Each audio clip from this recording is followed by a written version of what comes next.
Alright, a big one up to everybody. Much peace coming through. I do hope the audio is coming through sufficiently, but before I go any further, let me just before we are tuned into Sunday Sensi session on the FairGrow channel.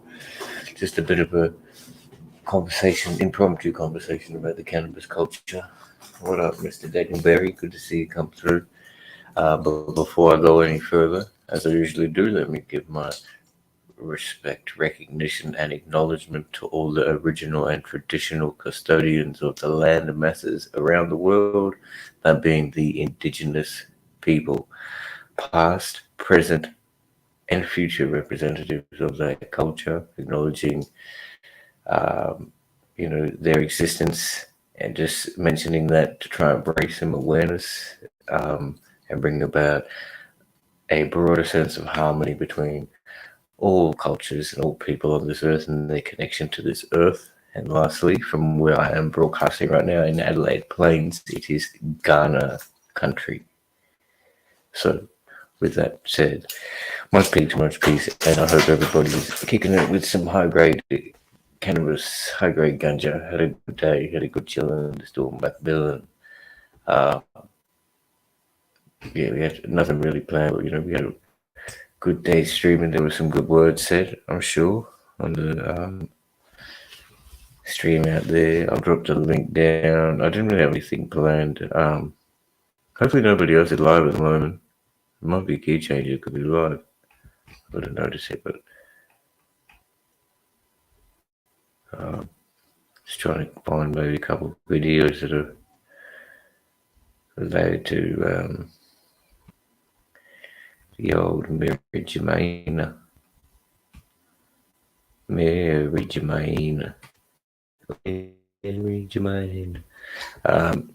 there's any new news or any fancy thing that's just happened in the past 20 minutes, you're more than free to mention it. Oh, there we go. 3 months ago. Oh, no, I think I've seen that one. About I'll do this. About we got a fair few people in here. I'm going to shout everybody out. We've got Moser coming through. SA Elements, Baker Perkins, Daniel Berry, Smitty, Jeff, Banana Farmer, Aussie Ganja Man, Manic Mouth, and Hammers. If I missed you, Jess is there as well. Excuse me, but you know what I'm saying. Anyway, so I'll bring up this one. But what I'll do, copy. I hope you guys get the new kind of background and thing. I just thought I'd kick it up today. See how it goes. A few little tubs there. A nice little Daffy Duck artwork. And then the Doug's 420 with a biodiesel thing and the Fijian flag down the bottom. Yeah, no. Alright. Where are we?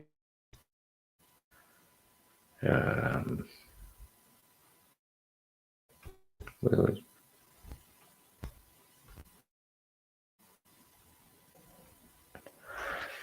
Oh, that's right. I didn't find one yet. I was going to just go present. Auditing Australia and Lincoln Kane. What's going on? It's party time. More than happy to see you guys. Thank you very much for popping through. Nothing really planned. Just a bit of an impromptu conversation of sorts. Hopefully the link is down there. If you'll come up, more than welcome. If not, cool. I'm just going to review around on the YouTubius Australia. Let's see if there's any videos which could be of interest related to the ganja that we haven't seen already, actually. Oh, yeah, 2 days ago. From Sky News Australia. This goes for how long? What is it? Guaranteed in inverted commas, cannabis will be legalized for the next 4 years, and then another inverted commas. So let's see what this is talking about.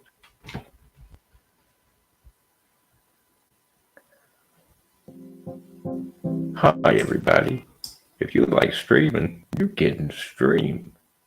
Just make sure it's going through in full speed.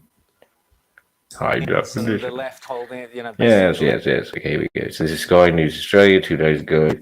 Little report on the guarantee of Victorian cannabis being legalised in 4 years. We now see the Greens and the left holding, basically the left-wing parties holding the balance there in the Victorian upper house, thanks to gains made by the Greens. What did you make of the Victorian result there? Well, here's what's going to happen. The Labor Party 15 seats in the upper house. They need 6 more votes to be able to legislate. Well, they'll get 4 from the Greens, so that will give them 19. They'll get 1 from the Animal Justice MP who wants to ban duck shooting. That's a given. They need 1 more vote. Where would they get that 1 more vote, Rowan? They'll get it from the Legalised Cannabis Party, who've got 2 MPs. So guaranteed, cannabis will be legalised in the next 4 years in Victoria. You can count on it, because if Dan Andrews does that, then he's got clearance for everything else. Now, a couple of interesting Liberal candidates there, Catherine. I was pleased to see. Moira Deeming, a friend of ours, writes for The Spectator. Tell us about her.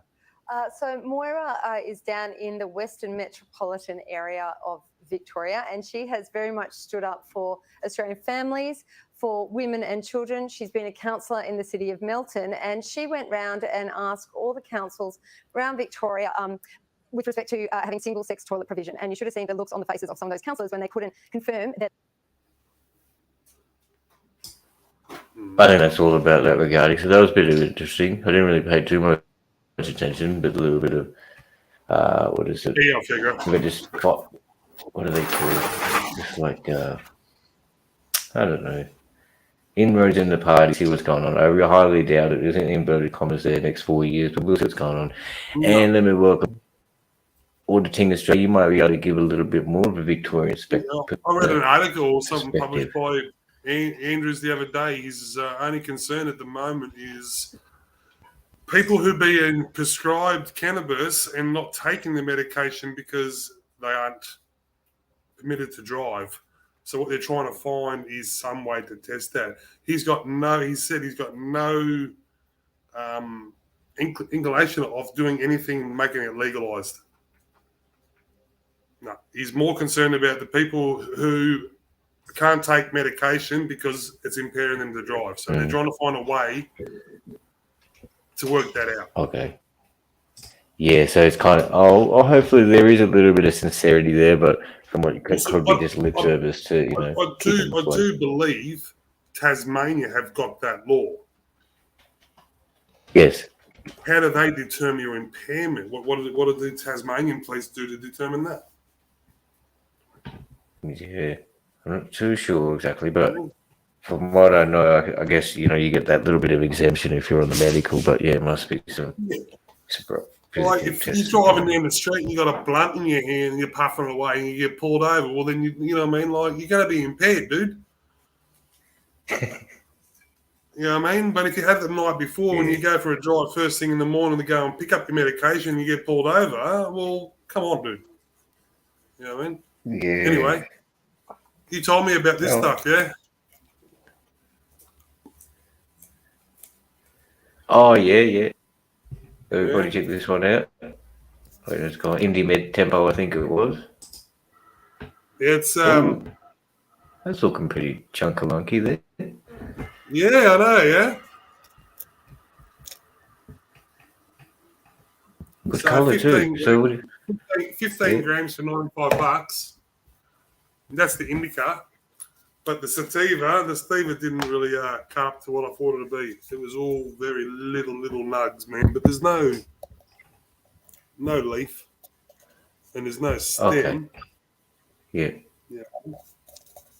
But there's a lot. It looks like the bottom of the bag, man. But it's all got crystals over it. You can tell that's the smaller end, but.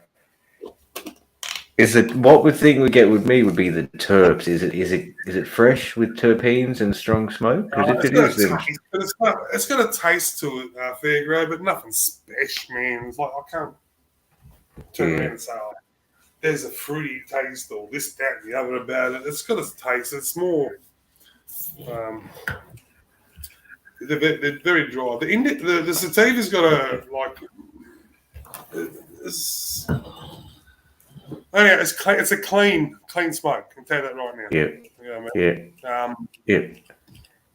It's only 19%. Was it 19%? Yeah, something like that. 19%. And the sativa is 16%. So it's not that high, you know what I mean? But as I said, for the price. That's it. You know what I mean? So 15, you're happy enough? You're happy enough to have purchased it, and you might go over it again, see how you go. You got a lot more there, so finish it off, and you'll know. You'll have a better idea. I've got another tub up there of the sativa. You know what I mean? As I said. Okay. I should get it. Give it a go. Because check that out. It's $100 for half an ounce. Medical. Yeah. Legitimate. You're good to go. Yep. A lot of states and places don't even have that price, right? They pay $180 for half an ounce on the street. You know what I mean? And how many times? Oh, well. Yeah, that's good to see and good to hear. Well, comparing it to like last week and the Womack and all this sort of stuff, does it even, or doesn't, what is your, we got Lee up in here. Hang on a sec. Oh, that's the indica, right? Yeah, that's the indica. You can see the purpley black tinge to it, the really dark. Yeah. Fat calyxes, small stem, nice large nugs, or largish nugs anyway. There's no sugar leaves on it or anything, you know what I mean? It's not a heavy taste. Yeah. So. And then I've got a handful of this stuff. It's not fun. This looks like chicken shit, man. Yeah, you can see it. Right. You can see it at the bottom of them. See the colour difference, yeah? Yeah. Lighter. I guess I should just get it and go if I want to know the opinion. Yeah, it's more like... Welcome. Different. They don't come with any of those. What's up, bro? Yeah. Oh, yes.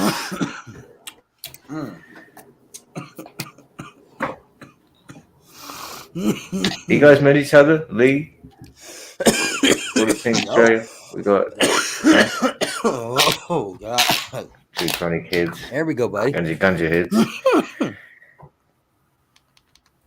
What's that? You dabbing away there, is it, brother? Oh yeah, you're some dabbing away, brother. Yeah.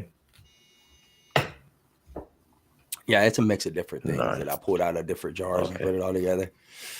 Oh yeah. Yes, sir. Is that your favorite piece? I think you've mentioned that before, eh? That's one of your favorite pieces. It's one of them for doing dabs. I have this other one over here that I like to use that you can just put the banger down on it and it has the torch on it. So that all in one dab right here. Okay. I'll put you on the thing. I love using that thing, bro. Oh, there we go. So with the one you got in your hand. Here, cheers.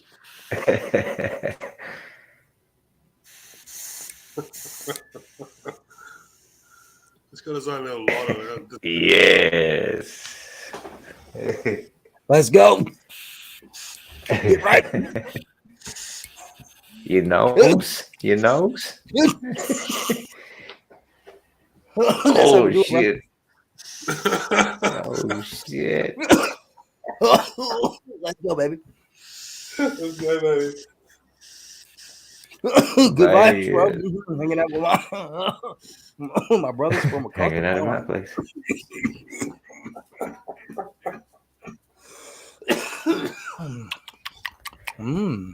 Much too good for children. So it seems like the indie med flower is pretty much worthwhile. Surprising that not many more people are talking about it. Because everybody who has tried it say it's good. Yeah, if you are on a budget, you know what I mean, and you don't want to be out there. So, all right. So what flavor wise, it just doesn't compare to the solids or the topaz. Yeah, it doesn't. The more expensive strains that have been prescribed to me, no. Yeah. Mika. Like one that really rings a bell. You want like terpene taste, that black cherry punch, the iris. You know what I mean? But that makes me cough. You know what I mean? But, oh, really? You don't like that one? yeah, Oh, it makes me just cough like tingle. Yeah. calm down. But the terpenes, the taste and all that, yeah, well, the salsa has got a nice taste to it.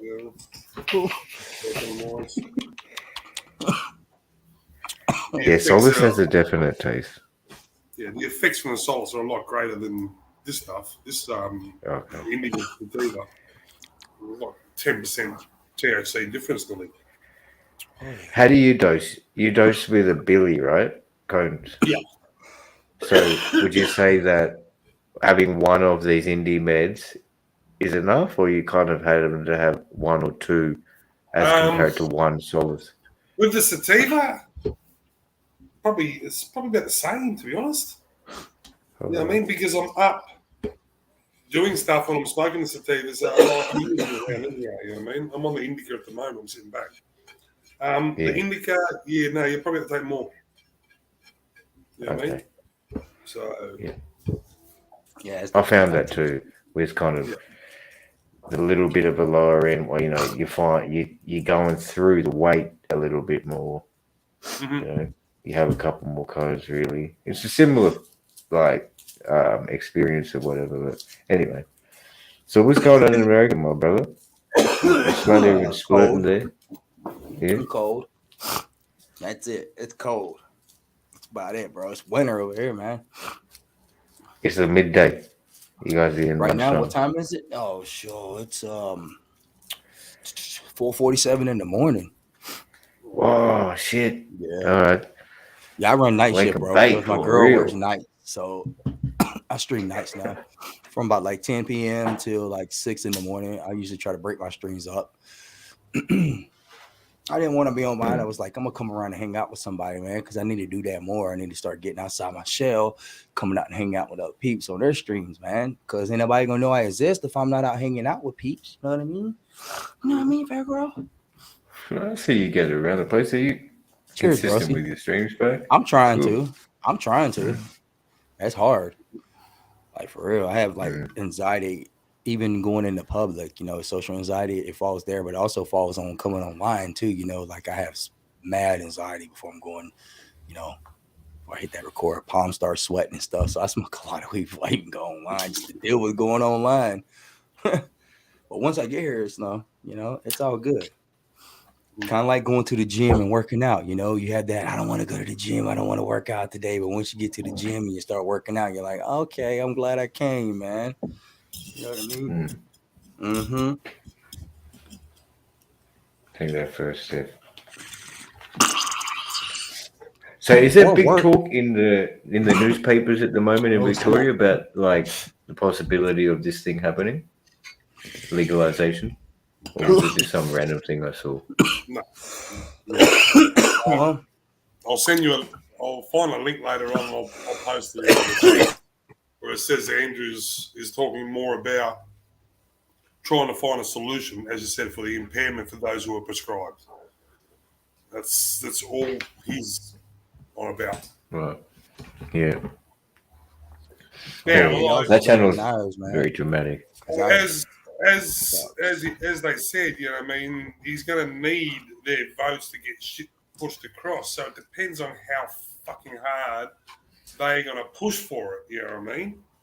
Well, let's just hope when y'all do legalization that they think about the people versus, that was coming up in it. Because here in the United States, man, they really hurt the people who started growing, the old schoolers, the people who went through it, it's like, it's crazy, man. So hopefully when y'all do legalization there, y'all do it a lot better than we did here in the U.S. Because if anything, it just made the black market more powerful. Like, for real. I mean, and that's all good for us consumers. You know what I'm saying? That's all good because we're getting cheap prices with weed, but it's hurting the farmers and the people that are out there growing. You know what I mean? We all forgot about them guys when it came to the legalization, when they were being charged over elaborate cannabis setups in rental homes at Fairfield and Smithfield. It's alleged they set up the labs in properties under their name without their clients having any idea. A one-time poster boy for a Fairfield real estate agency. Now, but then also just in this. You heard about the shit about putting fentanyl on weed and shit like that. Yeah, a little bit. anyway, I'll go to little bit of a like a segue or whatever. I just seen this. I haven't seen it before. So 6 people charged over COVID, 1 night fraud and cannabis. Oh, okay. It's probably not to get anyone. Real estate agents have been charged over elaborate cannabis setups in rental homes at Fairfield and Smithfield. It's alleged they set up the labs in properties under their management without their clients having any idea.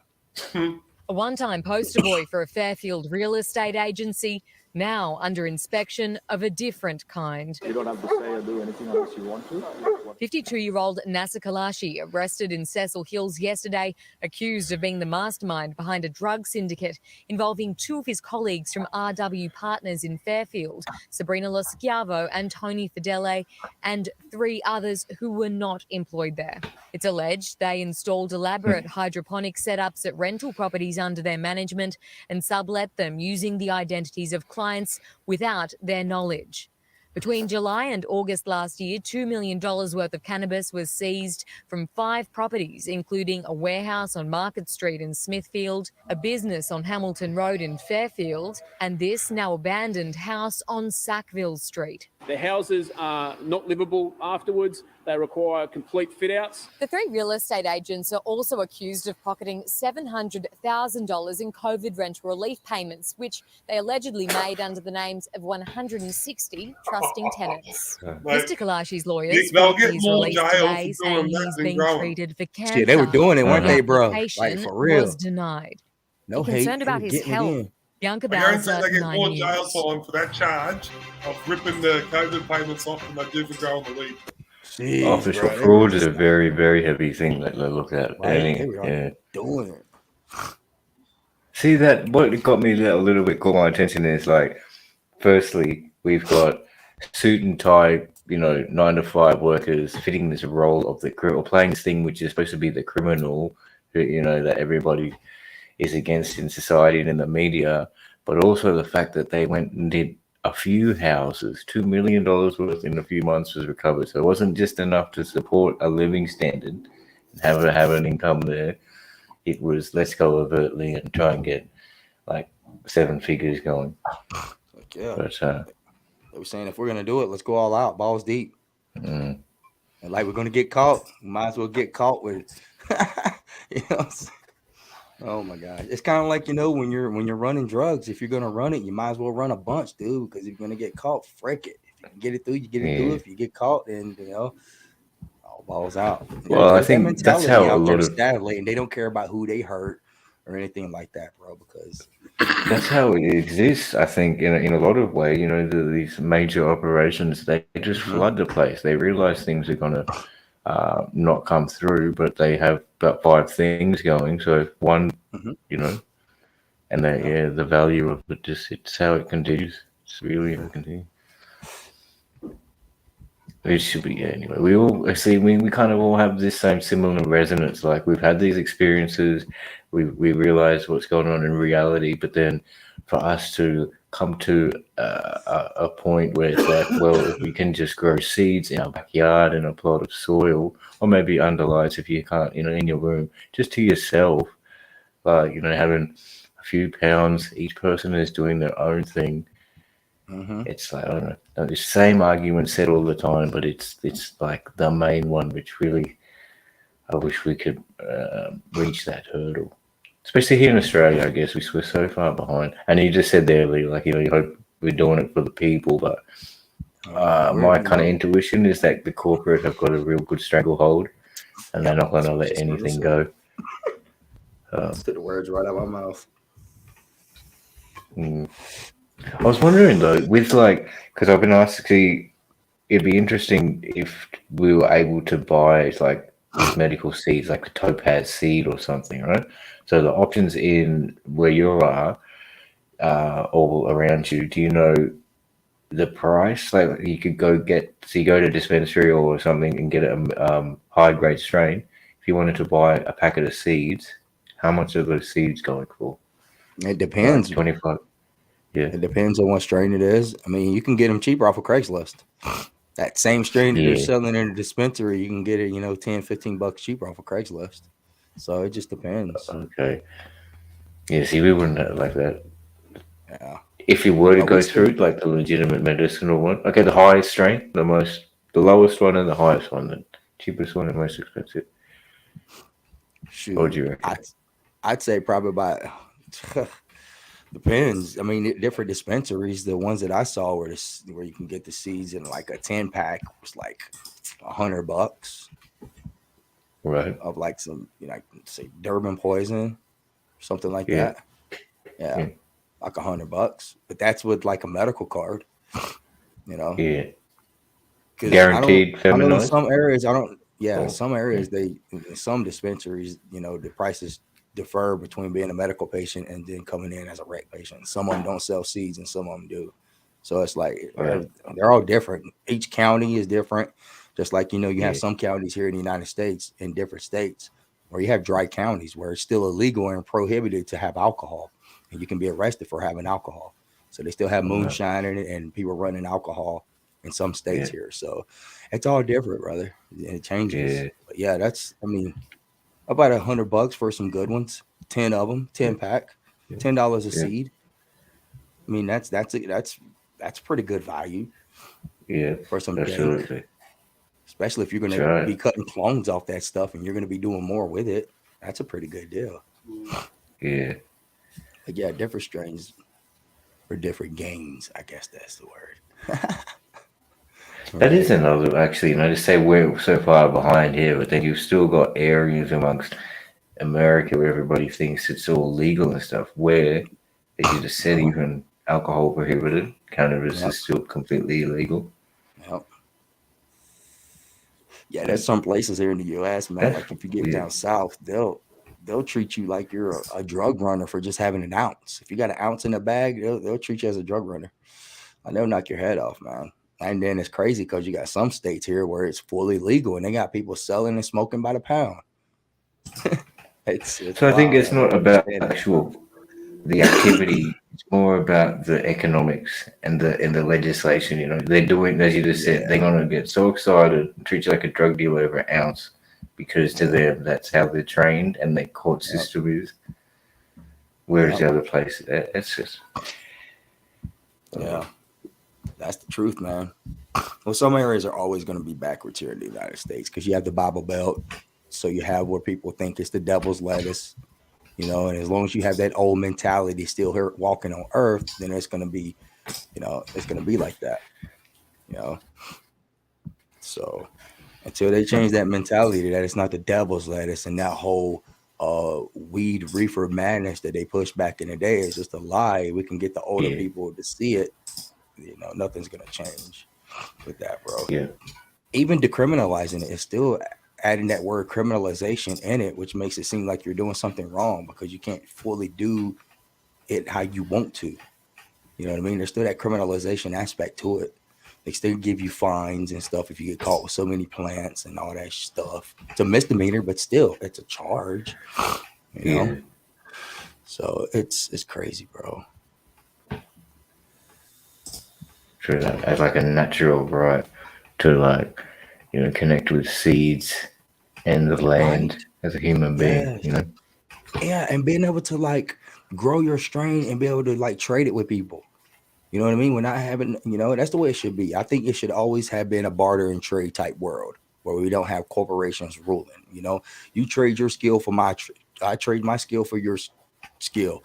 And we barter and trade whatever. You might have this skill that I don't have, and I got this skill that you don't have, so we could do it like that in the world.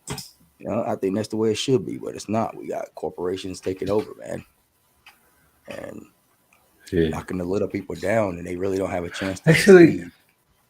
And that's how, we were saying earlier today in Tassie stream, the 54 was, and not to say he's the only one. We all are doing it, right? We all have gripes and griefs that we're kind of, voicing into the airwaves, and and they're valid too. They're definitely, and you can see the side of the corporation or the company. They just they apologize and just pass it off because they recognize they've got business at play. This is legislated stuff, and for you to just argue and say something over the phone, there's no real weight behind it. So they continue doing what they're doing. So I think that which is which is it's very possible. We've got very wise people who've had huge experience and within the culture and stuff. So if we got together in an organization in some way, it's just step by step, it would be something which would be required to try and regulate against that corporate push to stand as gross culture of, custodians of the culture, because these people were growing years before these corporations come through. They've even been, as is experienced backlash from jurisdiction, and then to say, oh, it's fine to do now. Right. And not only that, I mean, you touching on that, not even that, brother, but take it a step further. Like I was watching this show on Netflix called Murder Mountain, and it's about they're growing weed up there, and it talks to they get in there and they start talking to the farmers there on the mountain and everything up in Humboldt County, and they were saying how they're trying to go legal because they're trying to cut back on the crime and the murder up there in Humboldt County and around that area that's within the triangle up there, and so the Emerald Triangle.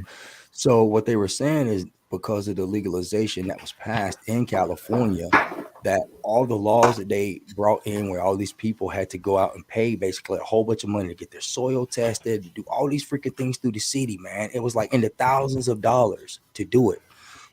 And they were saying like, it feels like the state doesn't care about us farmers who have been on this mountain for years, for generations, who came up here to get away from the government, to get away from people, because we just wanted to live off the land and grow. And yes, cannabis is part of growing because that's just the way it is. You're growing vegetables up here, you're going to grow cannabis and stuff like that because that's what we liked, is what they said. But they're saying like now with the new legalization laws, it's making it to where the people who have been up there cannot make it because of all this money that needs to be put into their fucking shit. And it's allowing the big corporations who have a big purse string to come in and take over and freaking just, incorporate that whole mountain basically with just, big business weed. You know what I'm saying? It shouldn't be like that. It shouldn't. We've had people who have been fighting for this for a long time. And they should be recognized, man. People who have been locked up, had their doors kicked in, had their families destroyed for this plant. I feel like those guys are the ones that should be able to freaking start it. You know what I mean? In every freaking state. In every country. Even in y'all's countries. So the OGs, man. The OGs deserve the freaking recognition, man, for putting in that hard work, not giving up. I think Thailand, I didn't know the finer points, but didn't Thailand give 1,000 licenses and so they all went to people who had previous convictions? I've been actually reading up on that Thailand thing. I just haven't dug into it enough. So I don't know. I can't speak on that. Yeah, certainly. Yeah, I just recently found out a couple weeks ago they went legal. Yeah. In a month or so. Do you know, have you read this thing? We got I brought this little link up. It's about Victorian assisting medical cannabis patients to drive safely from February 2021. Have you seen it before, bro? And read it? Have I read it? Yeah. Yeah, I was just reading it before just then. You know what I mean? Oh, okay. Yeah. Oh, you just looked it up now. The last two paragraphs are probably the most what I'm sort of reading. The nitty gritty. That hasn't been finalised, you know what I mean? So it's all just ideas of the draft. There's two legislations. One's taking a blood sample and one's doing the roadside, which is what people have all done by. You know what I mean? Roadside saliva testing. Yeah, I actually got caught with that here, and as you said before, the amount, and I do smoke 3-4 grams a day, yeah, but particularly on that day, it was legitimately only it was very high grade, but it was only one cone in the morning, and at about 10 o'clock and 4 o'clock, I had to drive, and it's just a really unfortunate circumstance, and then got pulled over, and that was the go. Ended up being positive. It was a big thing. I lost the license for a year, points, fines, all this sort of shit. Yeah. And not impaired at all. Yeah, not at all, man. Like, I was just it was because I was driving, right? And like a friend of mine, it was circumstances, whatever, can just be like, nothing wrong. And there was a police car just hidden behind a tree on a driveway with a gun. And I was going like 4 or 5 kilometers over on maybe 64 to 60 or so. I don't even know, it would have been nothing, or no big speed. Yeah. Pull me over for that. And then he did that, was talking jazz, and then went to the computer. From the computer, he's come back, I'm going to bloody do everything. I'll give you this and that. And then, history. and he found it. Red flag. Yeah. Shit, man. I remember I got pulled over one time high as a kite going to my buddy's house. I had the bong in the truck, bro. Okay. And they did a field sobriety test on me, like for alcohol the whole time. I passed that joint too. Yes, sir.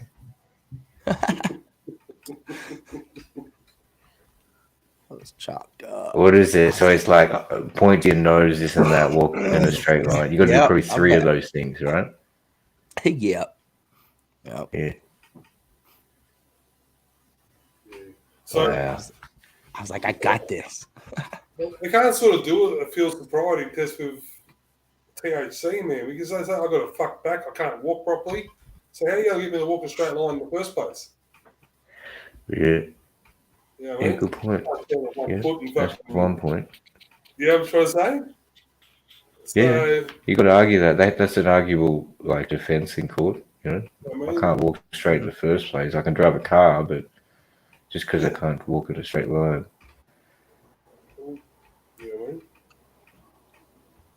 Hand-eye coordination, hand-foot coordination, eye-hand-foot coordination, like.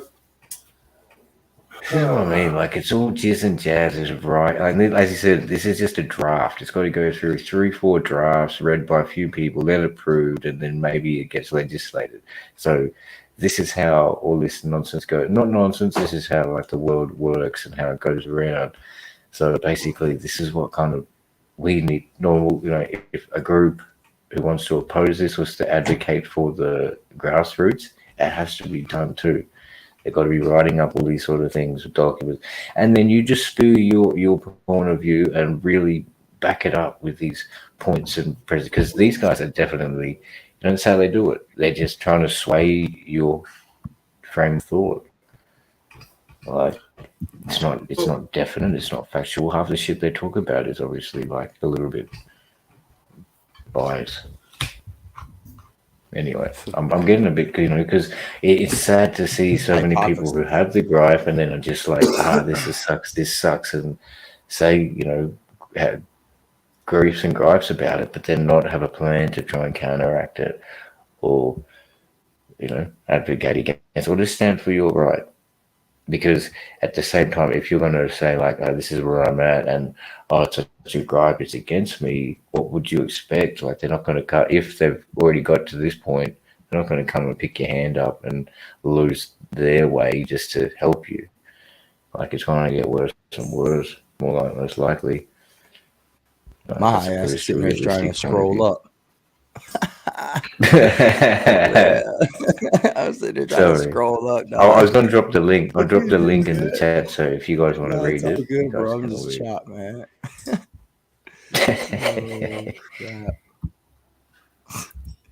Who's up in the chat?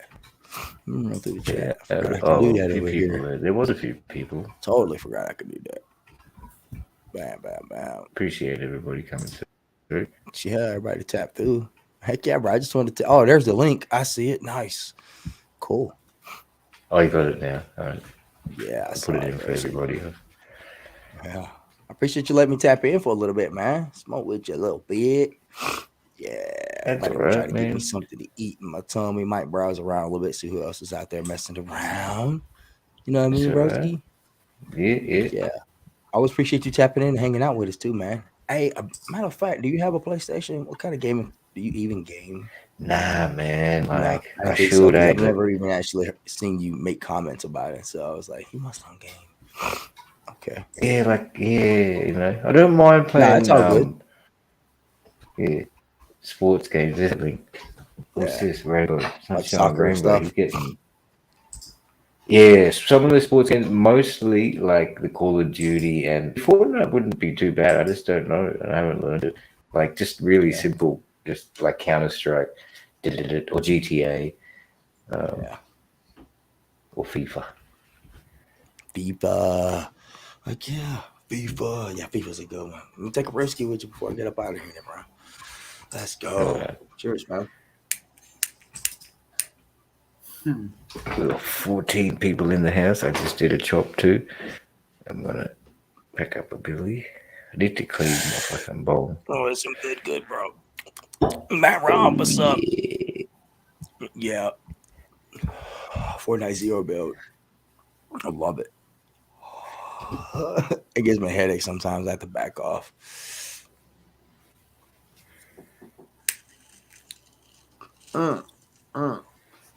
PUBG. Smoking on some Lavender Jones, bro.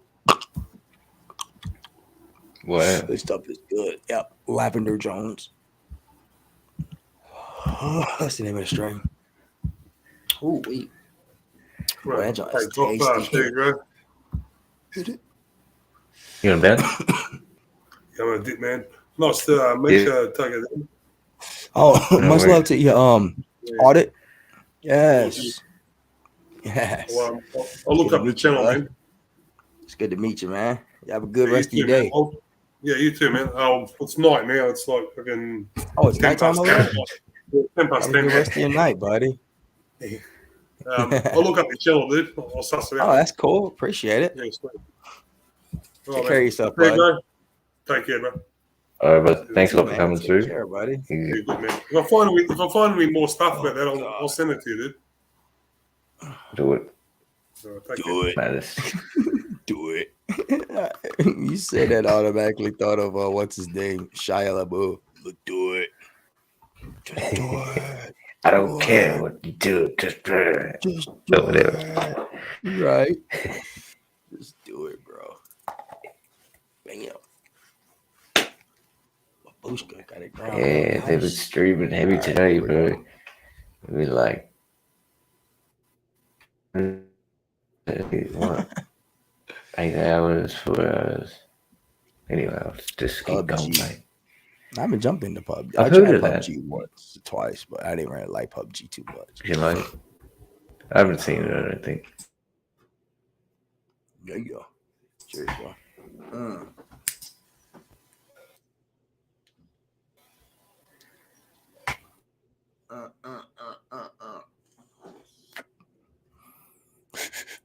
Some gas, bro. Here you go. Get it.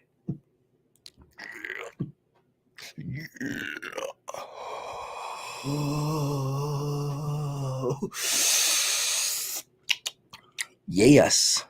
That's how it does to the brain, bro. Get you feeling right. Oh shit, there's still more in there. What? Come on now. Come back now. 10-4, y'all. Piece of cat hair. Oh, shit. That does get you right, that's for sure. Kid was rubbing over the morning. Came up in here. Ooh, yeah, that gets you right, bro. Is it? What time is it over there where you're at, bro? It's 9:45 at night time. 9:45 at night. Nighttime. Settling in for the night. Heck yeah, bro. What else is going to be going on? Could be an 8-hour night stream. We just do the 8-hour day stream. I'll kick in for an 8-hour night stream. Fuck yeah, motherfuckers. Straight for telly, but how are you, man? Look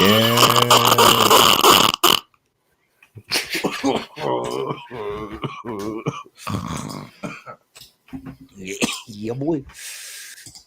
That's how you do it. All right, bro. Do something. I'm gonna get up out of here, fam. I appreciate you letting me hang out with you. AA, everybody up in the chat crew. Much love to you.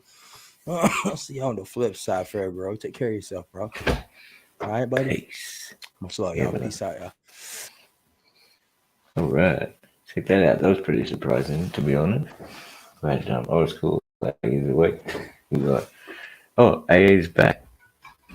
He come back. We had AA come through, and we had Douglas Den, and AA. Oh no, oh no, he went. But he was just sitting there the whole time. But yeah, bro, that was cool. Very cool. Good to see, and that's another huge part. Once again, as we said previously, you know how like cannabis brings together people from all different walks of life that would never usually, you know, be corresponding with each other at all. But it's just the planet and that culture, which really they have such a deep love and bond for, that can communicate.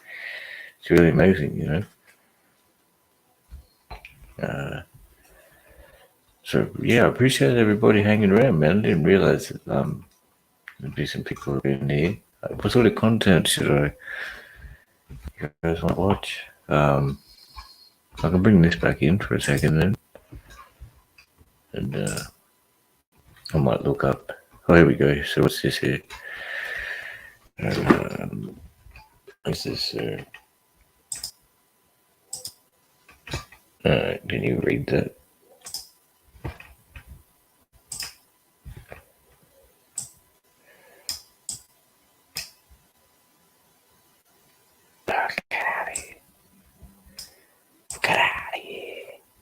Okay, so table 4.5 from Monash University. Laws concerning recreational use of cannabis for recreational use in Victoria. No criminal offence for possession in New South Wales, Victoria, ACT, decriminalised. Queensland, no.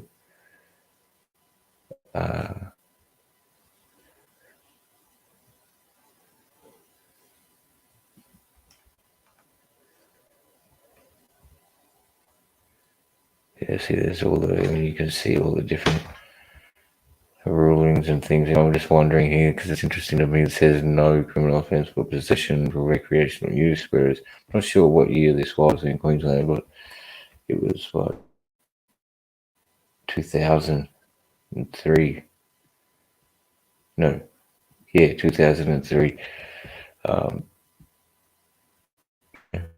In court with like minuscule amount, very minuscule, not even half a gram, and it ended up. I think it's there. Like when we went to magistrate, and I remember the judge said like,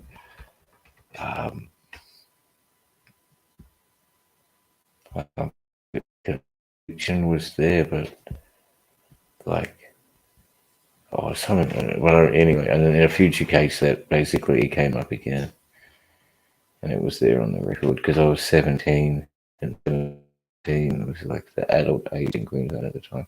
Anyway, it's getting away from this little thing here about driving. But the link is there. I put it in the chat if you guys want to check it out. It's pretty cool. Obviously, this is the information. I think it's only like last year, so it's not too old. Legislative instruments relevant to cannabis, medicinal and or other use, federal offences, state-based legislation.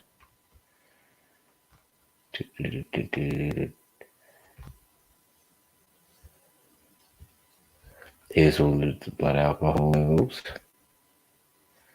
It's an OFT.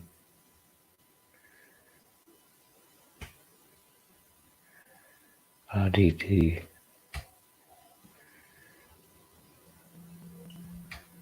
See, that's another interesting thing here. Where are we? South Australia, yeah. Okay, they were only testing for cannabis, methamphetamine, and MDMA. There's no, like, other substances, such as cocaine, heroin, or LSD. Whereas New South Wales, they're testing for, morphine and cocaine. Well, yes, presence only needed. Presence only needed. Okay, so Tasmania, it's got to do with parts per million, maybe. I don't know. And then these guys are just like yes or no, positive or negative. Something's going on next door. The dog's like, oh, woof, woof.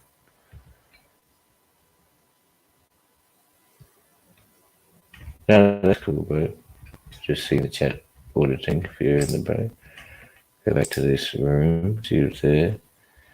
Alright, everybody's here chilling, man. Everybody's chilling.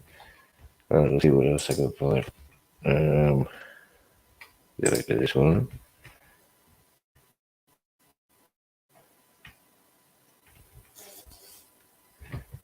There's StreamYard. Stop the screen. Present the screen. Share the screen.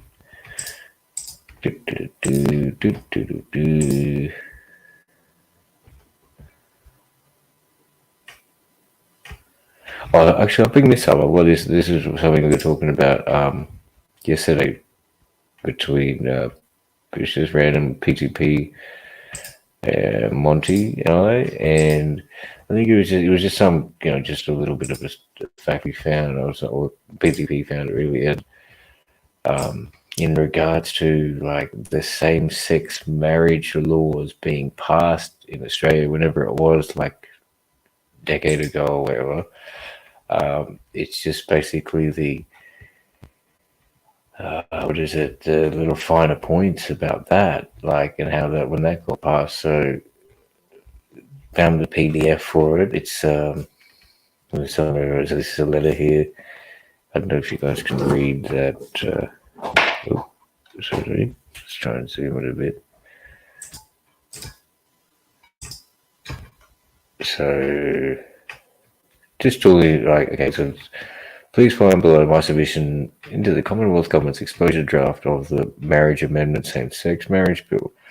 And that, well, my interest in this matter arises from my near 30-year advocacy for the rights and freedoms of LGBT people and the legal recognition of same-sex couples. As a former senator from 1999 to 2005, I spoke on these issues many times and was present in the chamber in late 2004 when the vote was taken to exclude same-sex couples from the Commonwealth marriage.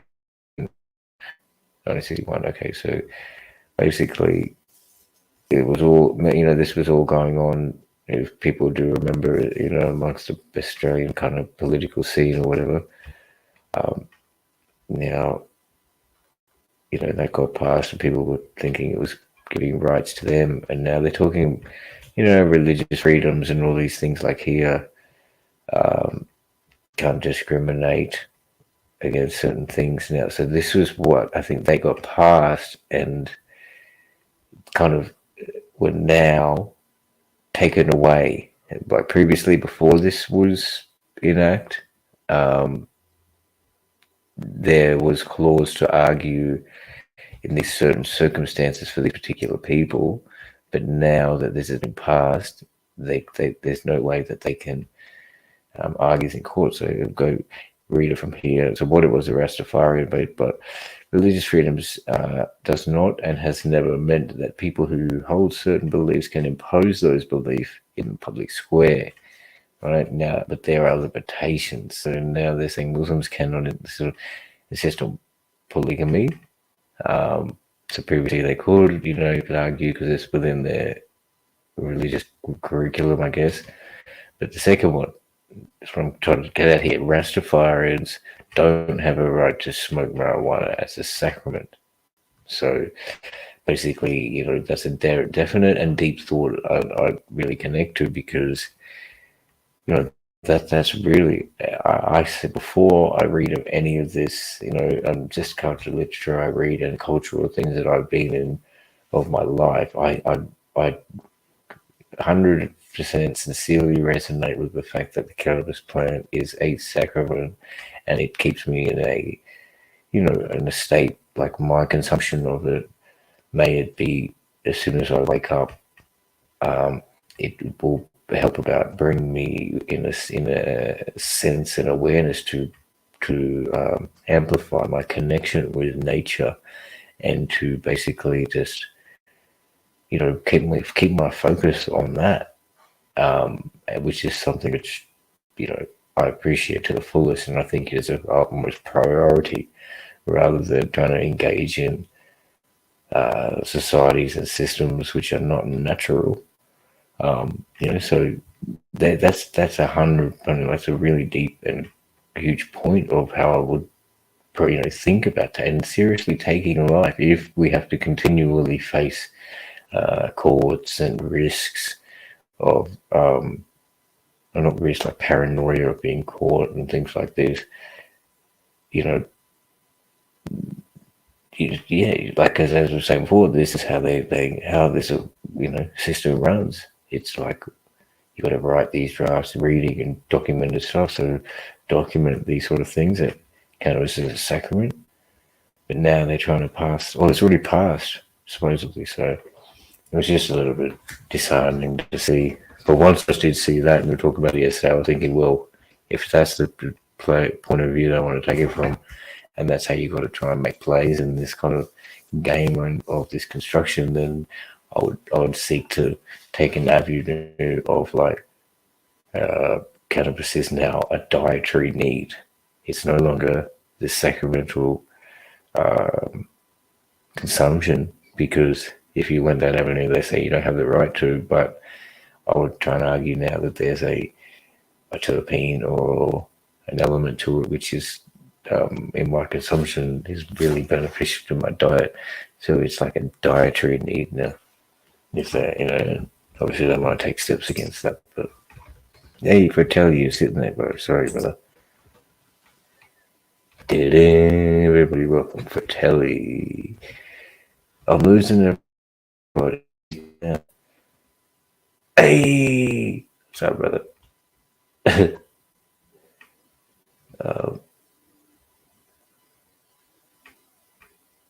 I'll put this thing down. Yeah, that was just at one point. Yo.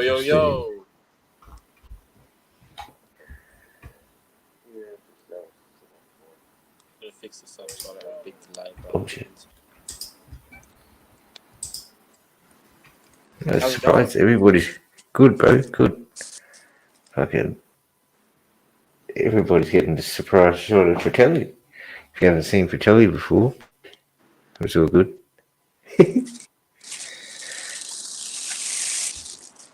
It's been a big stream day today.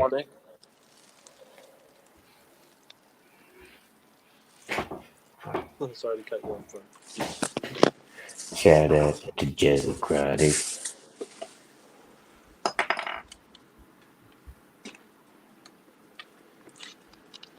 Yes, that's exactly right. And I think it's the word. It's like a realistic avenue to take, to really prepare some sort of documented evidence and like a written description of your lifestyle if you want to take it towards the council and courts, because like shit, it's how it works. Yeah, and that corporate stranglehold's getting bigger and bigger, tighter and tighter. Every day. Hey, you got what's going on in the vaporizer machine over that way? Some of that. Put in a bit of amethyst, bit of womack. Ooh. Oh, mix up. Just getting it started. Oh, sweet.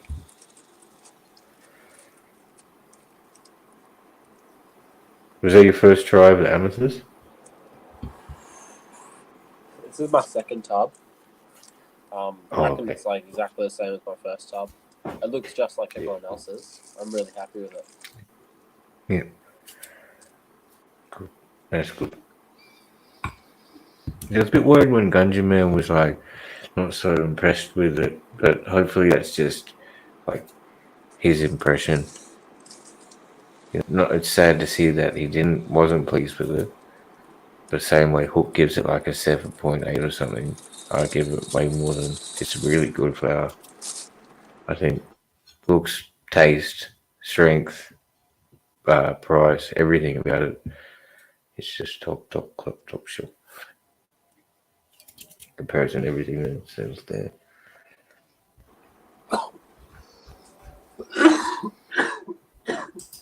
I like it. It's it, I eh? think I wouldn't mind getting it a little bit more fresh. Like it's a little bit of a sleepy bud still, you know. What strain is it? It's wedding cake crossed with animal cookies.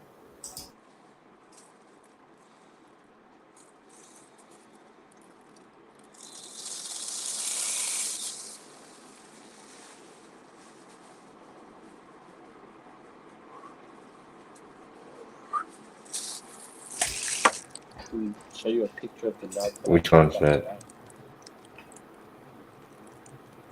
The strain we're talking about? Or the strain that we're basing on?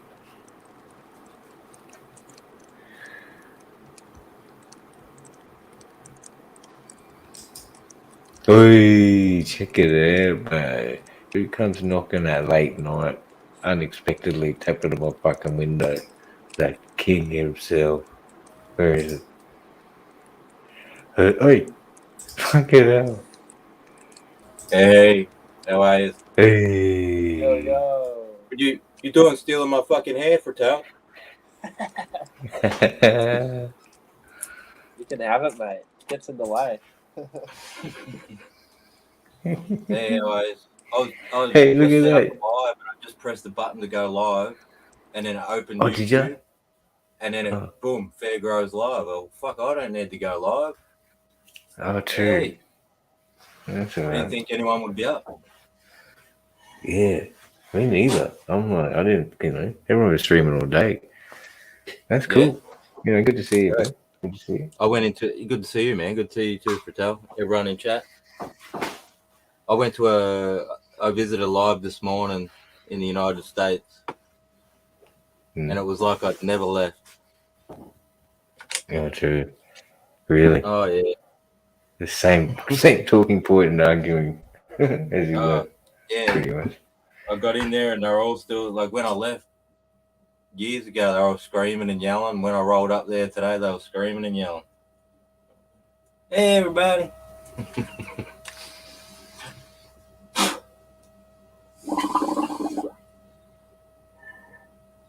Jamo. Hey, Jay. Jizza. Hey, Mika, how are you, man?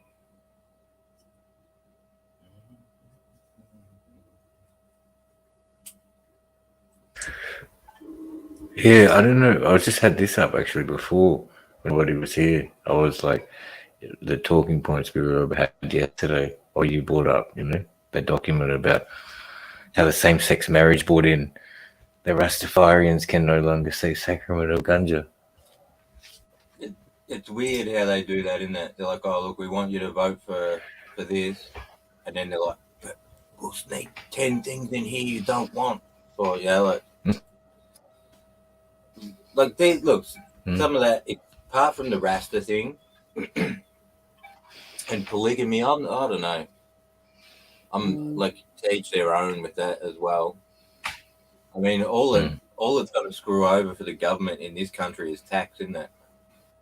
Because everyone will be on a married person's tax, all 100 of them.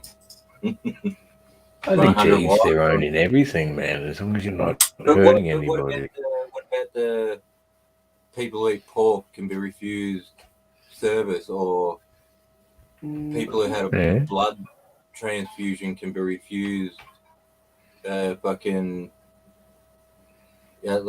stuff like that? You think people would just be like,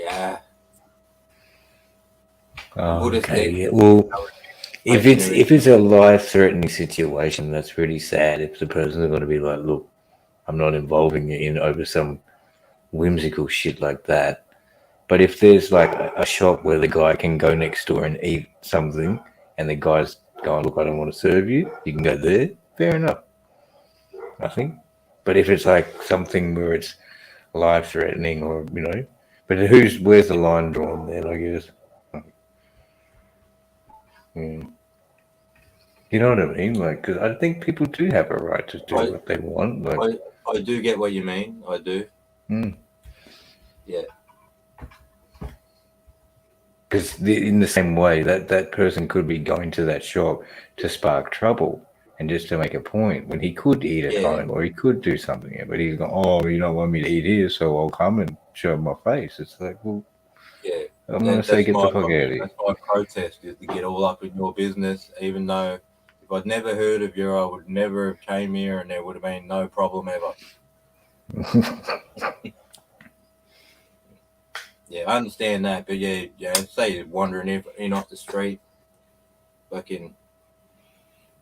Yeah, he needs food. Then Grab a shit, drink or bro. You whatever. got to feed it. Yeah. Smell like you ate bacon, mate. Not selling you that can of Coke. What? Yeah. And I mean, in saying that, like that document, because that happens in slight ways, you know, like slyly. It goes on, you know, and then, or maybe they'll sell it to you. Oh shit, you know, they sell it to you, but they give you a funny look and they throw the change back at you instead of passing it to you and stuff.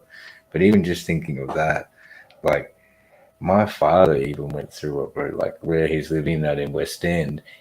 Now they've bought a house. He studied there in the 60s or 70s or something, and that was where Boundary Street was. It's heavy Indigenous population, this and that. But this was, even then, he couldn't come in the front door. Him and his friend, they were both from Fiji, real dark skin type, you know. Anyway, and he's like, he told me that I didn't talk to him too much about it. I should, but the manager of the pub said you can come in, but you grab a stool and you guys sit at the back in the car park, and I'll give you some beers.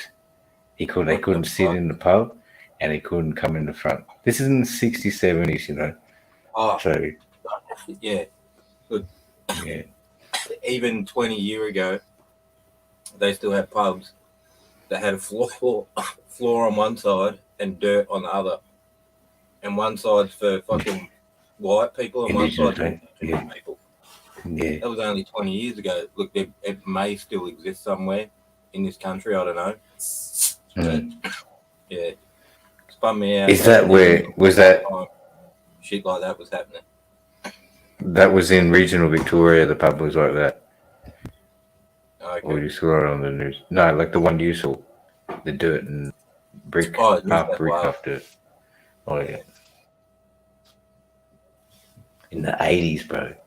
The fuck out of on it. No, 20 years ago from now, or in the 80s. No, in the 80s, you said that. Anyway, it's prevalent and it's relevant. A lot of people they deny it, or I guess not exposed to it. And man, if you're using all those little loopholes though to screw someone over, and you're playing that fine edge of the law that's been written, you're a prick. Yeah. Yeah. No, fair enough. I fully, I'm resonating with that now, and in the past, in my getting older a bit, and it's like, is that considered what's smart? So that you figure out this whole legislation or whatever, and make those maneuvered to. Oh, what happened there for Shirley? There it is. Oh, the lighting and everything. You got one of them ring lights? What is that? Amethyst or the Womack? I don't know. That one's the amethyst. I got the Womack coming up next. Amethyst.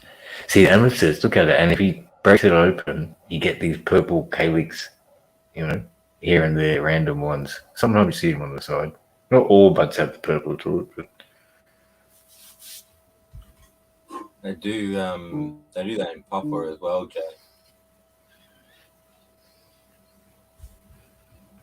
I go pick a leaf, some type of leaf, right? Oh yeah. And it's got the poison in it. I mean upstream a bit, and I'll shake the crap out of it, and I'll go downstream a bit, and there'll be fish just floating.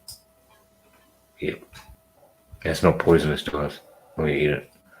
No.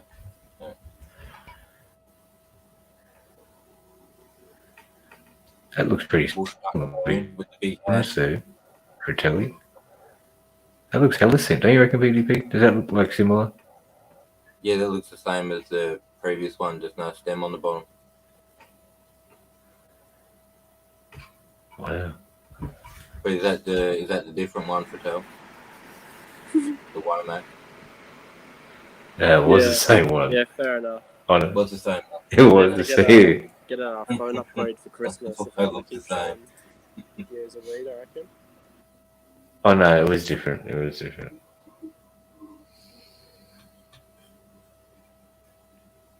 I guess they're both indica dominant.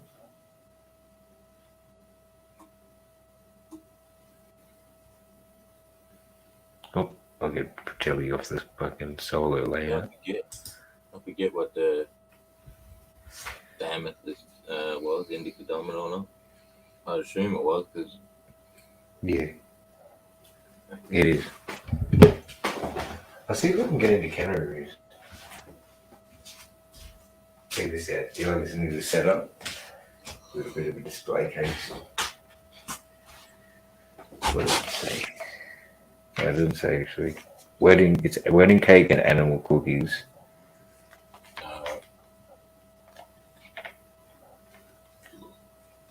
No, not too much information there. It's a QR code.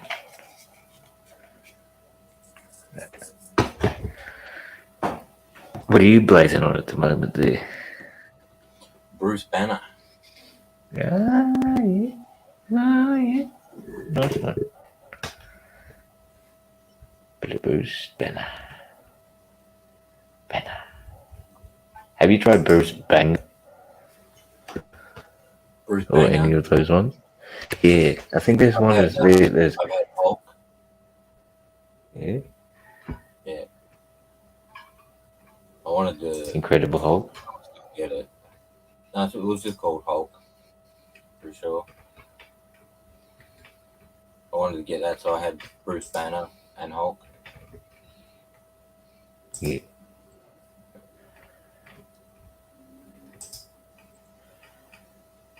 Oh This man, I Banner can't get into fucking. quite hinderky. It's the one that What's finished going on? super early. Oh, okay. I'm trying to get into cannabis, but it's like, reckons that doesn't have an account anymore. I'm gonna make a new one. Anyway. Incredible Hulk. There's one called Mega Bud, Monster Bud. They're available as well. Kelly Dream.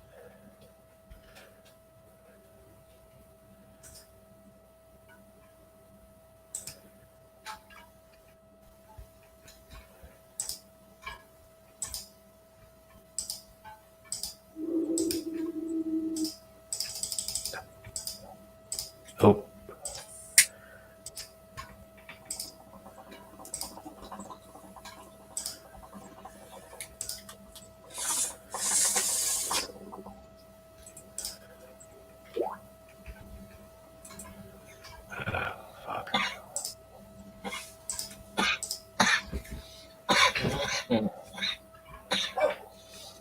Oh, here we go. It works. So I do this. I do that. Do that. This. Do this. Do this.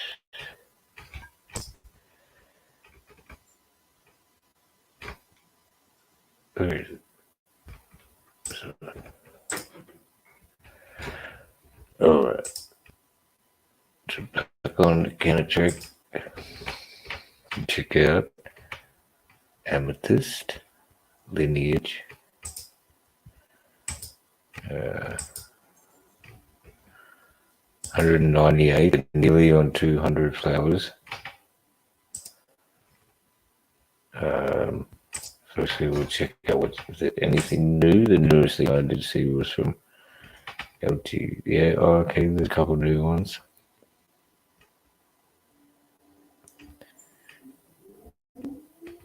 Cohen, $100. So what's that? About 15. I think. Maybe, but still 7 grams. Too small tub. Everyone's liking the Scotties in. for 5-star. What about this little green? Yeah, okay, the lemon glow. I was something I really want to try. And the moonlight. So they both still got 5 stars. Has anybody tried that? And this Golden Bay one. They're the 3 I'm very keen to try. Because the price point, really. Price point. Yeah, this is sativa.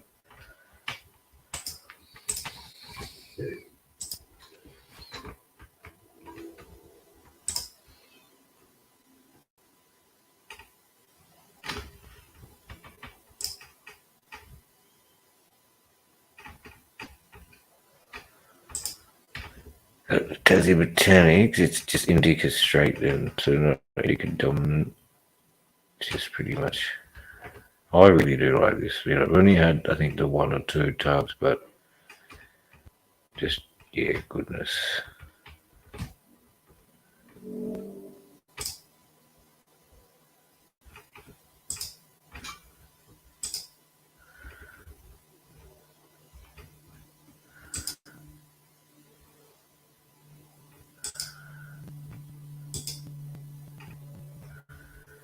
We'll go back to these ones.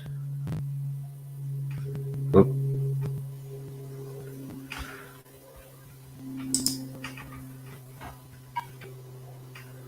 The plane is coming. So this one here, 120 odds for a quarter. Nobody's really had it yet either. I'll see if there's any photos of this lemon and glow.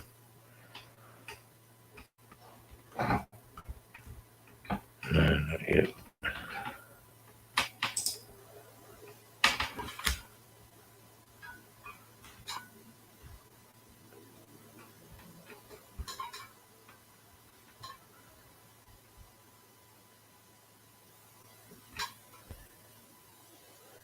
Oh, this one. This is a durag. Everyone's talking about this one. Slurricane's been discontinued.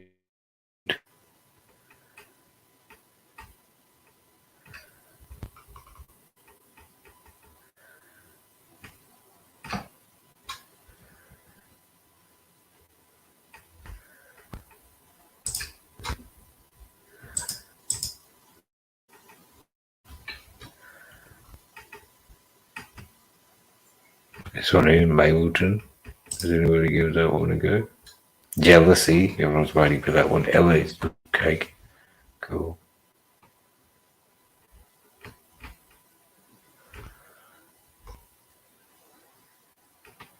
Berry, Citra. Okay. Interesting. But see, anything, I mean, I'll give it a go, but like to pay that extra 50 or whatever it is,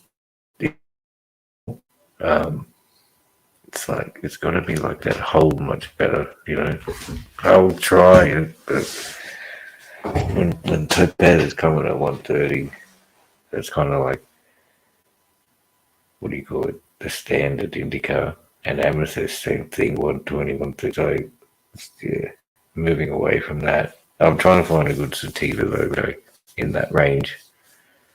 So hopefully, if the Golden Bay is a good sativa, I'll be pretty happy. Well, that's anyway. But I should even basically try the Indie Med. Give that one a go because it's worth it. $100 an ounce.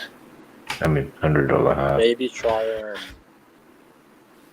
try the lemonade haze. You could get an ounce for 300 from a place that's like not too far from you. Yeah. Well, 300. Okay, what's that? That's like $11.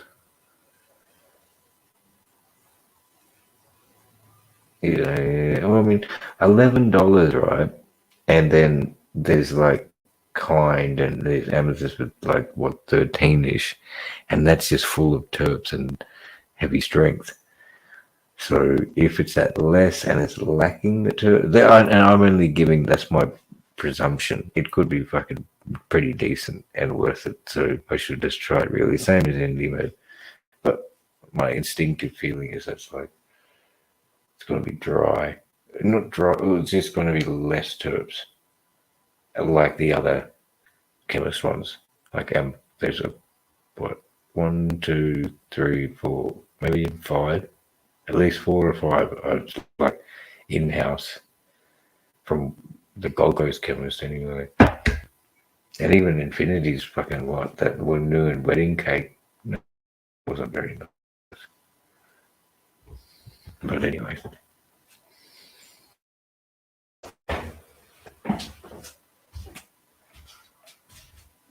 Ultra sour.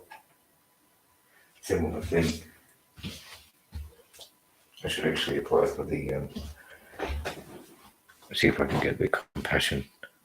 Is there a review for the Bean Health? Yeah, but I'll give it a go. Thanks for that.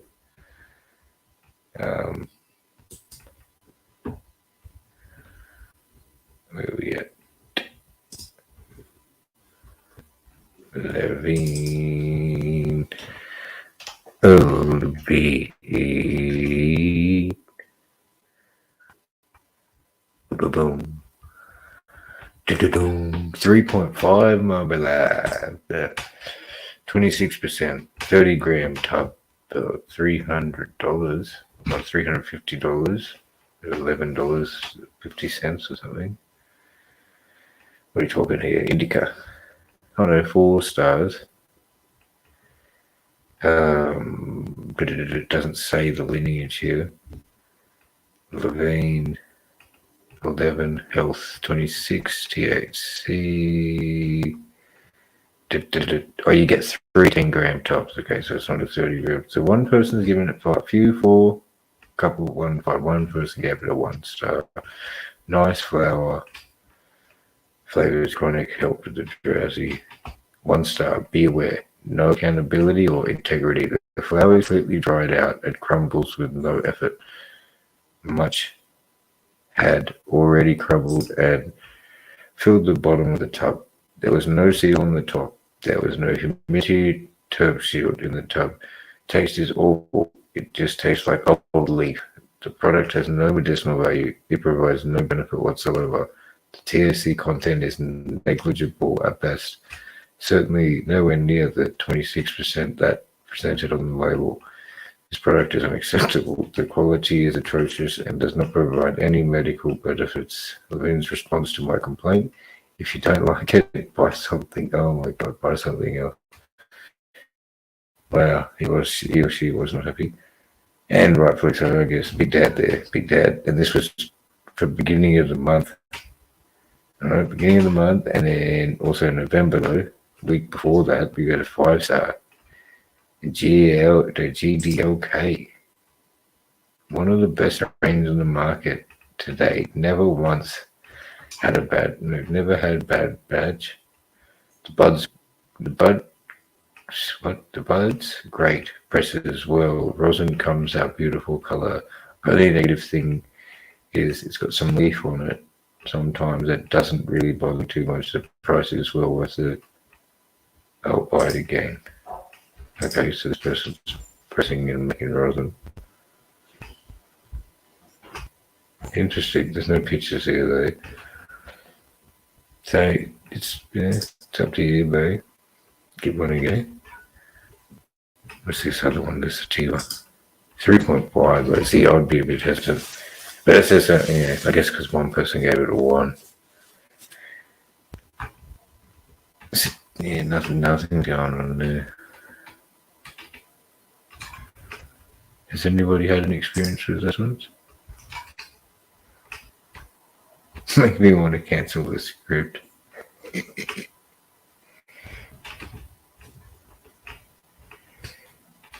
Oh shit. I mean, yeah. It's good to go off these things and what people are saying, but you know, your like personal circumstance is different. Like you could react with you really nicely, but you know, not to say.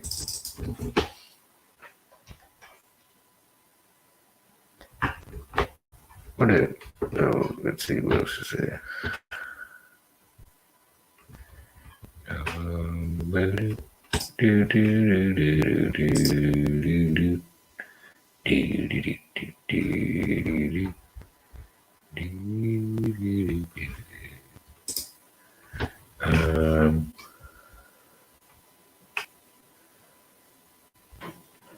jealousy. Everyone, oh, it's not even out yet.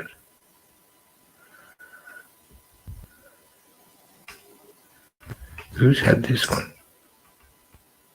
Because this is like lemon something too. Like, oh no, it's ultra sour. It's Canatrix version of all Canatrix ultra sour genetic. Definitely want to try it. We've got one review. Beautiful taste, uplifting vibes. Diesel, lemon, so gas, lemon, wow.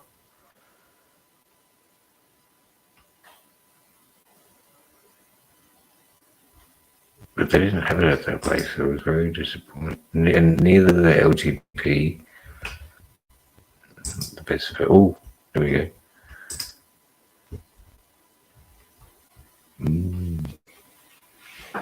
Looks like topaz, like dense, small notes, sticky. Hang on, let's see if I can zoom in a bit.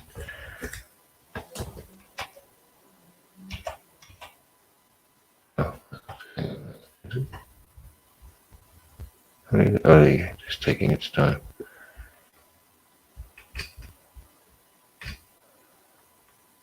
Looks pretty good. That looks hella similar to topaz.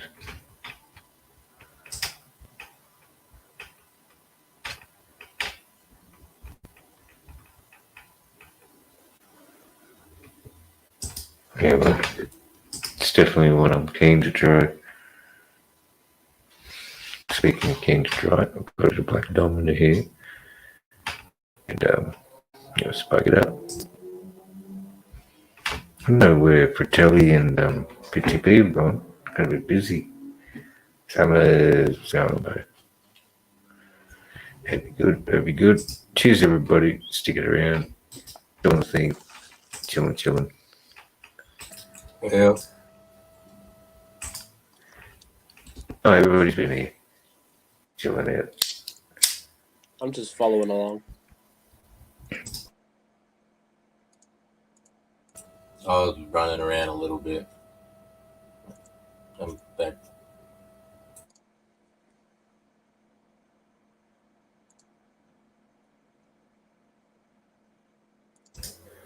Has anybody in the chat seen this one or given it a go? The Canatrix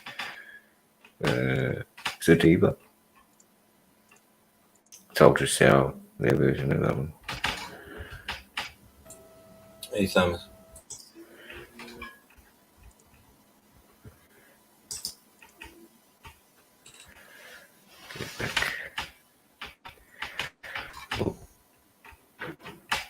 Amethyst, everybody's. Oh, what's this one? Mango Haze, discontinued though. Not many people give that one a thumbs up.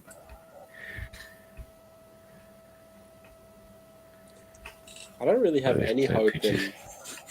in anything Canatrix comes out with that's like below 25%, surely.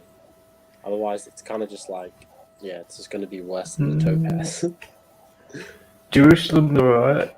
Like, it was strong up, it was the T-bar. But, that's 17. And it, like, that's the only one. Yeah, it wasn't bad. It was alright. But at the same time, I got 2 packets sent to me, and they're like 1 month away from expiry. I'm supposed to finish a couple of weeks or something. So by the time I opened the second one, it would have been expired. So that's not good for them. But the flower in itself, I think, as long as it's the heavy terpenes. There's been those high THC. I can't remember which one it was, but it was like above 20. Can't remember what it was, but anyway, heavy THC, and I really felt the effect of like lacking of terps, and so there was a strong THC effect, but it wasn't very pleasant because there was that's all it really was to it. There was no flavor or entourage. That's my description of topaz. Oh really? You don't get much flavor. Topaz. You don't get the flavor at all? I get a certain flavor from it. There is like a If there was, it was barely there. Okay, well, I experienced that on that last tub I got, which was expired. I definitely saw that they were really lacking in flavor. Like the little bit of strength was like, and I went through it pretty quickly, but it was in comparison to the fresher ones, that was completely lost. But maybe that I'm not sure. But yeah, true. Right? Keep going. See, when you had it, there's no like, yeah, good effect, but no flavor. Yeah, no real taste. I mean, what's that do? Is that in the vape? No, in the bowl. No, just bobbing up. Yeah.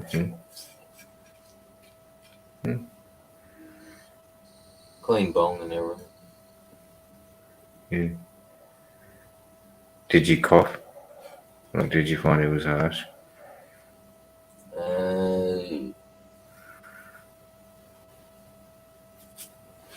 Damn, I can't remember. If I did remember.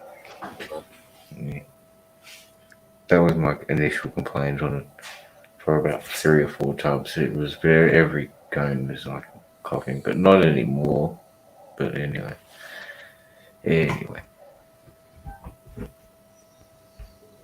This one's a favourite. SX631 Green Gelato. Oh, maybe, one of them I have tried, and there's one I haven't. You had the warm up?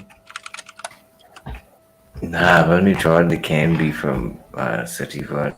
I'm pretty slack on that department. I had some of that Lumiere green gelato the other day. It's good. Mixed it up with a few other strains, but I was probably the highest I've been in a while. Yeah. Fire. It looked good. It looked really nice. It was just like a really nice looking, healthy bud, like green, light green bud with really small trichomes, but like a lot of them.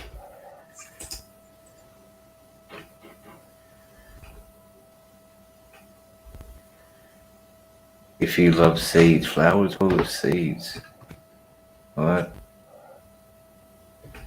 Sherbet Queen from.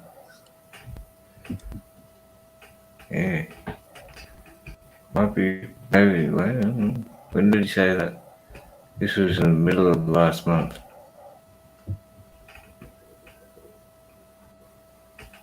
That's not the strongest smell, very smooth, tasty.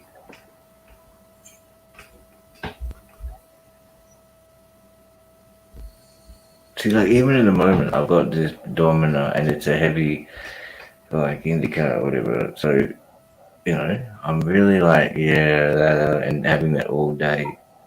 You just know when you're as energetic or, what's the word? Just willing to put in input and shit. You're still chilling and you're cool enough. But it's like, yeah, whatever. Yeah, you do stuff if you have to, but.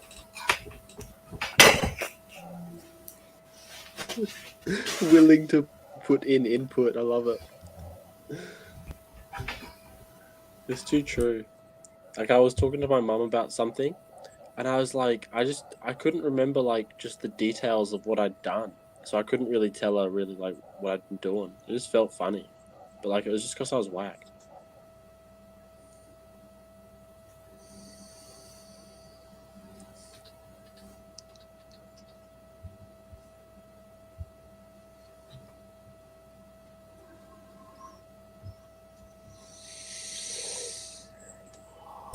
Oh, whack the phone.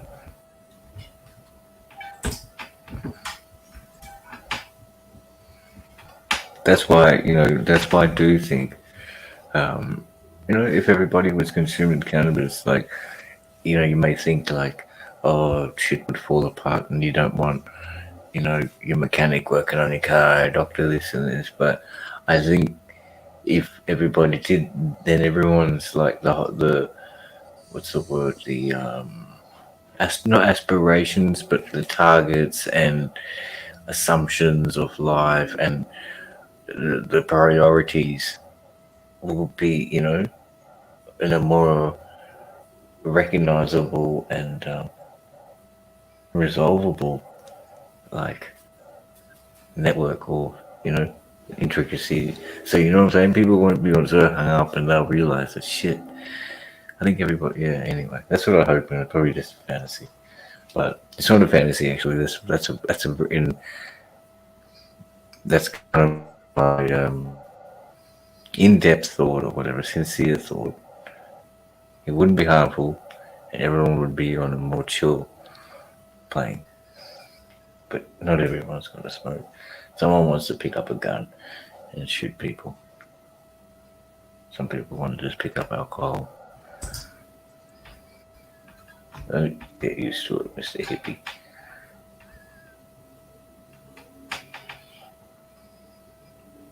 Naruma. Boo. Oh, look at this sloth.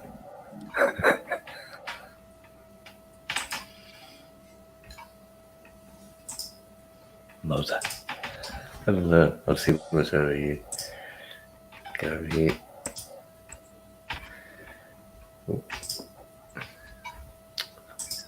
Every day says some just want to grow weed. When you said like, oh, you don't want your mechanic being stoned, I was just thinking about like, you don't want people working on your car if they can't handle the stoned that they've just undertaken.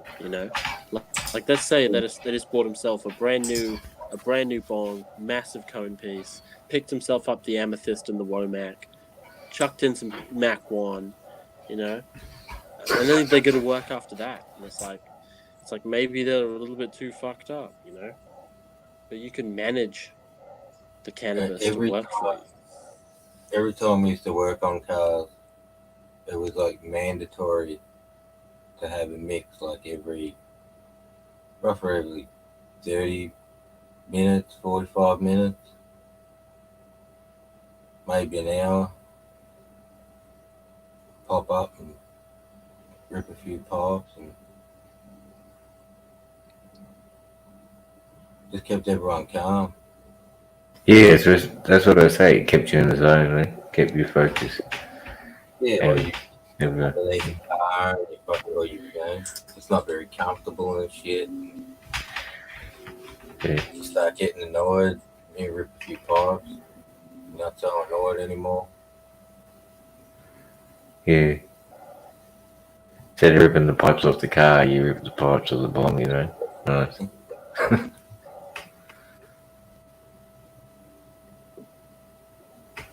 Oh, did you see that little thing? It came up before. I don't know. It was Sky News report. Cannabis legal in 4 years in Victoria. So it's something about if Dan Andrews gets voted out, pushed from another. Nah, I think if it gets support from another thing or something or other, they'll be looking. That's what they've been talking about. I just played it before, but trying to find it here, but you haven't heard anything about it. It's obviously just bloody like they're just talking shit to get everyone's attention. I think someone was telling me that the Cannabis Party, their preferences went to. Yeah, that's it. Oh, okay. That's that's it. It was about 30 seconds.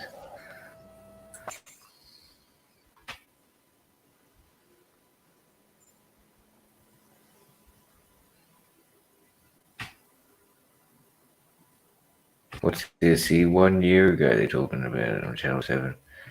Medical cannabis set to become financially accessible. But it just hasn't, has it? Not yet.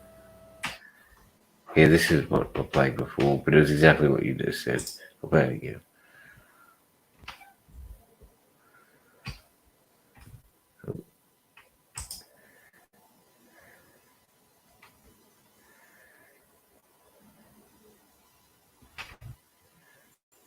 Excuse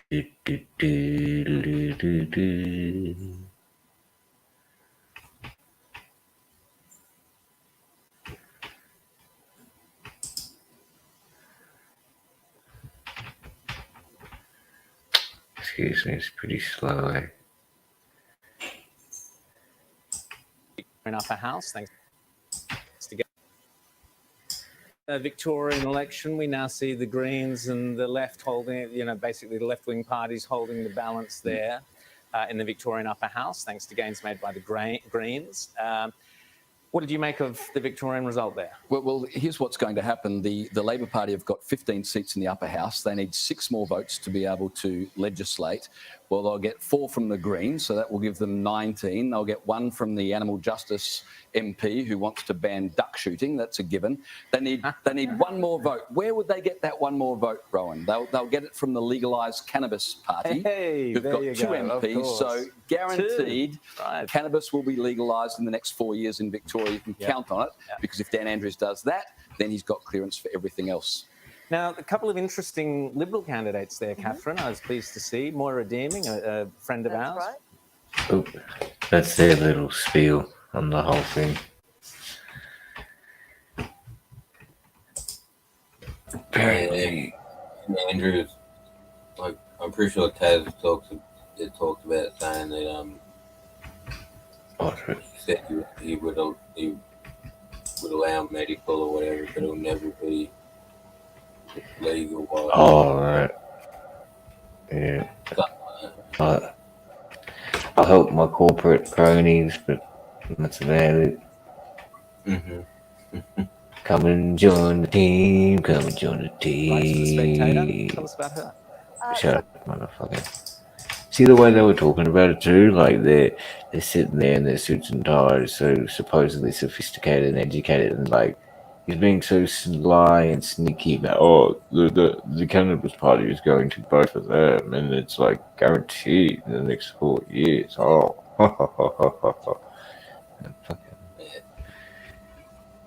no sincerity about it, just like conniving, sly cunts.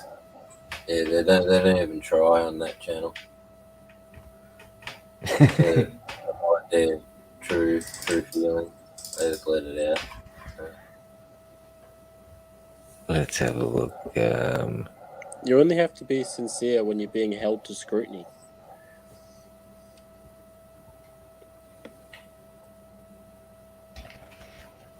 Yeah, every time I've ever seen something from that channel, it seems to be in some way inflammatory. Inflammatory. They're always some fucking weird spin on it somehow.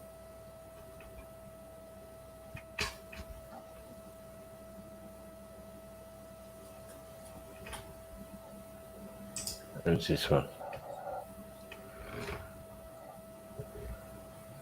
5 charged.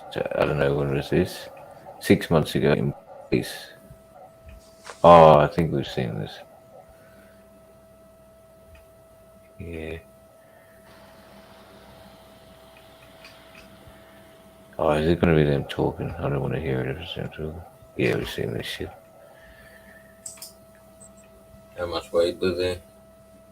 1.7 million. Remember? Didn't you see it? They're the Asian crew that had like a lot of farms, indoor farms, and greenhouse things going on. It says down here, Queensland Police said 5 men were charged, estimated 1.7 million worth of cannabis. With PGR. Yeah. And detectives said they issued a search warrant. 2 properties, Lockyer Valley, discovered 4,700 cannabis plants varying sizes, along with hydro system. Police seized 28 kilos of dried cannabis. There you go. See that? Oh, yeah.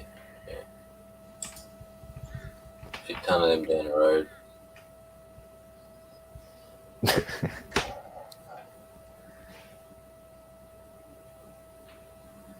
At least they're not talking, which is a good thing. I hate these ones where like, oh, they'll probably talk at the end, the sergeant will probably have his little spiel. Or the spokesperson. Here we go, look. Do-do-do.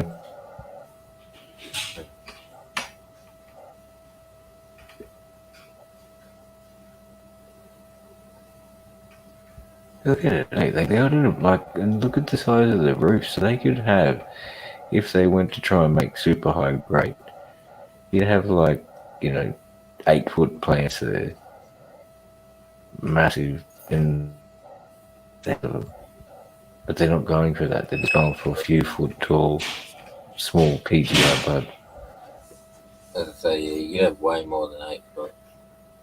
But I'm thinking that was going to be for tomatoes or something. That's why it was so high, so tall. All right. Yeah. Oh, you can see the bud there. You wouldn't make it that tall for a week.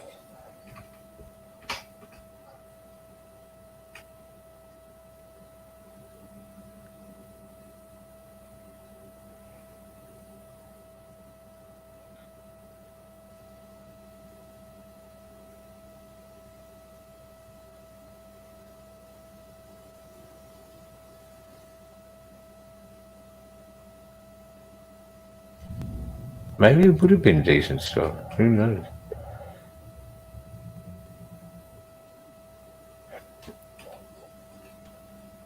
See, by the look of that, what? Or is that going to be whack? Here you go. Close up from the police here. Oh no! Oh no!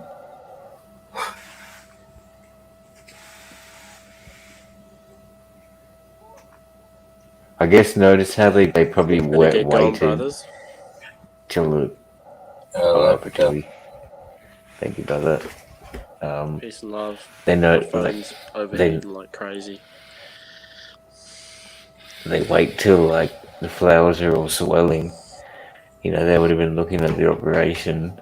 So once they come through and they collect what they collect, the weight's at a maximum. That's what they're charged. That's what I was thinking. Why? Normally they wear masks.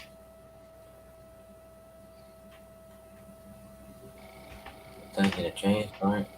There's a lot on fire. Yeah. Anyone got a lighter, mate? Hang on, how's that gonna work? Okay, I'll go back. Right, yeah. What's the issue?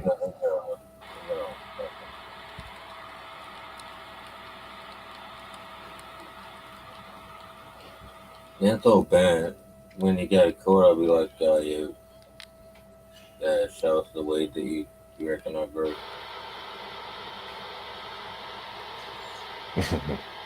Well, I took photos of it before they do it. There were video cameras when they come in. Yeah.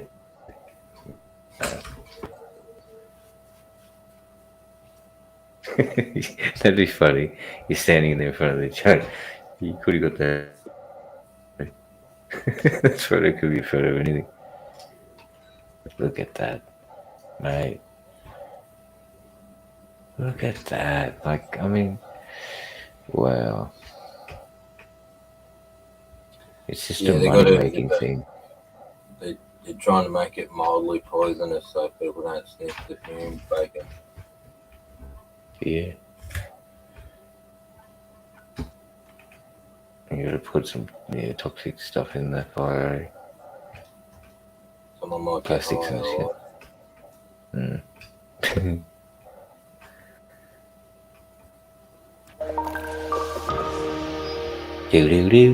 Do. That was pretty cool. At least they didn't talk in that video. I'm happy with it. But to think, one they're just like it's all just a huge like they're giving laying shade on these people running the operation because they're trying to make cash from it, but it's pretty much all the cash operation from their side as well. Like whatever money they seize, they take to their department, and at the same time they're just running up the court system. They're getting paid, and running around for this planet, like, which is anyway, it's just the most illogical thing I could imagine. They should be working out, because look at that setup. Their setup was huge and it was in full flow, like, and possibilities were great. Like, if, you know, what if they were growing, I don't know, some just on top of it, really growing for one of these companies, these medical places, or so if they're growing good standard flower, you'd have heaps of it there. And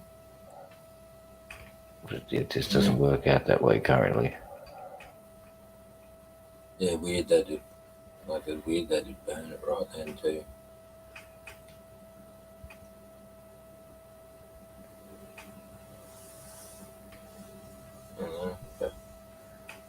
Yeah, it was, you would think. Yeah, too much. Yeah, that's probably it. Oh, I don't know. I wouldn't have. They must take some for evidence, I believe. But the photos would count.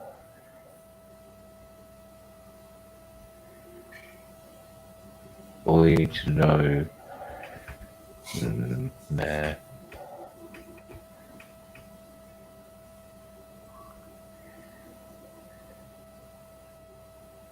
Oh, okay, Spain. I've seen this here. They got a good culture over there, right? I guess Sensimilia came from there, is that word? The word Sensimilia, so.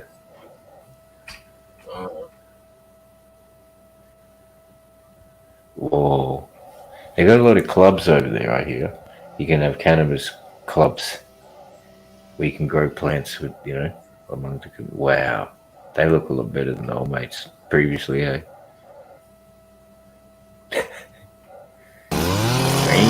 Oh, shit. Sorry, everybody.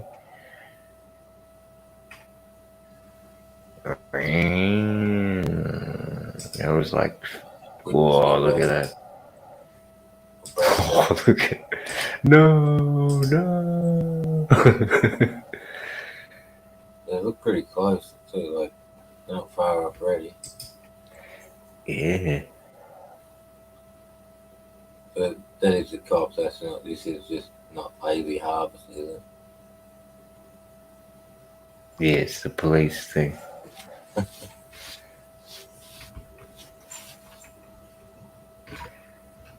That's how he harvested it.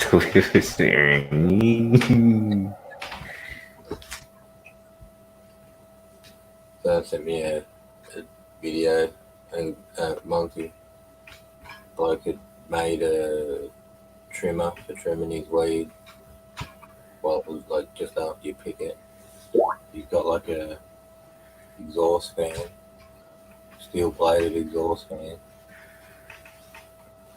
He sits that on a bucket, and then he puts a grate, like a grid, like a, say from your fridge or whatever, one of them shelves on top of it, and then he gets the weed and rolls it around on that. The fan chops all the leaves off.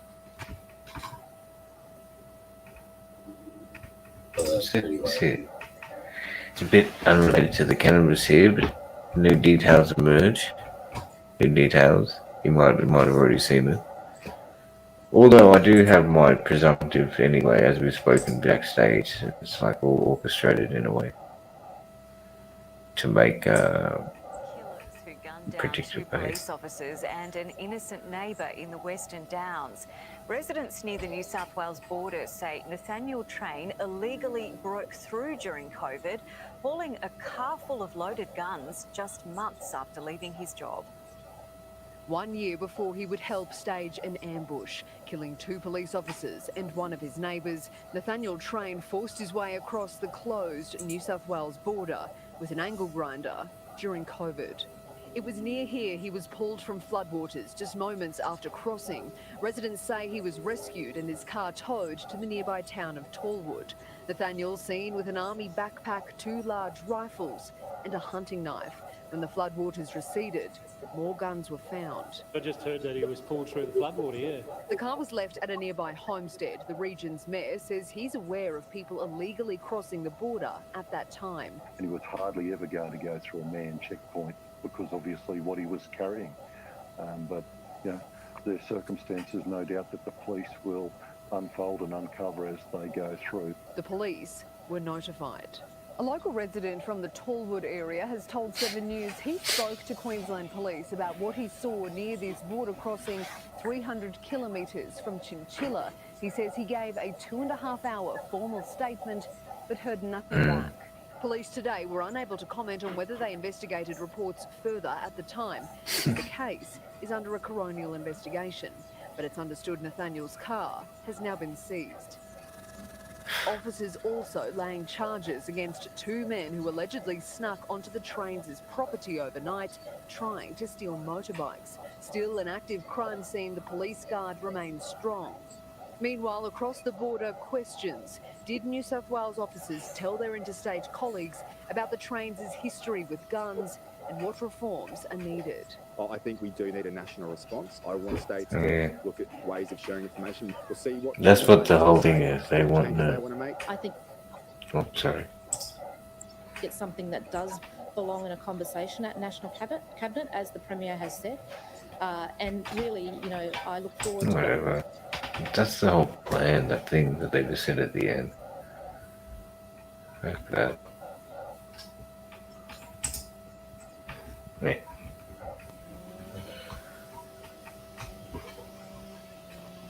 I'll get back to this. I'm just looking through some random stuff. I don't really go to the chat. What's going on?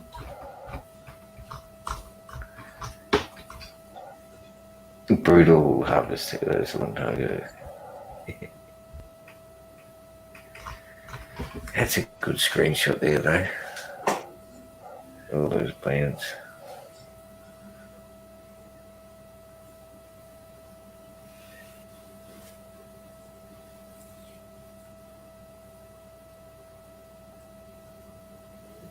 Not quite uniform. Like all, Right. That's what I'd kind of,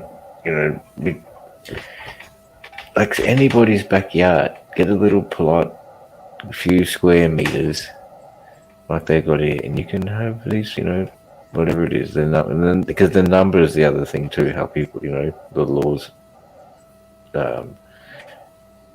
require all this shit. People restrict people. So if you could put out 10 or 15 in a little plot, like a few square meters, and it's not taking up much space, and you're good for a whole year.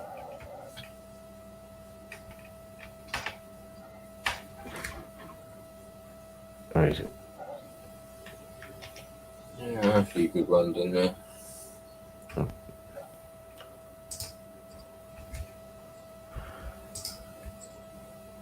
Oh shit.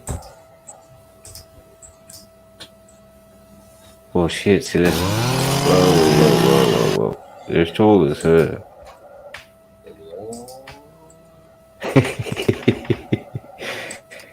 That's a funny one.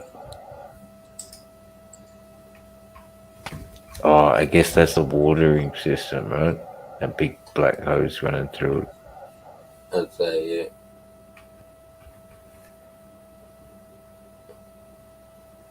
Trying to zoom in on it. We'd have rows. I guess he'd flood it. It's pretty deep in that section there on the left. So yeah, that's I reckon. Yeah.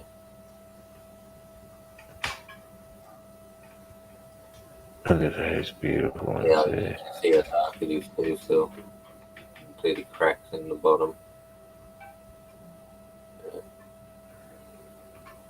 So Is that a puddle of water? It was. Oh no, that's a pathway. But yeah. The plants are slightly raised, and you've got channels. Yeah. The water will run down there. Yeah.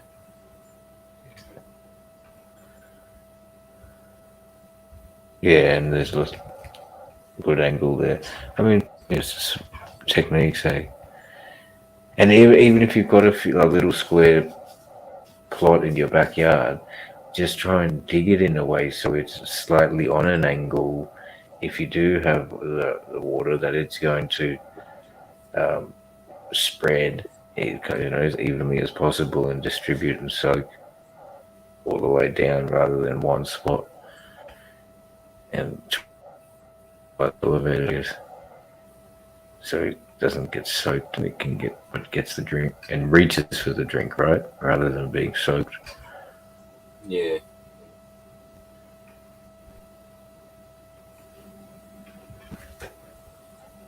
And plus, that makes it hell easier for the size of that garden when you're watering. Instead of watering, going in the can and ordering one by one. Grab it, dump it in a section, and he'd know that section would fill up a few rows, and he'd dump it in another one that'll fill up a few rows, and dump it in another one. Actually, speaking of fucking. Oh. Man, my thing is so slow. Because Cog gives a good not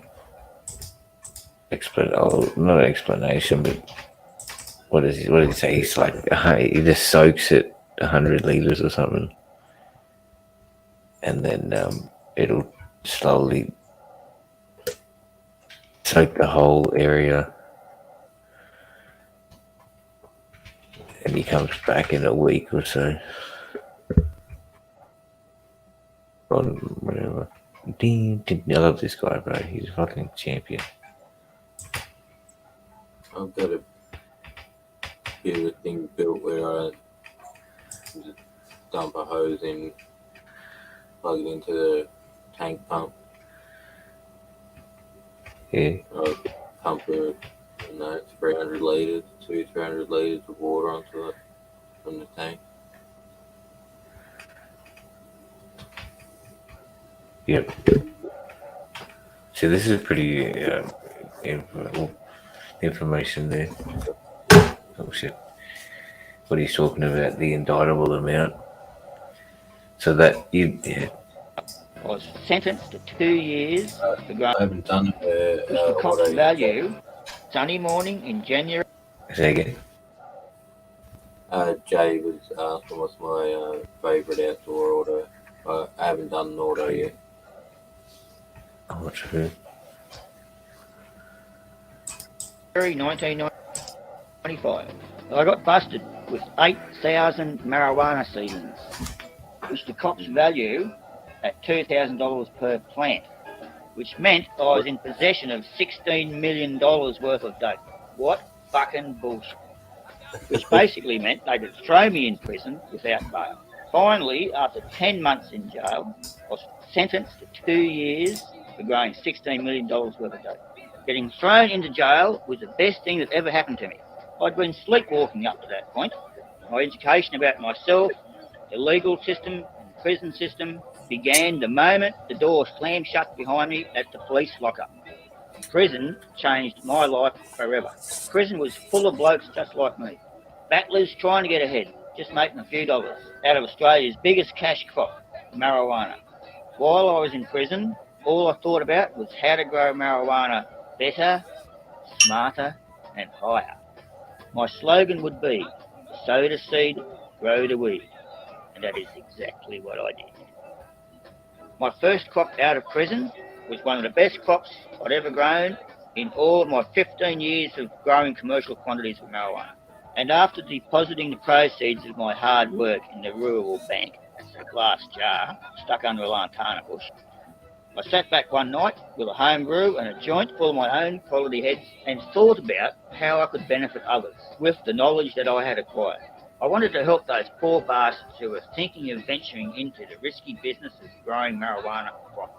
The end result was I wrote a book. It's called Marijuana, A Grower's Life. It's a handbook on how to grow marijuana for money.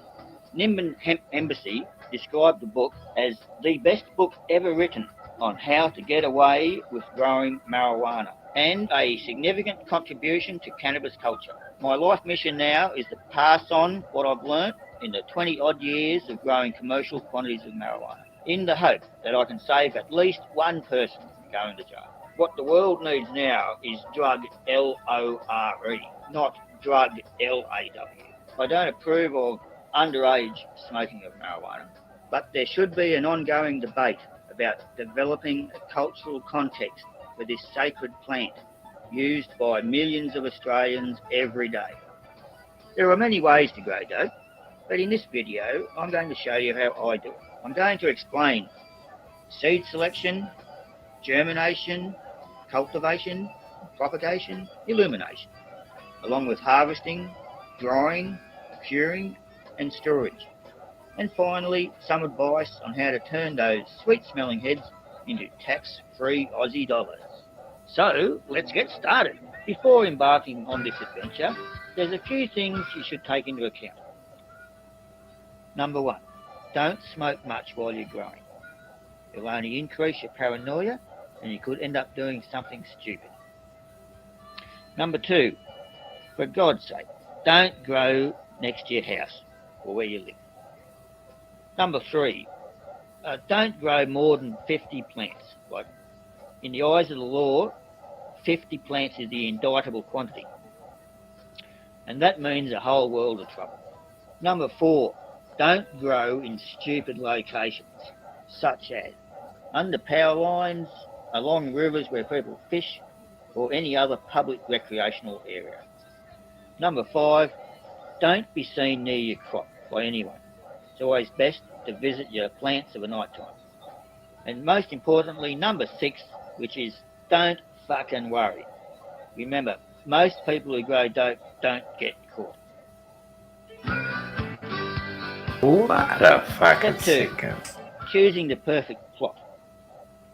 Okay, I'm assuming that most of you don't have 100 acres in the middle of nowhere to plant your crop on. So here are some strategies that may provide you with a perfect location.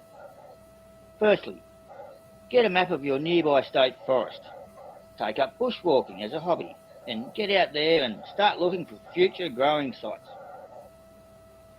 You should be looking for, number 1, north-facing slopes for maximum sunlight. Number 2, easy access to water. 3, privacy. Number 4, good soil. And number 5, easy access for the transportation of fertilisers in and harvest out.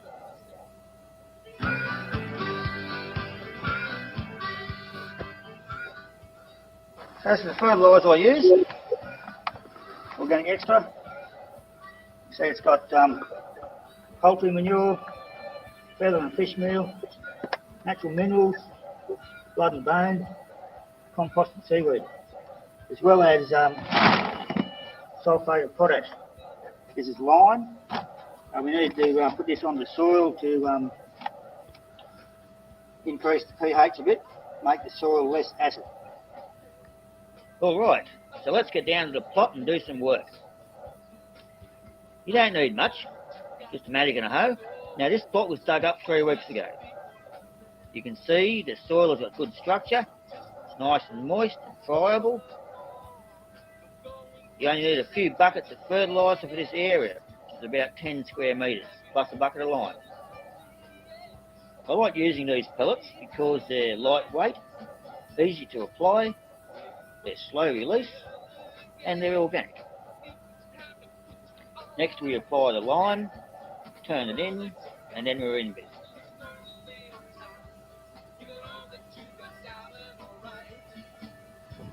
So what we've done here, we've used a hoe to make up some rows. There's 1, 2, 3, 4, 5 rows.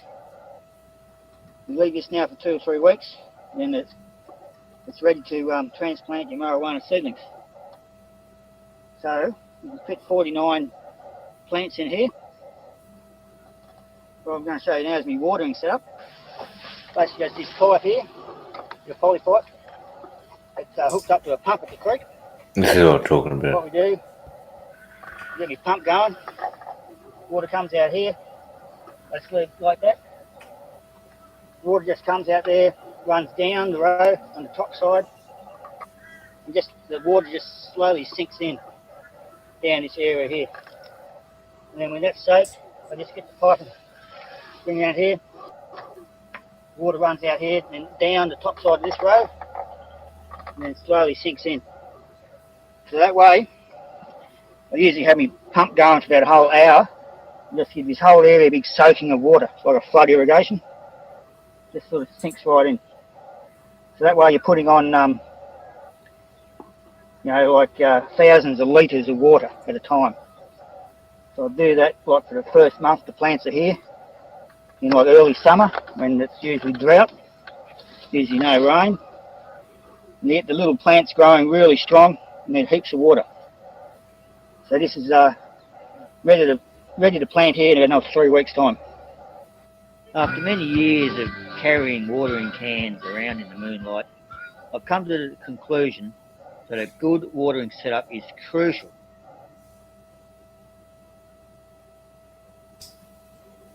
It's crucial, mate. That was what I was getting at.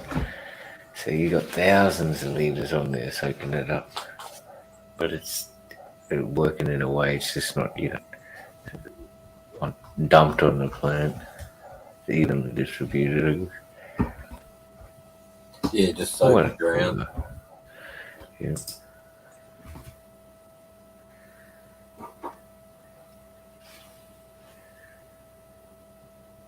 Have you ever given living soil like effort a go? Yeah. Yeah. That's like, that'd probably be the way to do it, eh? Always inside. Yeah. I've done outside as well. I did inside and it turned into like a bug problem. Oh. Yeah, actually, I've got issues with something like these little, I don't know what they are, little fly around things. Because the grass is so tall at the moment anyway. And hopefully they're not going to be too detrimental. They weren't around last year, but these little things just keep flying around. I don't know what the fuck they're doing. I'll have to get some hibiscus or do that lemon and baking soda thing. But yeah, see, living soil, I'm just thinking like an outside, it'd be the most efficient, I guess, in a way, because you don't have to do as much attention. Well, Yeah, no. Still pay attention to the plant, but like nutrient-wise, and just got to water it. And nutrient-wise, you just basically using water. Yeah. But I guess it takes months for that ecosystem or that environment to build up, right? Yeah, and all the microbes and stuff. Yeah. If you're taking away from it, and you got to feed it again in the off season. Yep.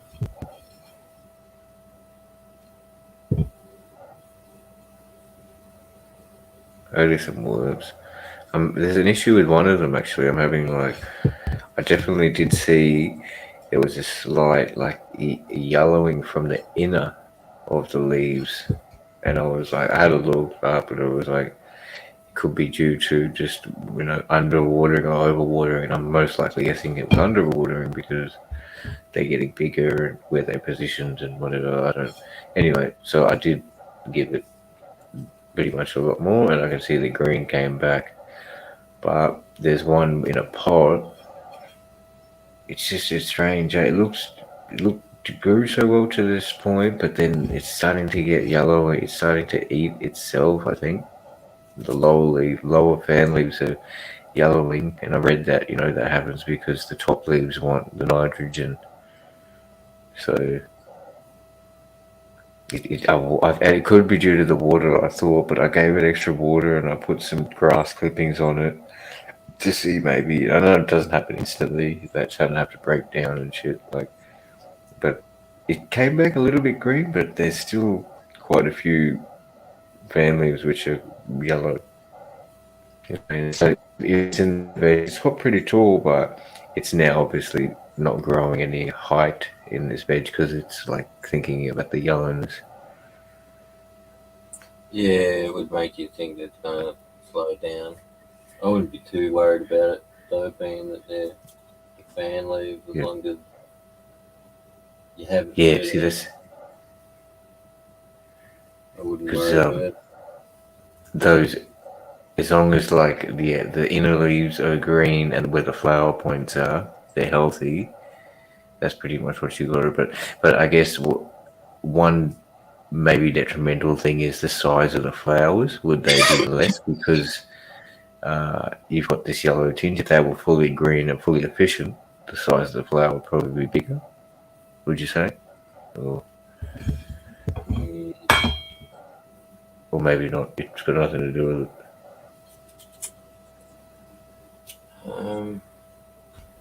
Look, they, especially on a sativa, they're there, definitely. I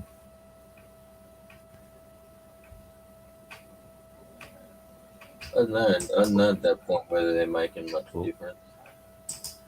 And I suppose when I have tried to sort of run that myself, you know, like I'll pick 4 big branches and I'll take all the big fan leaves off it so the more light can penetrate, so anything that was under it that's smaller has a chance to get bigger. Yeah. And then on another 4 I'll leave it, see what happens. Okay. But yeah, you got to pick 4 that are, they'll be comparable. So I haven't. If you go over time, you can tell if there was a difference. And I've never really found that the ones with the fan leaves were any bigger. Oh, okay.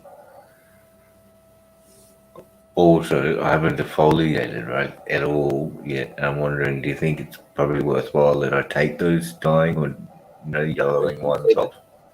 He said it's low down, yeah. Oh, they're on the lower nodes, yeah. Yeah.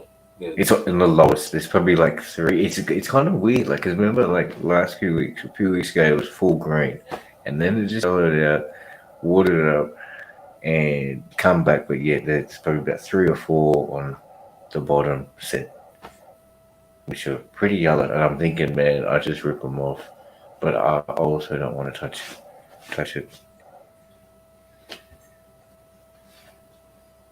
They're like pale yellow.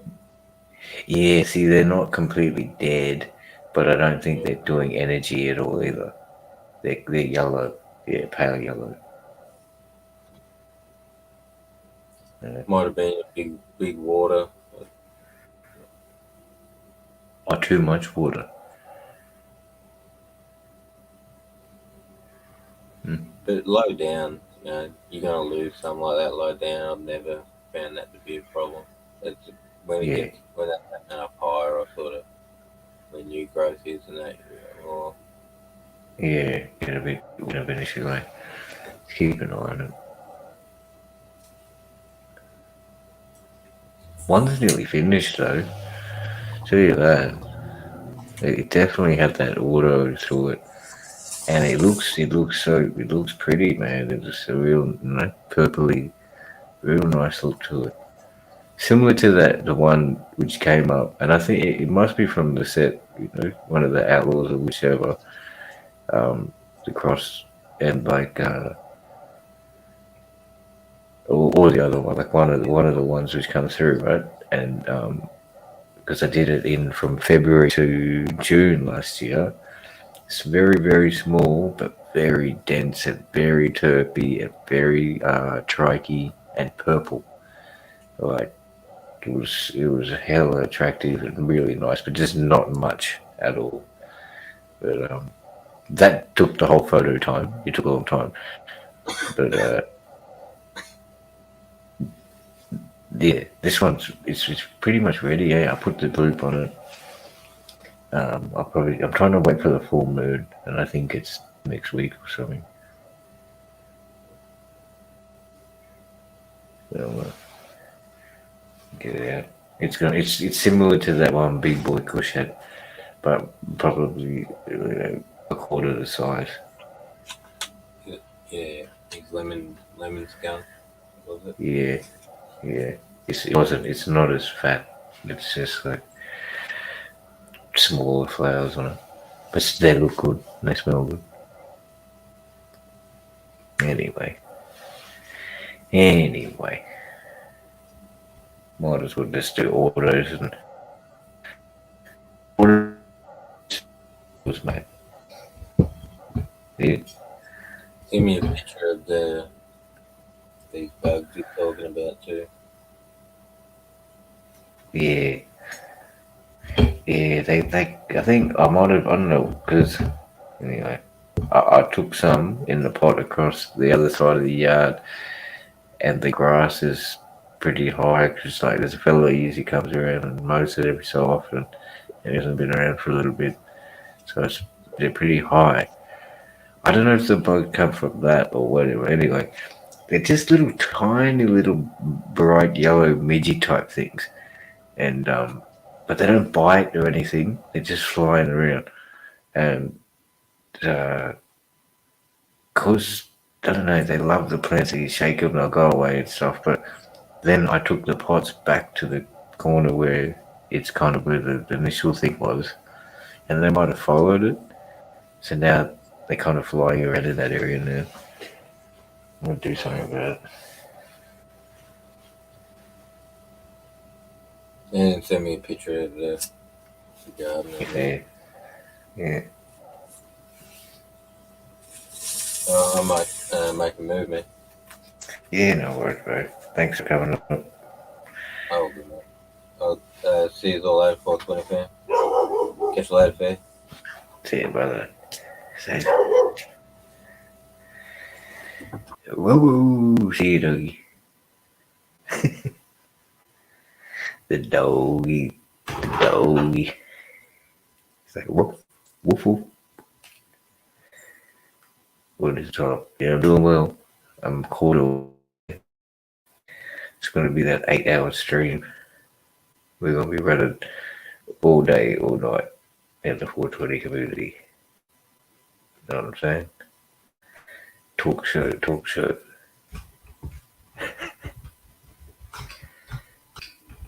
Appreciate everybody hanging around, man. I do appreciate that. Yeah. I'll go back to here. Cog's very boring for everybody, right? Everyone wants to see it. Get all that Cog. I'll, what is it? New Zealand, after the jump of it over. What's his kind of it?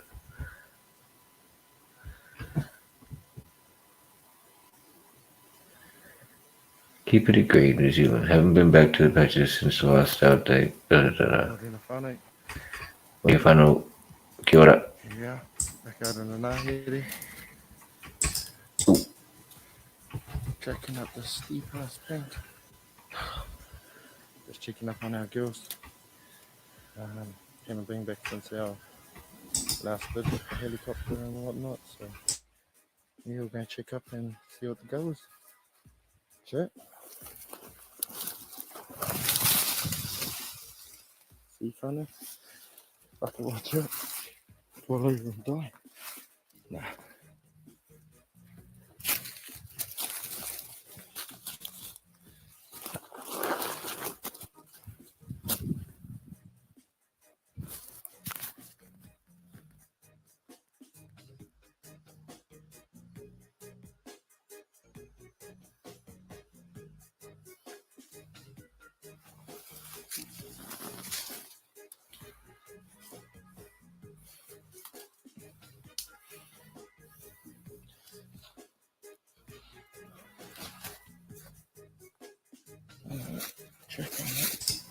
It's a pretty mean operation, obviously, if they can't talk to each other and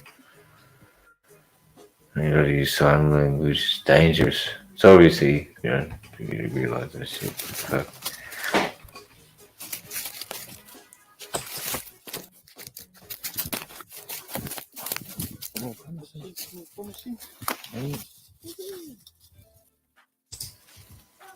see you, Moser. Thanks, brother.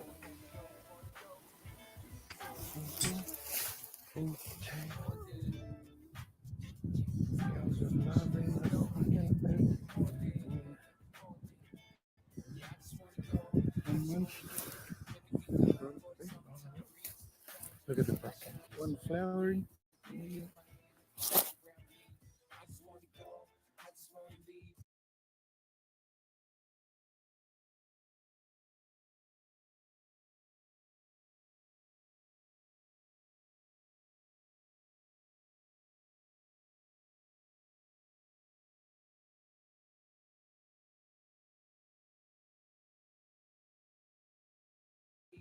Jay got us some smoke in about a week.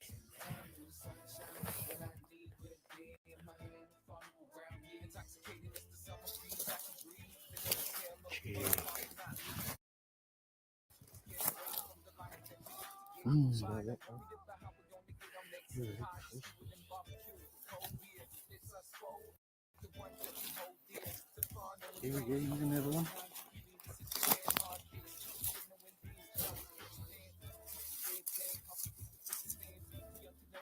Ugly review joint. There's a little bit of a nut.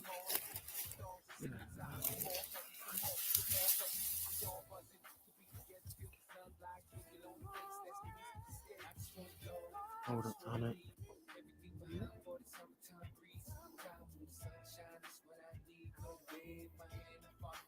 Rather hear a train than a fucking helicopter. Oh. You guys missed a tweet. You need to be fucking smoking. Looking after a fuzzies, brother.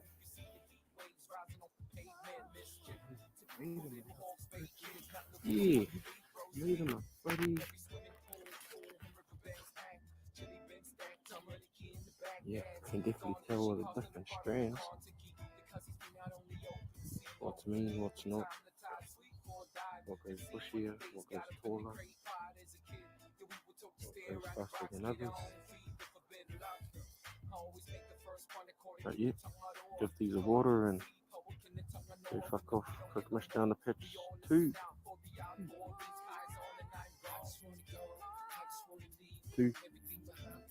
Yeah, back. So, yep, give these a quick water and fuck off out of here.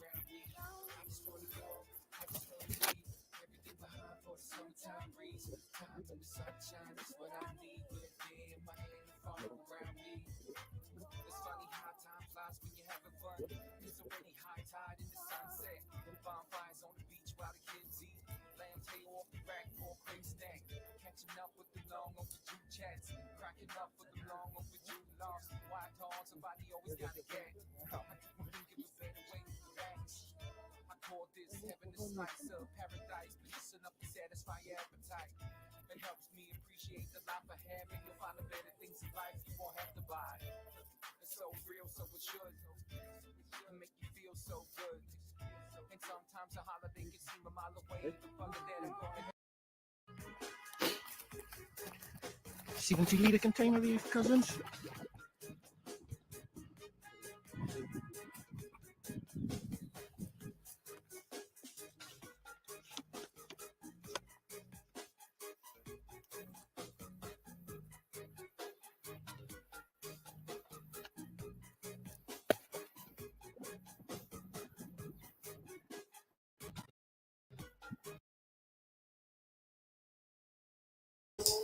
Yeah, that's pretty terrific. That is pretty random. I didn't see that before. I don't know how far. It's interesting, you know. Not interesting, but they got such small plants flowering already. I have seen that, but for him to say, "Oh, I have some smoke in a week," what are you doing, bro? You're gonna try and cure it in a week? Nah. It'll take a few weeks to do that. A few weeks indeed, more like a month. It's essential. Alright, I might shut down too then. If we had 2.5 hours. Still a couple people in here though. Go back.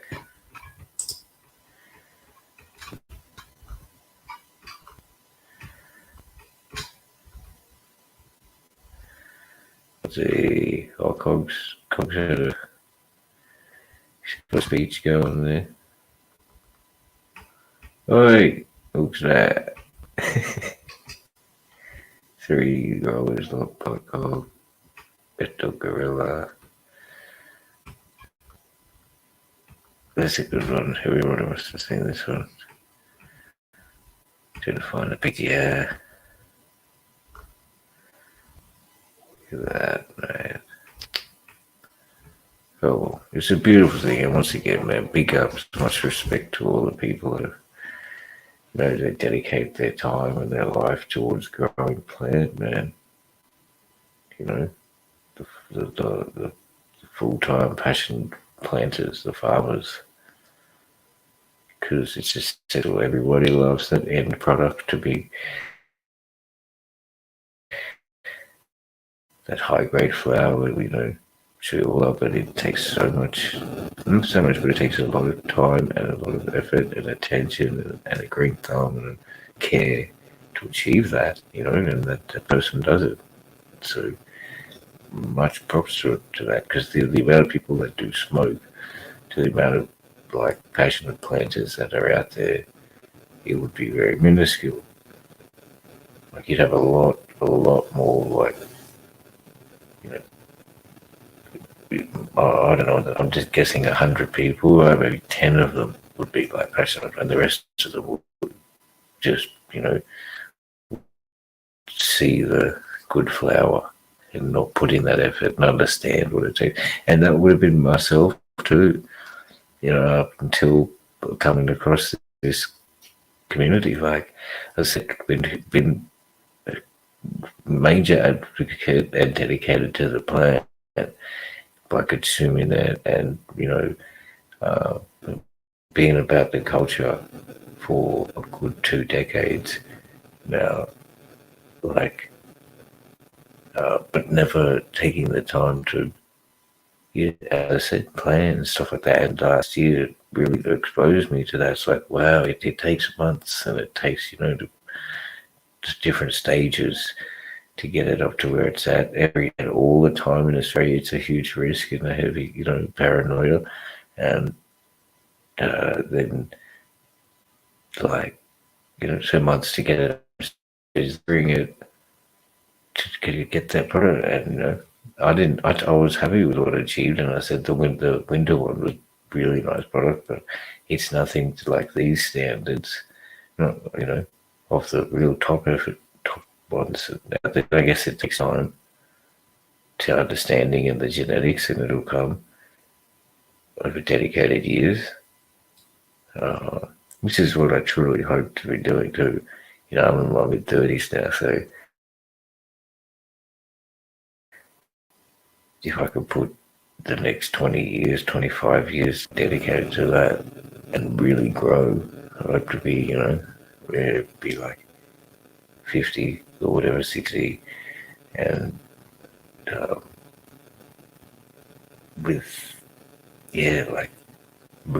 just a different step. Because if you put that in from when you're a teenager, and that's the other part too. I can see myself in a sense where it's helping build a foundation where I can support myself as much so, naturally, with my individual connection to the earth as planting a seed, making a tree grow, but then, also having to be a hassle to society by criminal systems or whatever, and or just, and having to deal with the stresses of doing all that sort of stuff as to a minimal, right? It's the most harmonic, say, but the least clashing thing for all parties, right? And this is just me taking my kind of, not to say this it's both ways, least clashing, right? It would be better, it would be beneficial for both parties, all parties involved. Now, and this is just from my perspective. Everybody else is similarly to say it too, I'm sure, but I can't speak for others. But still, without a risk and whatever, but I'd love that, just to find a little space, farm space, cultivate your own as much as possible. Music is something I really need too, but I get guitar and to just play, and it's a great outlet and venting, but then to have growing in connection with it. So yeah, I don't know. I'm not ranting, but I'm actually talking really sincerely, and that's a real path could really hopefully get to. And it's all just touch wood too, because it's thankfully you got to step right, obviously move and manifest towards it. Try to be smart about your movements, work towards it, rest, sacrifice, but then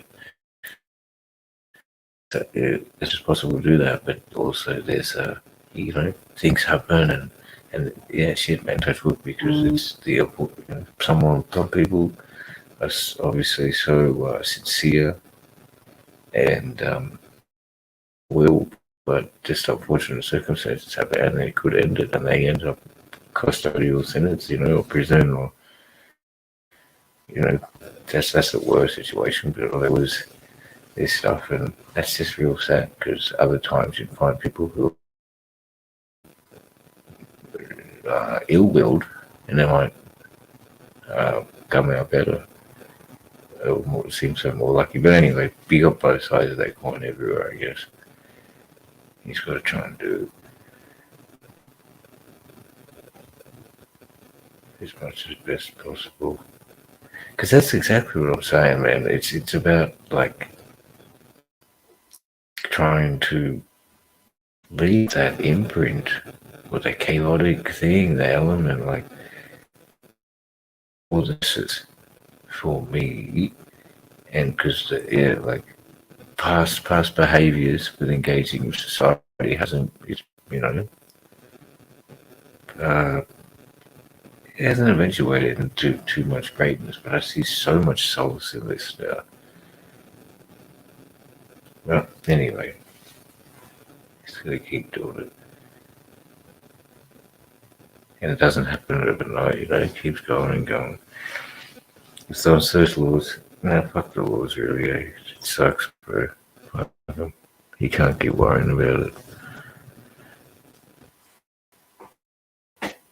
You just gotta do it.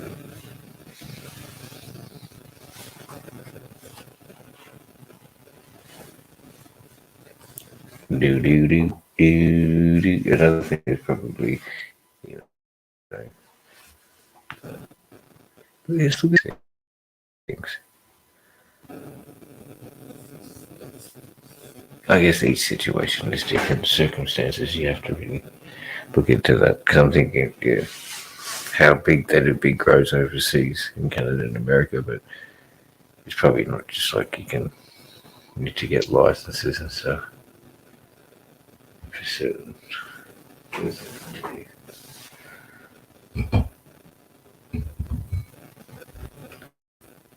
I'm going to look over here. What's going on? Oh, everybody's gone to sleep. Alright. Where are we at? I'll see if I can go for another 20 minutes. Appreciate everybody hanging around. Hope the sound is coming through cool. Just how you digging the new look, kind of space. I should fill that up. I think so. I'll just put it there. And I don't know, it doesn't matter. Grow the weed, play the beats. Everybody go play the beats. Play the beat. You can see it from here. Right, you can see the keyboard. See.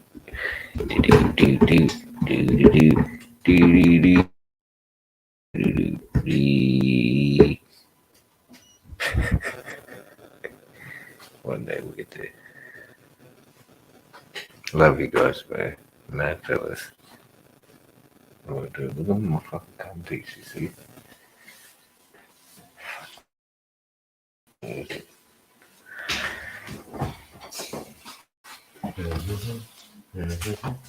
Yeah, I'm sitting on a very fucking reason on the back of the short.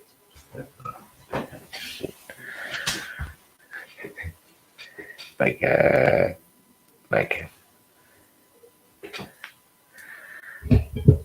everybody loves DP2.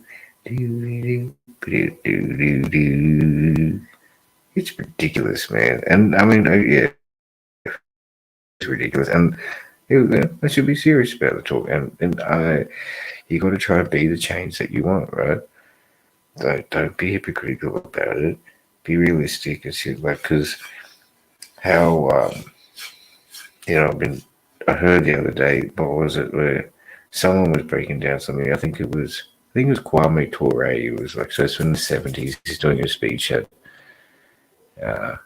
one of the universities, but basically saying how, like, if someone's like opposed to something or in a situation of detriment or, or just ill feeling, and basically just keeps voicing and protesting about it, whereas and pointing fingers, like, without having any plan as to remedy the situation, that's very, like, immature in itself. That shows, like, if people are pointing fingers and saying, oh, the blame on there, those people are immature. It always shows on my part. But anyway, so in that kind of sense, I really feel and resonate with the way people, we've all gone through this grief in different ways, right? We're all hearing this sort of shit, so should be really taken into account and try and take steps towards developing that kind of like a group or organization which is rooted and what's the word, like, recognized by officially, I said, like, councils and whatever, registered, but advocating for medical patients, and also just the whole, I guess you got legal cannabis and all this sort of stuff, but take it from this grassroots perspective, and I guess then from that become what ill complaint could you have then, because you actually are trying to you are taking the steps, and you can be within the environment as much as you can be. Yeah. So I think because you would probably need a few people to, because like doing if you were just to be a single person running to Parliament and trying to make a group, or make like a, what do you call it? Use a sole trader if you're your own, but make a business or an entity that's standing up for these sort of things. You don't think it'd be hard to gain that traction, right? And then also the weight you have, and same way it works within parliaments and stuff now, right? How they need a certain number of seats and all these things to pass. So if you're only the one, you got a minimal percentage or distribution, you can just easily get voted out, so that it doesn't really, your say doesn't count, which is the sad part about the politics and stuff. But same way, I think if there was a group, then it would help. So anyway, I'm just talking about it, but I should really hopefully look into it and register something, and take the steps to, like, what can be done. Seriously look at the avenues, and not just one avenue and be like, this is the way. You look at this possibility, look at that possibility. And it's obviously going to be a financial thing too. Nothing will really come free or nothing. So, there could be like little, there's probably obviously paperwork fees and stuff you'd have to if you're trying to lodge things and that. But if you have a group or so, you could have like a little admin fees that go and help. That's how these corporations do it, right? So, and they wouldn't have to be starting off just to do it, to make it official. So it could be like a $50 every quarter or something, and it just goes into the kitty or whatever, just to keep there and be established and continue on. But not even that. And then, you've got to be making those plans and making those steps and moves. And what's up, Douglas? Coming through late night. See you, bro. I'm just ranting some madness. I was going to close down, but a couple of people come through. Just packing up bills. Put the link down for the people. It should be in the history, chat history. But I'm serious about that. Because, same time, it kind of each juice their own. I said what I said. People would have heard what I said.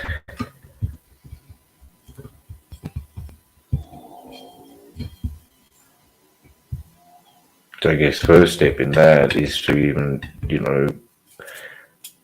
be able to describe your own situation and your aspirations clearly, verbally, and in a documented sense, so that you can propose it to others and you can have a clear vision of which way you're going to establish it.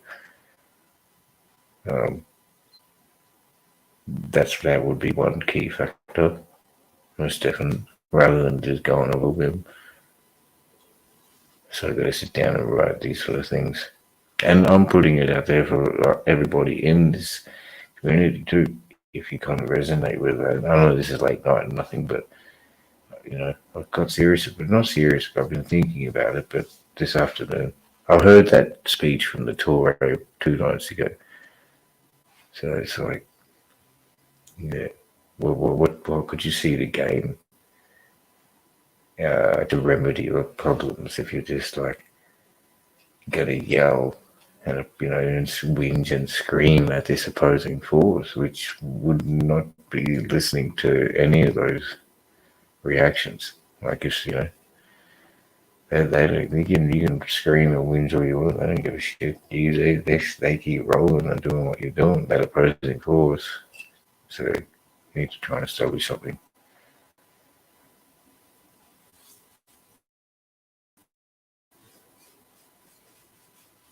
Yeah, totally.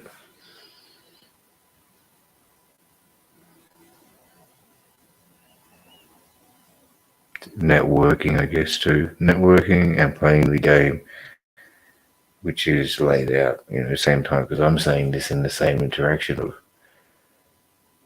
I haven't been, active with that sort of element in a long time, years and many years, and that's due to the fact of me trying to listen to the attribute of what do the right thing, be a good person. All you get bombarded with since you're a child for 20 odd years of my life. I never did really hear that, and I just lately thought I'd try. But then trying that part's like, I don't think I'm in a good space at all, really. Not good at but it's just, I see it's those things are written up and established not to be beneficial to the person and try and bring out the best experience of their life. It's to conform them in a way which is going to be most beneficial to the society and authority as a whole, and then mold the people to best suit them and then pick out what's good, right? So here I am now, and so shit, I'm going to try, obviously, do it in the, play that role as best possible. Something sincerely taking this aspect and attribute of the culture, as principle, rather than just playing it their way. Not playing their way, but being that susceptible character, and victimized and you fall into the justice system, and rather than just logically standing up, the righteous thing to do, they can do, like, not just its own cannabis, it's natural. It's a natural way, rather than the rest of a lot of society, the way that it's headed. It's not natural. You know, it's a birthright. God, not God even, right? But just it's a birthright. Everybody, we're all birthed from a man, and a woman, a mother and father.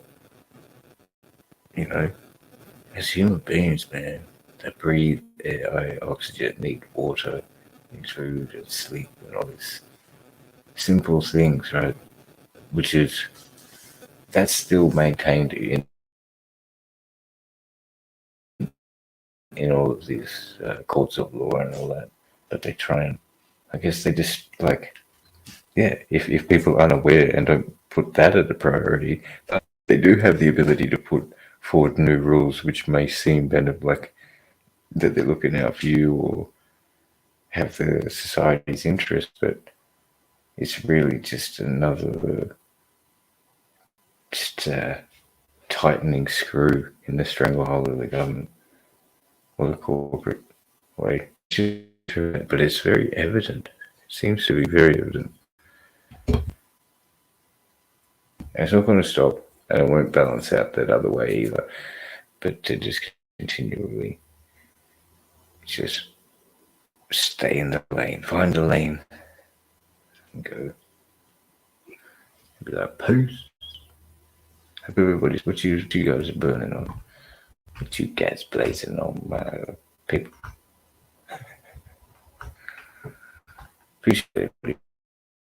Yeah, I'll probably stick around for another 8 minutes. Like, oh, it's gone up. We've got 9, 10 of years here.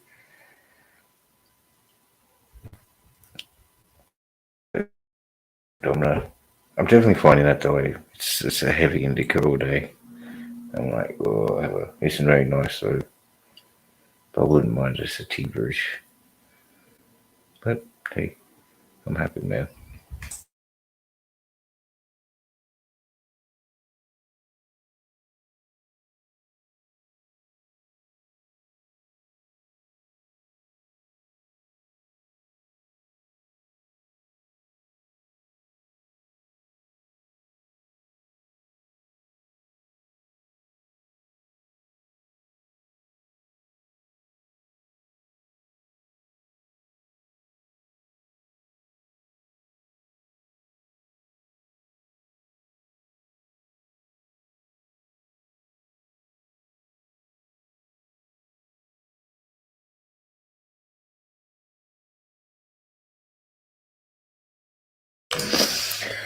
Yeah.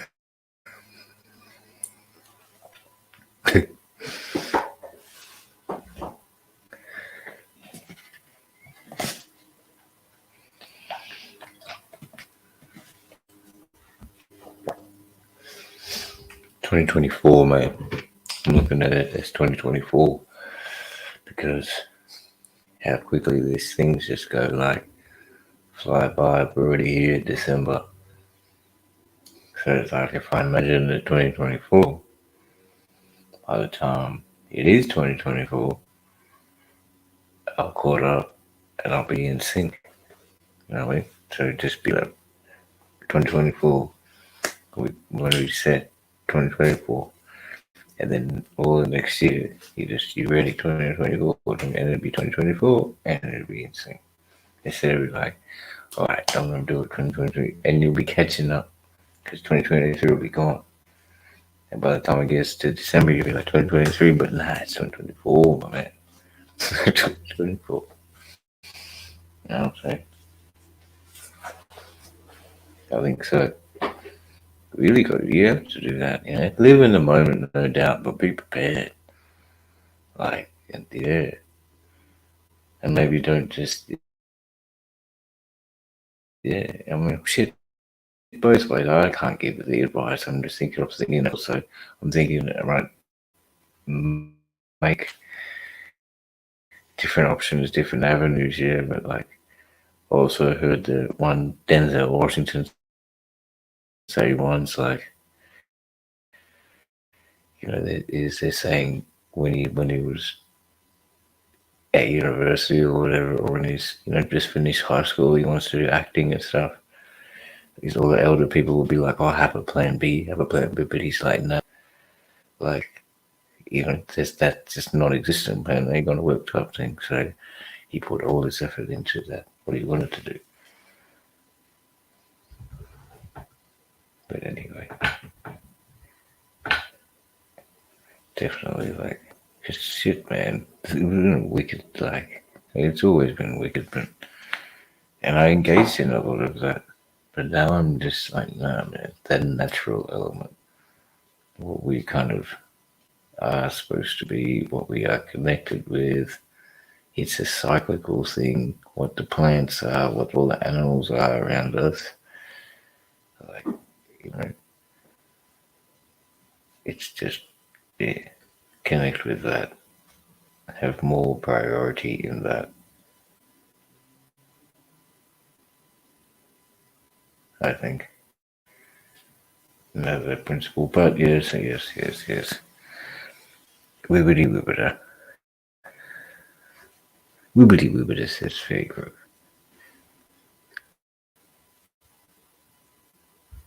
I don't know. I'll look for something up here. Bam, boom, bam.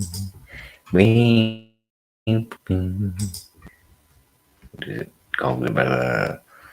Golden brother. Gotta go. Put this back.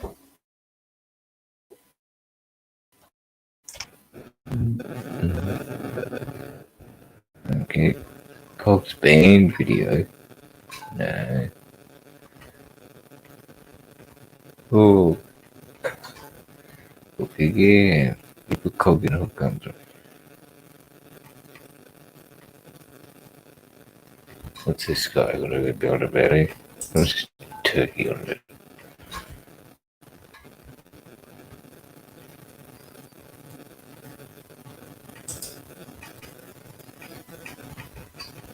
Merry Christmas, everybody. Yeah, and I hope everybody wins a bonbon too. When it comes up next week. Maybe you win your bonbon. You get the hat and the joke. Ooh. Just hang on. It's surprising truths about legalizing cannabis. Ben Court, TEDx, Mile High, Colorado, 2012. I don't know. This is 2018, but in 2012 they legalized it.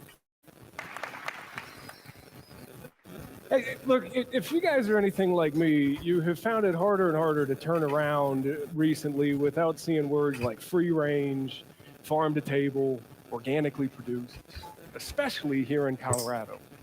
Now, as we've become more conscientious of the way that we eat in recent years, these once unfamiliar words have worked their way into our daily lexicon.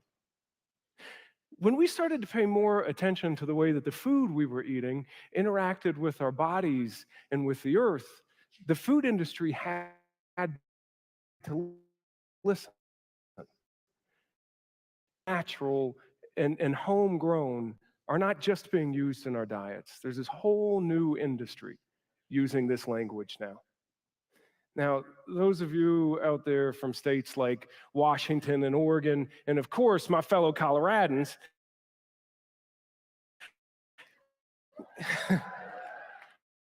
y'all know what I'm talking about. It's weed. An industry that taxed a sale of about $6 billion worth of product in 2016. So what if I were to propose to you that some of what you think you know about this legalized marijuana thing, that talking about issues with legal weed is a pretty quick way to get uninvited from the cool kids table. I know that better than most, but I intend to do it anyway. First, before I get started, let me be perfectly clear about one thing. My fight is not against the casual adult use of marijuana. I don't care about that.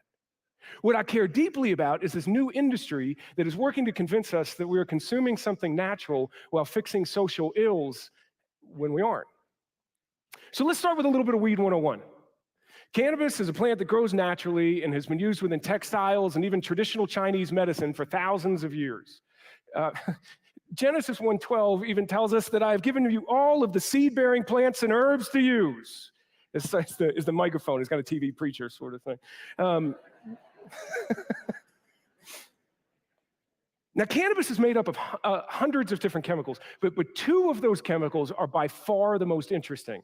That's CBD and THC. So CBD is where almost all of the medicinal properties lie. It's an incredibly fascinating part of the plant with real potential to help people. It also is totally non-intoxicating. You could take a bath in the stuff while vaping pure CBD and drinking a CBD smoothie, and you still couldn't get high. I've tried.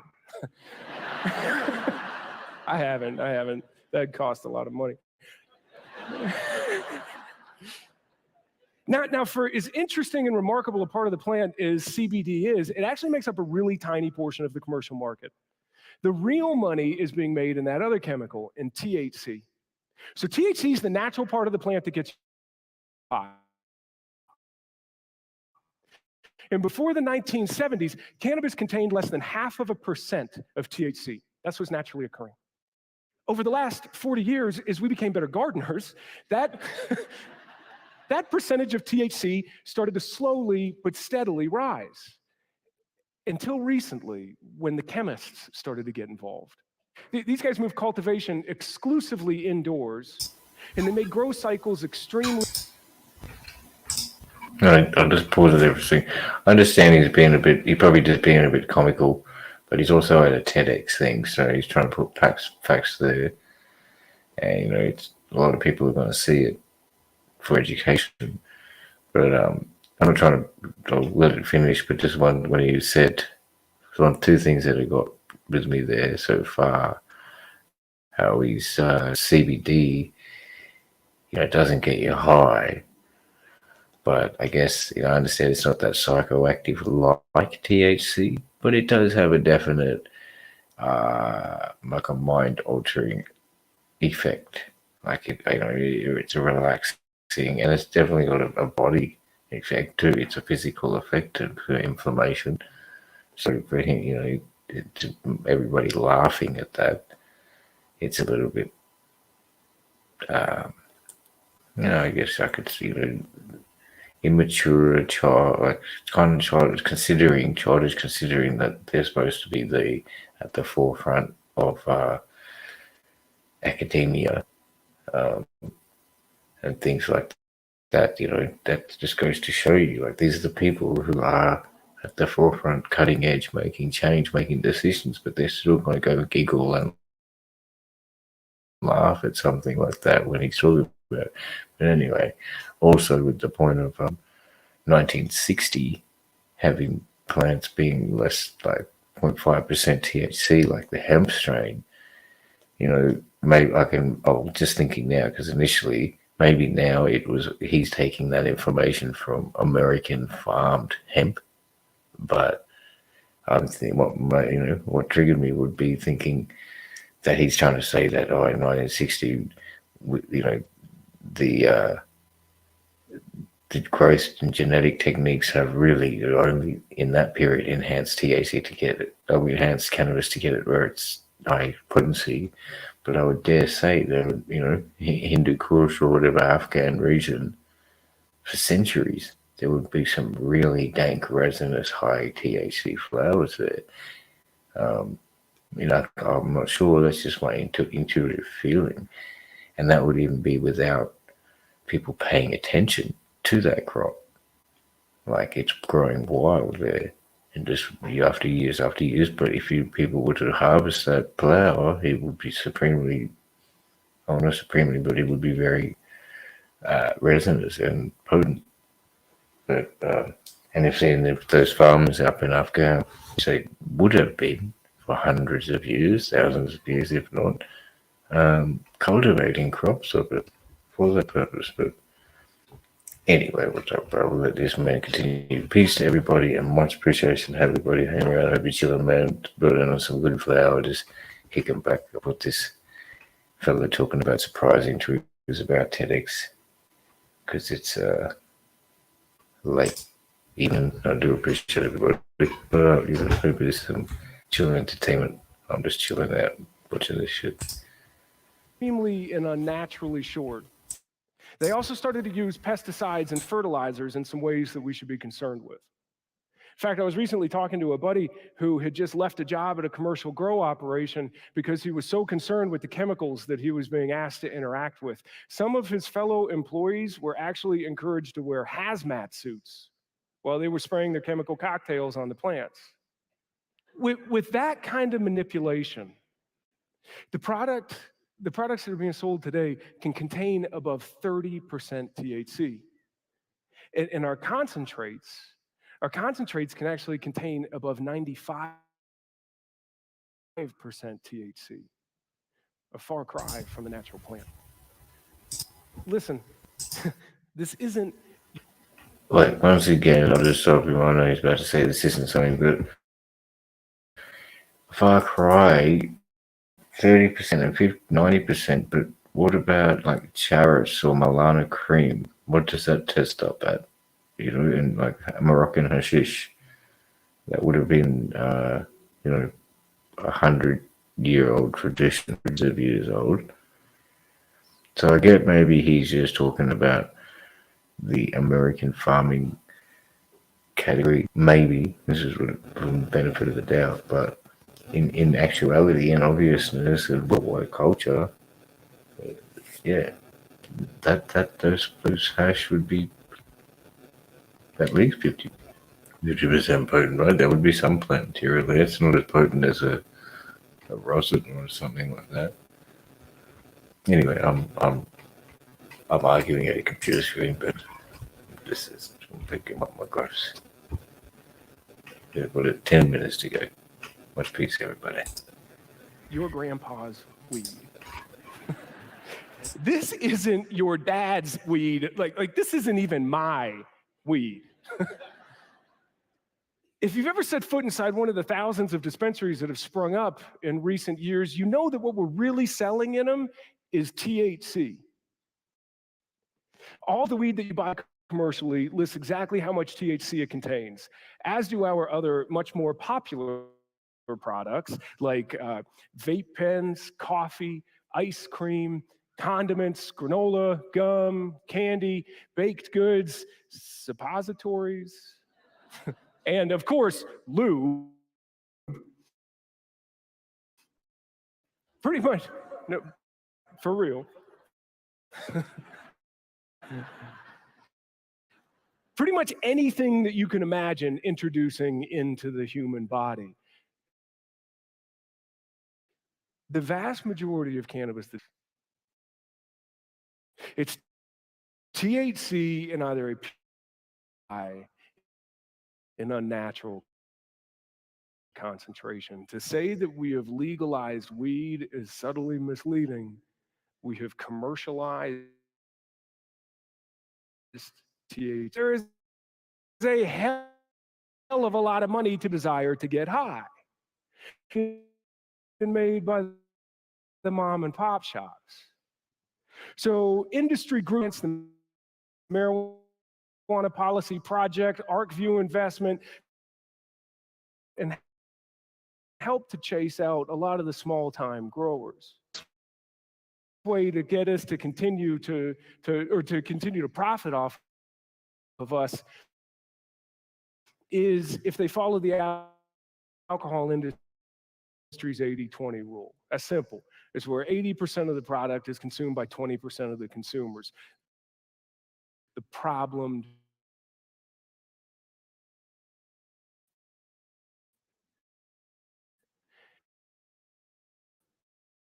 if they jack up the potency. Twice as likely to consume THC regularly than though, I'm sorry, if we earn under $20,000 a year.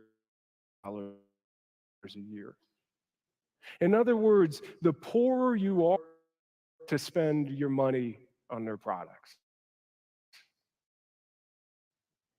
And in this country, highly correlated. One of the reasons that we often want to is that it will help to stop the disproportionate incarceration rates among minorities, which is something everybody in this room should be extremely concerned with.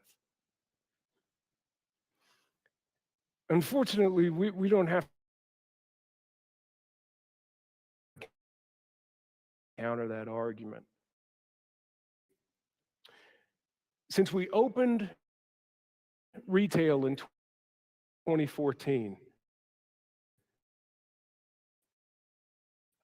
almost all of which are in poor minority neighborhoods, we saw an 8% reduction in during that same 9% increase in the arrest of Hispanic kids for weed-related activity, and a 58% increase in the arrest of Black kids for weed-related crimes. You guys heard that, right?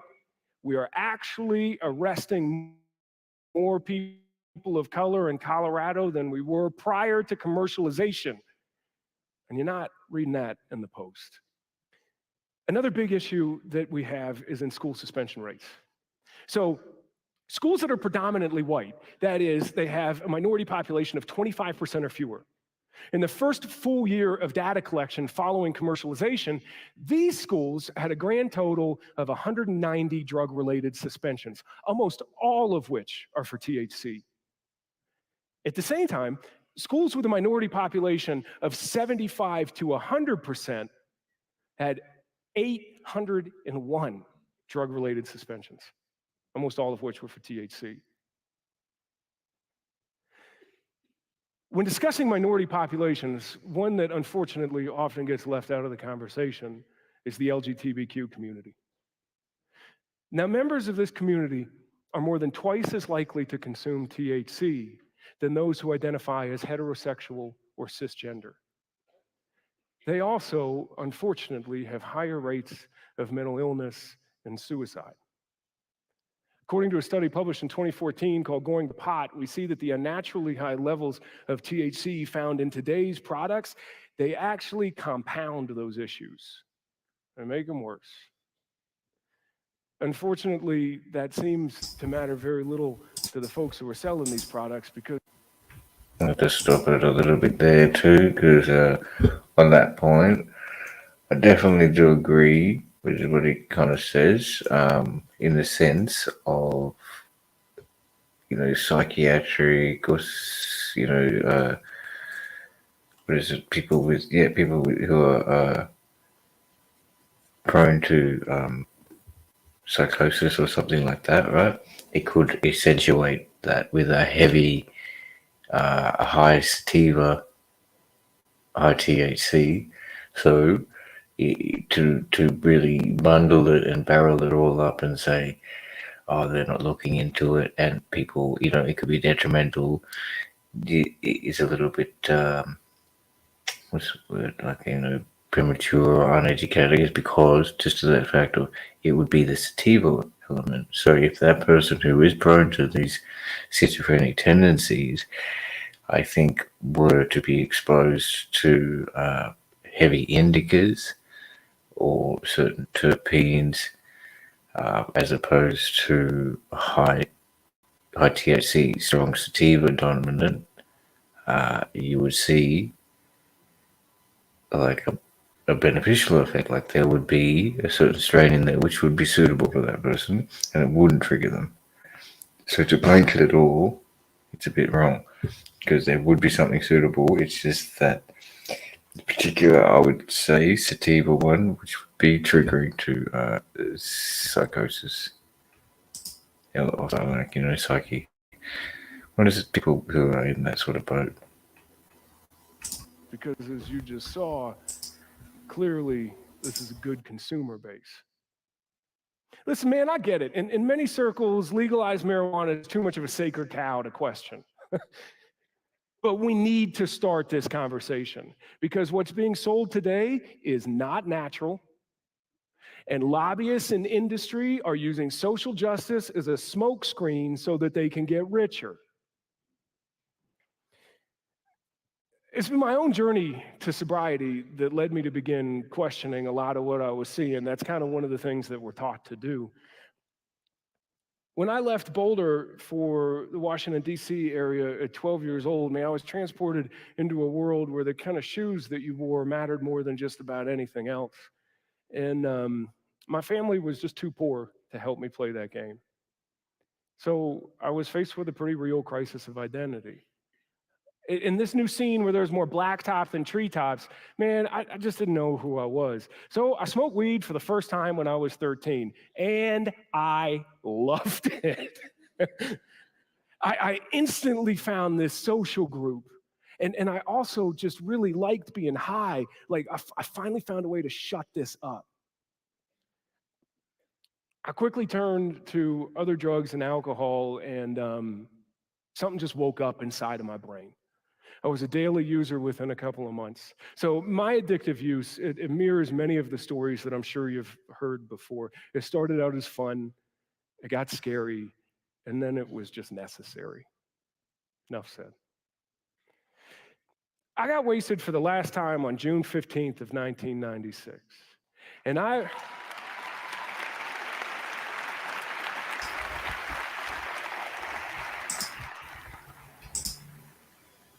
Good for you, buddy. Yeah, so it could be the skunk. That's the, what is it, predisposed to this psychosis, but just saying that more intuitively, I think it would be sativa, because it's a,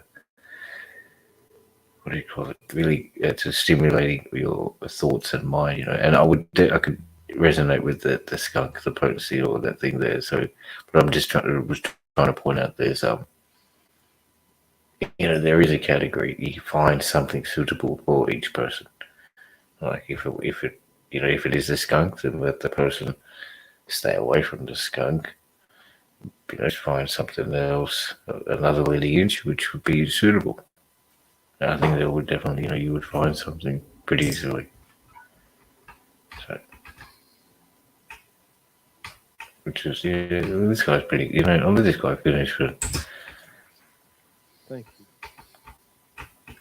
And I've spent the last 21 years trying to both put my life back in order as well as trying to find some peace in this world. And one of the ways that I've done that is by working inside of nonprofit drug and alcohol treatment for the last 10 years with groups like Phoenix Multisport, the University of Colorado Hospital, and NowGap, the National Association for Lesbian, Gay, Transgender, Bisexual Treatment Providers and their allies. Even after all of my work on the front lines, and as a former consumer myself, I was shocked and pissed when I started to see what commercialization was doing to cannabis, because you see, our hope for something pure and natural is making it hard for us to see what's really going on. And that is that the rich are getting richer on the backs of the poor and lying to our faces the entire time. Thank you. My friends, once again, I fear that we are allowing industry to take advantage of the most challenged among us in order to turn a profit, much like we saw with tobacco and food in years past. So when we told the food industry that we understood the impact our choices were having and that we demanded better for ourselves and our families, that industry got into line. So is there any reason why we couldn't demand the same thing from this and from future industries who are trying to get a piece of our paychecks? What if we made these guys answer some hard questions? What if we held them to a higher standard than we are right now? Because as it stands, for many in our community, the grass isn't greener on this side of commercialization. They've just been sold a bag of goods. Thank you.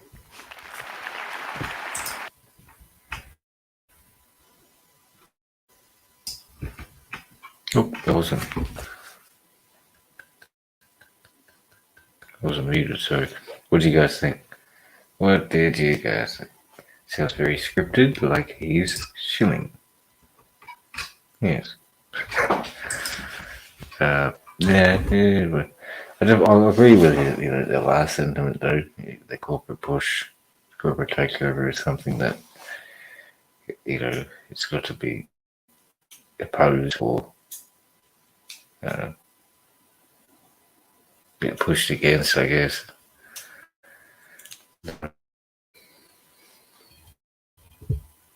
But few little things there, as I was saying throughout it.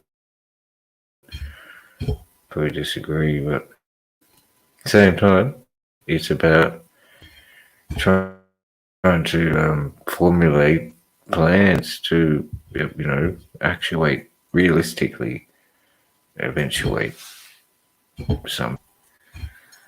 Because, as I was saying before, like if I'm not engaging in that thing, then that's really the thing to be doing. Like because if you were still to be engaging with this activity, and you're trying to speak about true reform, it's a bit, yeah. I mean, it goes on too, though. I'm sure, and on both sides of the coin is going on. You've got, authorities telling you to do this way, but then they go and do exactly what they're telling you not to. So, it's life, man. I'm trying to just talk it out. Talk it out to the world. Where we at? I'll have a lighter. What do we got? 3 hours. That wasn't bad. And it's late night too. Oh, dude, this is like the late night show. The late show with FairGrow. I should do that. Live from Adelaide. It's the late show.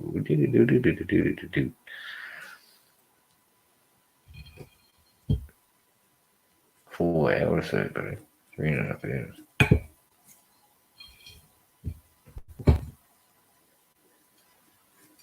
What am I going to do? Put on a movie. You guys want to watch a movie?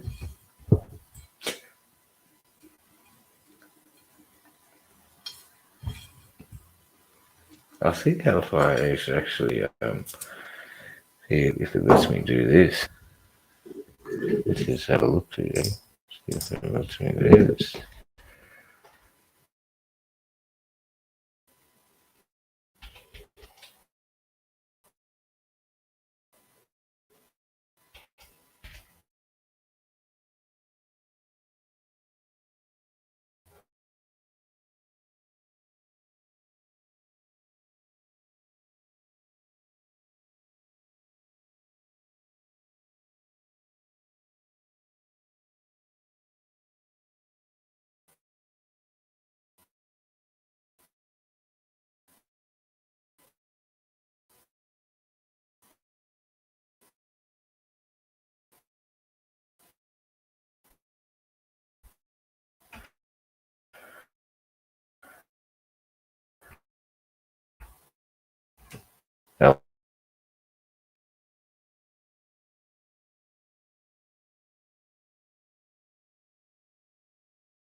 Sorry, guys. Oops. Yeah, appreciate everybody still hanging around. Classic. I don't know if you guys could hear me through that. Yeah, but Jessup, man, we would appreciate it. Pick it up. I think it's called Wig It Out. I was trying to run like solar movies through it, but because I'm running a hotspot, I think the internet's wigging. Yeah, so finally figured that out.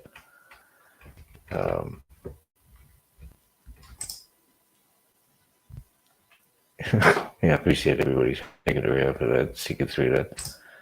Oh yeah, I was gonna put on a movie and just see if it played through, but because it was having solar movies and that, it started to wig. I'll try and do it again and see what happens.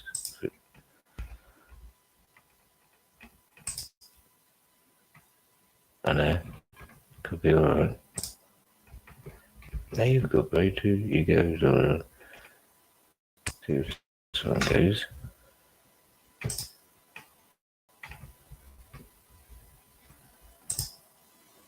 one goes. Oh, that's good. I think I might have had a couple other things here. I don't know. Whatever. Don't want to jinx it either. Spoiler alert for anybody who hasn't seen it. Oh, I watched it twice.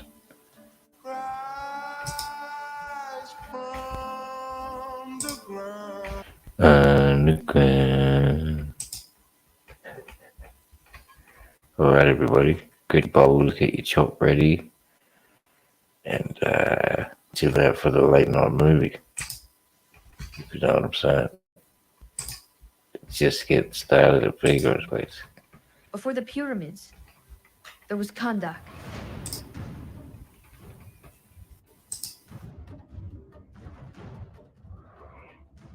The first self-governing people on Earth, Kandak was a center of power and enlightenment. For centuries, they thrived.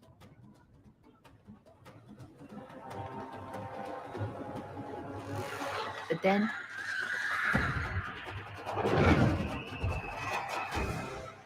came King Acton. Using the army to seize power, Acton became a tyrant, but he had even darker ambitions.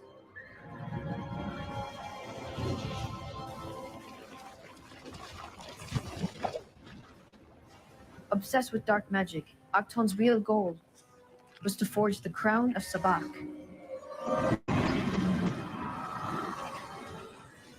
If infused with the powers of the 6 demons of the ancient world, it would make Acton invincible. To make the crown, he needed Eternium, a rare mineral of magic properties found only in Kandak. So he enslaved his own people and forced them to dig.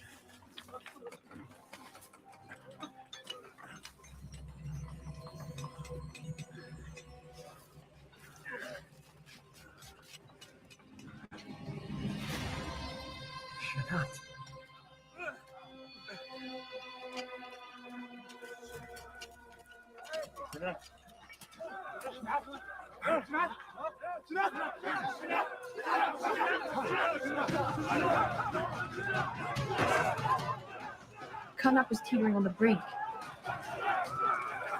What they needed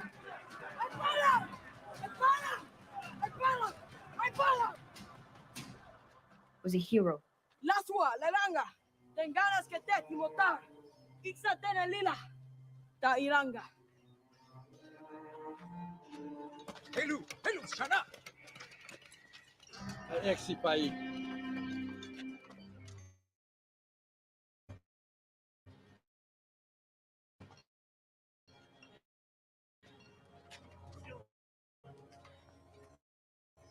Look at Oxa.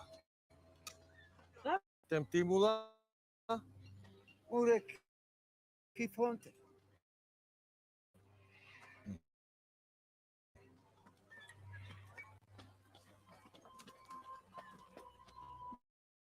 Rave ma efonta. Aí se pa itibula.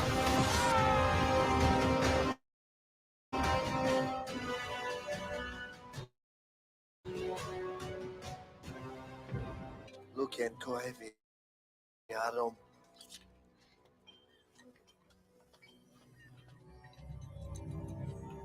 Luke soteveki sunto.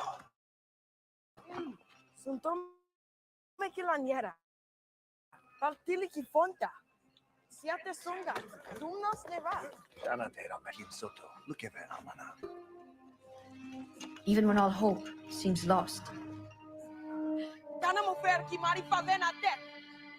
Wasaben Luis. Siate Mr. Neat. Fight back! Fight back!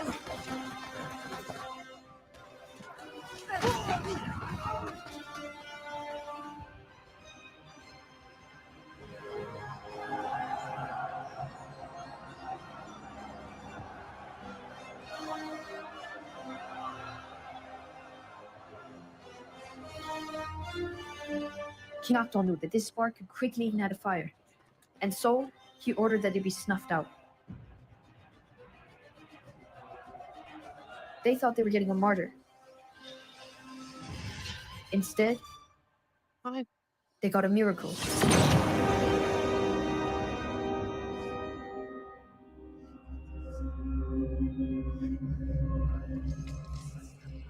The Council of Wizards, the magical guardians of the earth, sought to restore the balance. They empowered him with the gifts of the ancient gods and turned a boy into a champion.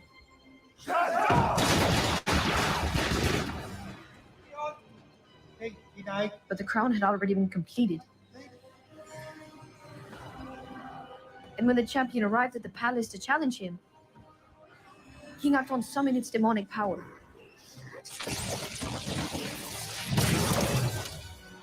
In the ensuing battle, the palace was destroyed, but the champion was victorious. The wizards hid the crown of Sabak so that it would never again fall into the hands of men. Oh, did it?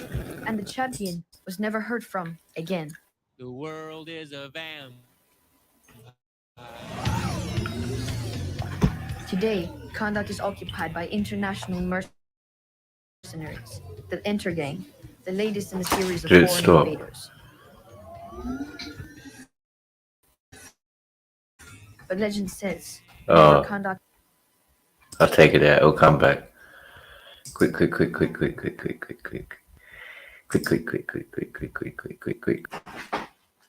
I am back. I appreciate the fact that it's sad.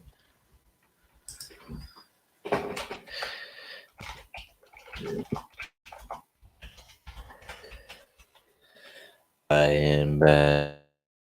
I am back.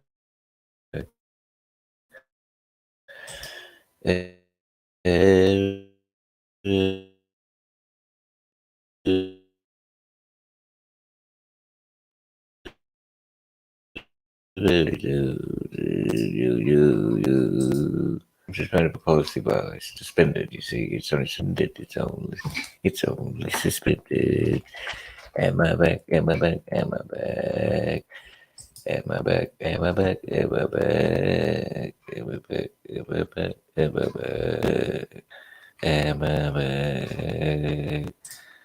I should go back to, I should go back to, I should go back to, I should come back to.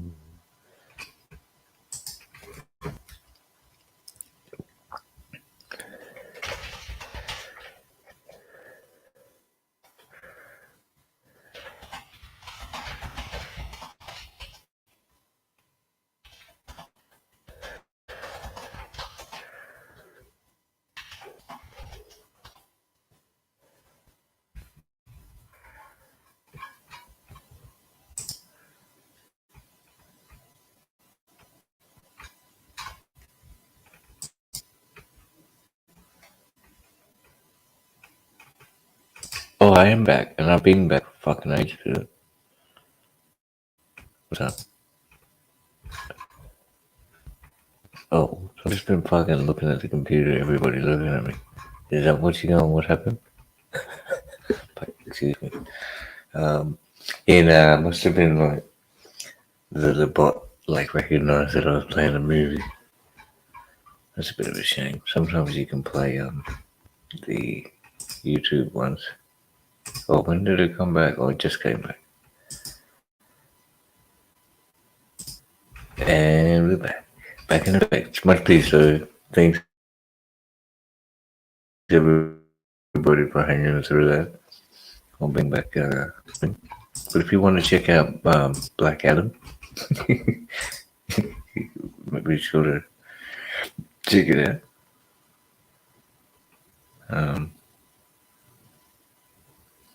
Where are we gonna go? I'll go up to Cannatrick then. They don't seem to they don't mind that I'm booming out Cannatrick.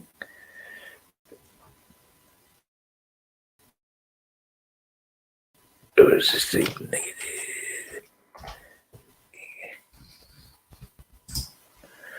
Oh, right. Appreciate it. Oh, shit. What is that?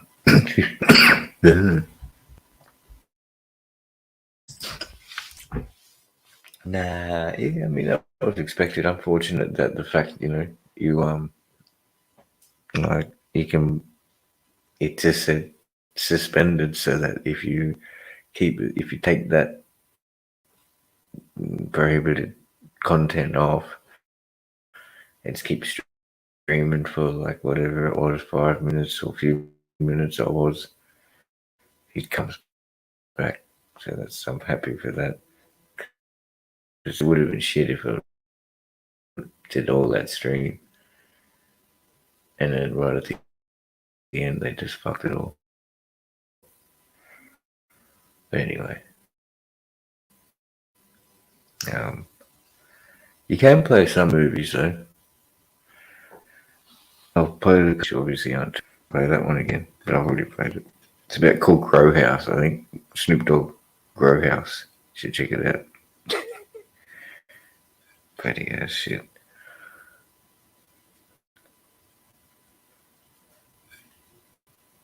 Fucking, it's a late night show, mate. All the cats. What is it? Jimmy Fallon, David Letterman, Jimmy Kimmel. Who else is there? Late night show. Somebody else. They'll be proud, man. They'll be proud. Back up your billies. If you're out there.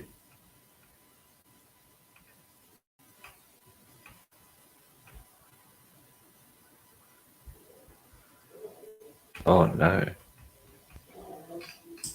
That's no good. What's going on there? That's pretty good of you to hang around.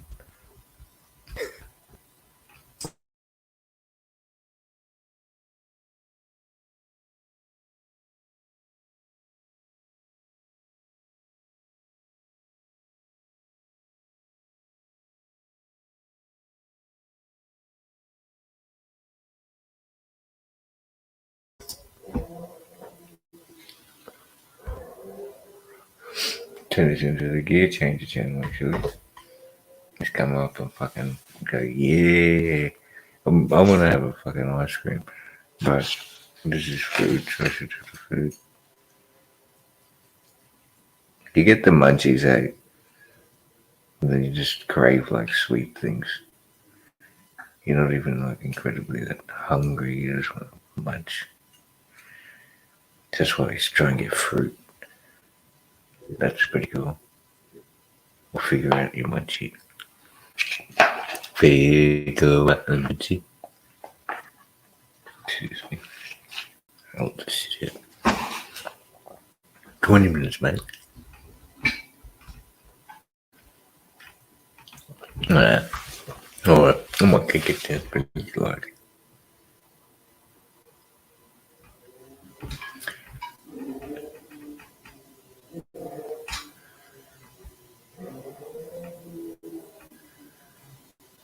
Oh, I sort of get it. I didn't read that properly, bro. I thought you were smoking that all night and then you were just about to like throw up. But no. Couldn't knock yourself out. That's all good. All right. I'll probably have a Billy then. Yeah, I'll probably bounce out too. Oh, executive sessions up in here. Shit, mate. This guy, he got some nice high grade, I'll tell you that, brother. Great selection. Californian selection. Much peace, bro. Appreciate it. Listening to the FairGrow late night program. All the way in California. White truffle, bro. Sounds beautiful. What do we got? Oh, you got white truffle? I got black domino. At the moment, it is also a nice indica flower, well grown. Appreciate you coming through, bro. So just kicking along, coming to the end of it. But you know, I'm trying to keep it like, what's the word? On track, resourceful, realistic, yet productive. You know, with not just the, and you know, I guess I'm not putting in 100% effort at the moment, but not just with content, but with activity of lifestyle as well. Like, you know, be the change I wish to see, and trying to like really bring about this, or just change the stigma too. And I do kind of do that by going out and smoking and stuff like that. Wherever I go around, I'll spark up, because I don't, you know, I want people to recognize that it's not so harmful and dangerous to everybody. It's just a spell for like a minute, and you know, I'm peaceful. But yeah, so that's what I was trying to get at. And yeah, man, I appreciate it's realistic, bro. We've got to bring about the change to this place. And as I said before, it's got to be like planned, man. You know, can't just be talk about it and expect things to happen and roll out, or just even come to your lap. You know, that's really unrealistic thinking. So you got to create a little a group, or you know, not a group. You make plans, brainstorm. Networking is definitely, you know, resourceful and helpful. If you could have a group, it would be better. But on your own, you can just make those plans, make the steady moves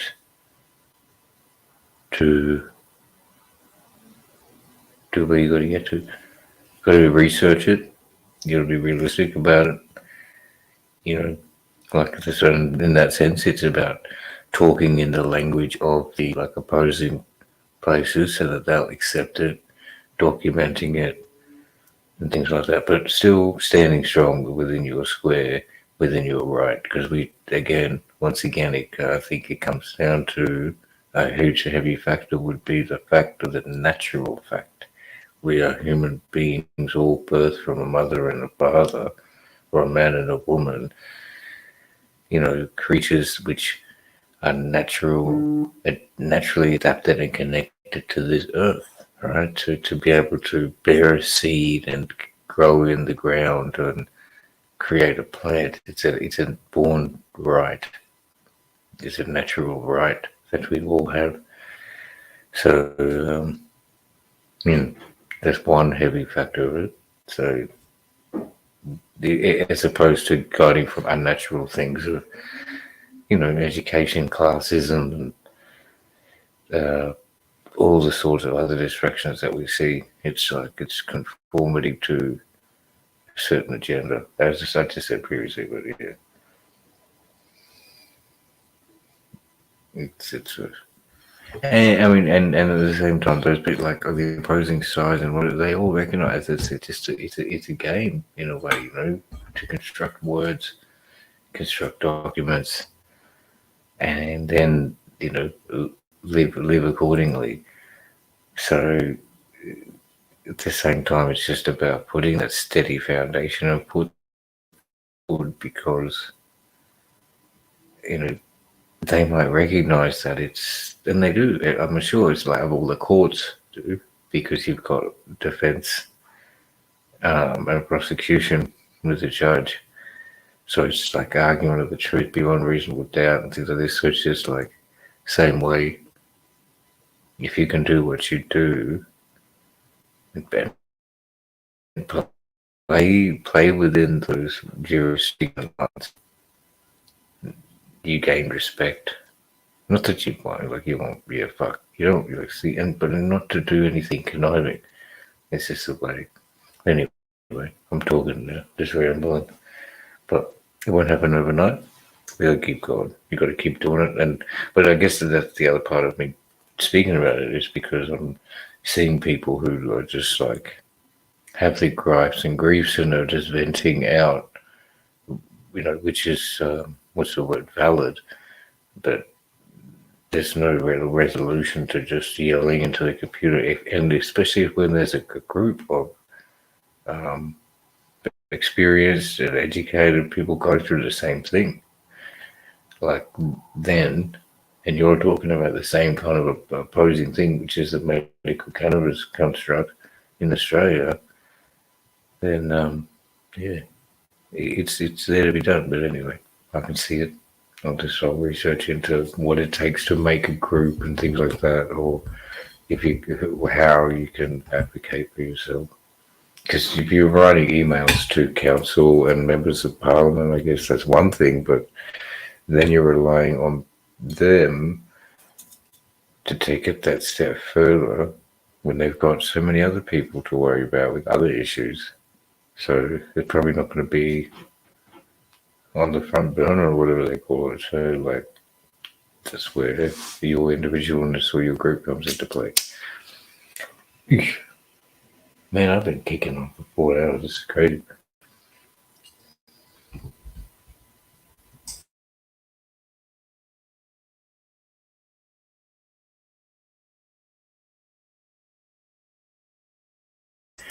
Already sparked it slightly, but you know what I mean? This will be probably the last, or second last. First, I'll spark these last two for the stream, man.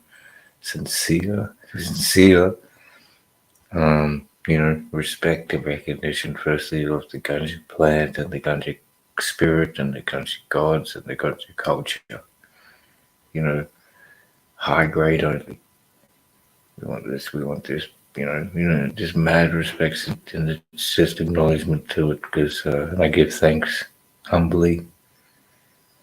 I hope everybody else does appreciate it in their own way, but have respect. I have utmost respect for Ganja Man Shiva Bomba Linat all the way, Shiva Bomba. So, it helps, man. It helps us a lot. Or it's helping me a lot. It's helped me a lot, bro. Keep sane, keep connected, keep my thought level right. Keep on track, and just keep humble and happy. Sense without thinking about achievement, expectations, monetary things, criminal things, education, work-wise, all unnatural, right? All man-made establishments, rather than just being in that essence. But yeah, I'm smashed too, bro. That's what I'm talking about. Right, man. But I'm serious, sir. It's right. It's a late night program coming through, This is a late night program, but late night show with this vibes. So I'll still start this up a little bit.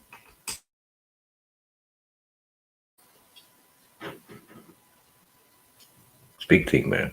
Big thing.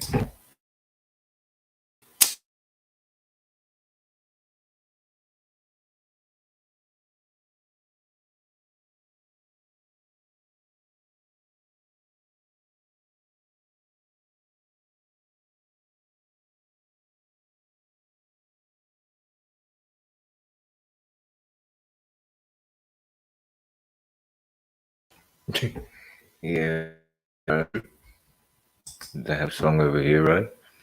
I remember that from primary school. It's like, oh, 6 white boomers, snow white boomers, chasing Santa Claus through the Australian sun. 6 white boomers, snow white boomers on the Australian run. Pretty much talking about like Santa Claus running through the hot outback, delivering presents and shit like that. So summertime, as opposed to these, what is it? The white Christmas, stereotypical snow. But yeah, so it's pretty hard to hear people. Most people, different state to state, I guess, but it would be like prawns, right? Or like shrimp, big prawns there. Avocado, ham, I don't know, all sorts of shit. Barbecue, roast ham, roast turkey. Be different from all sorts of people, but yeah, outside in the summer. That would be kind of the stereotypical Australian Christmas that you see on the television and shit. I think so. Like, prawns and ham, like cold meat and those things, but then they'll have the roast too. Depending. What do you guys in the chat? You guys do what do you sort of do? I know my brother-in-law, my sister's husband, he's from Ireland. Like they met in London. He likes to have like a turkey. Oh, true, you can't hear. Sorry, bro. Just mumbling. I hope you heard what I said a little bit, explaining the Aussie summer thing. But yeah, he does a turkey with like bacon wrap and all that sort of shit and turnips. But the typical thing would be cold meats because it's so hot. Like, yeah. Hope you guys have a good one over there too, bro. I guess, yeah, but see, that's right. Vegemite sandwich, bro. Who can, see, some people will prep Vegemite sandwich, legit. To be honest, and I mean, it's Australian shit, but yeah, you got to appreciate that fact too. Think about that too. Like, I can't only recognize that. Like, growing up, I'd have to say I was pretty fortunate, whereas considering in comparative to others and my parents on the farm where they grew up, and even probably my brothers grew up in their younger years, but there would be kind of like a meat, vegetables, and something else there, even sometimes 2 meats or something, and this would be basic right through every night. And I just remember Dad saying, "Shit, man, you should be thankful for all of this that it's pretty good food you get fucking every night just to." All this stuff, because some people don't have it, man. They're having toast, bro, for dinner, and that's what they got to feed their family like that, because it's just a situation, bro. It's tough, bro. Like shit, and they're not bad people, and like they could. It's like all different circumstances, man. And shit. Like obviously my parents went through it, and they like it's fucking crazy, man. So shit, I think about that a lot. There's so much food wasted and shit, but there's some people are missing out, man. And even here, I think about all over the world, but there's still people who's like next door or within the country. Like, shit, communities, the community situations. Aboriginal communities, like, then it's not good, man. Like, considering we're supposed to be at the forefront first.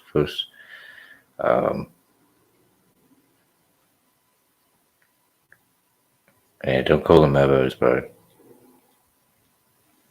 But that would be like saying, it'd be like calling you guys N words. Do you know? Yeah. I know what you're saying, because the Aboriginal movement in America is getting pretty big, so they say Aboriginal would be said, but don't say Abos. But yeah, I mean, I guess yeah, same way. I get, it'd be like it'd be a European influence, which some kind of take in, but it wouldn't be part of their culture. The same way with like Australia Day, right? They kind of really oppose that. Nobody really recognizes that amongst their culture.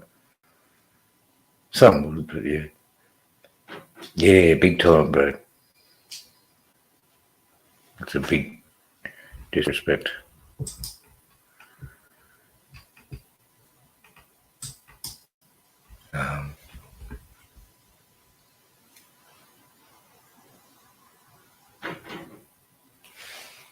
Yeah, I mean, and so,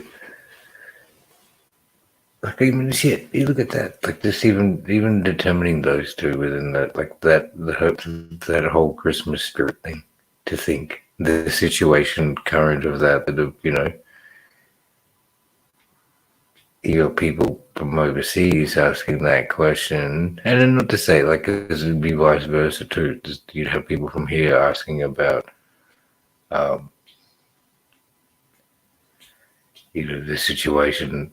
Oh, it's just like, and then so that situation is currently broken out. Like, it's bad. It's we can see that some people, it's inequality. Some people are suffering, but we're talking about Christmas, which is just supposed to be happiest and all food everywhere, and presents and good times and drinks and this. But some people aren't experiencing that. But anyway, so that's the issue. Yeah, to say why it's disrespectful, like, I don't know, like, I was gonna say that it's kind of the what is it, the terminology, which like, from the history, same way N-word is, right?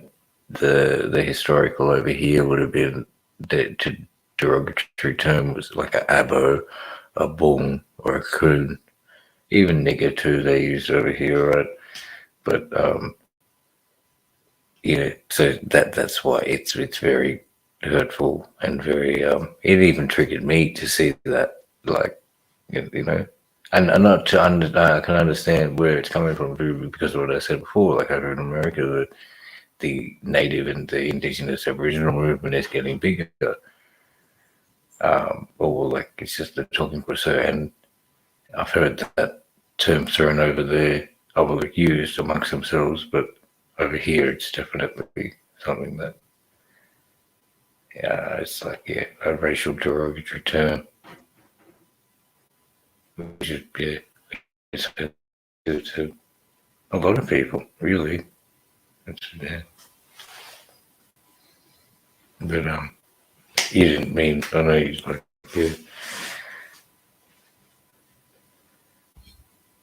But yeah, man. So that's Vegemite sandwich, bro. You know what I'm saying? But shit, Vegemite sandwich, even that's nowhere near indigenous either. That's an even slight into their face to say Vegemite sandwich, bro. There was a movie, actually. True, I think it was just on SBS. It's about this indigenous. I think it was true story. One was a good movie though. Got about this, like, policing corruption in community and stuff like that. It showed the white police said they had like a code name for this operation where they ended up killing like a few youth of indigenous youth from this community, and they were like, code word is Vegemite sandwich, and it was the indigenous officer that he's like, nah, we'll just have sandwich. So anyway, it's fucking a heavy thing, bro. It sucks, man. That's another thing which is no kind of joke either. It's realistic. And to just sort of vent and yell about it and think things are going to change and eventuate in betterment without any effort towards it, or calculated thought, or plan, then that's very it's unrealistic. It's very unwise. Indigenous people call themselves Aboriginal, Indigenous, or Native, or Mob. Mob it's like a pretty what's the word? Just accepted term. It's a very amongst themselves too, because that's what even taking a couple of courses at the beginning of the year. This guy was those are the terms which.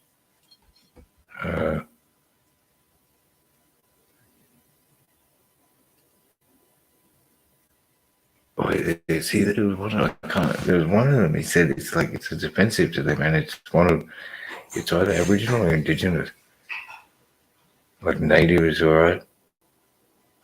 First Nation. Oh, shit! It's off the top of my head. It's late now. There was one of them there, which was common.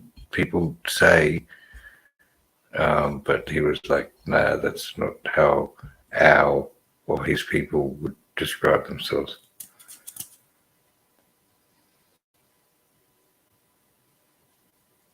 Yeah, see, I don't know. I have to think about. I have to crack in my head. If there's anyone in the chat, they could help. But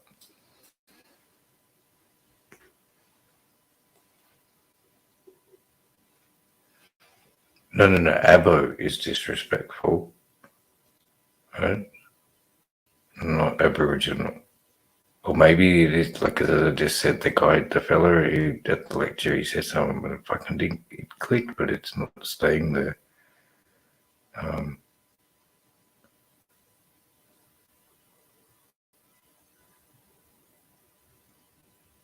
Yeah, no, that's true. What are you saying there? That's how people treat it.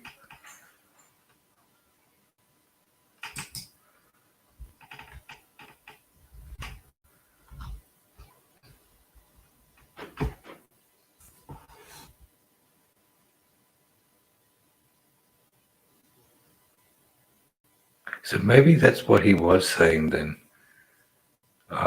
And maybe he said don't use the word Aboriginal. It's like everything by that. I can't. But yeah, shit. I don't want to don't quote me on it. This is just. I'm scared. I should find out and what do you call it? I'll get back to you about that. What have we got here? See, we got Cloudy in the thing. He's got Torres Strait Islander heritage. Oh, I thought you were talking to the terminology.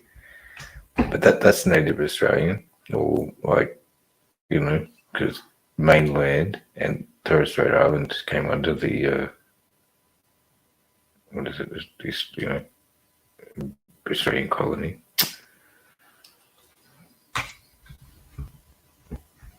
I'll type it in here. I'll see if I can find it.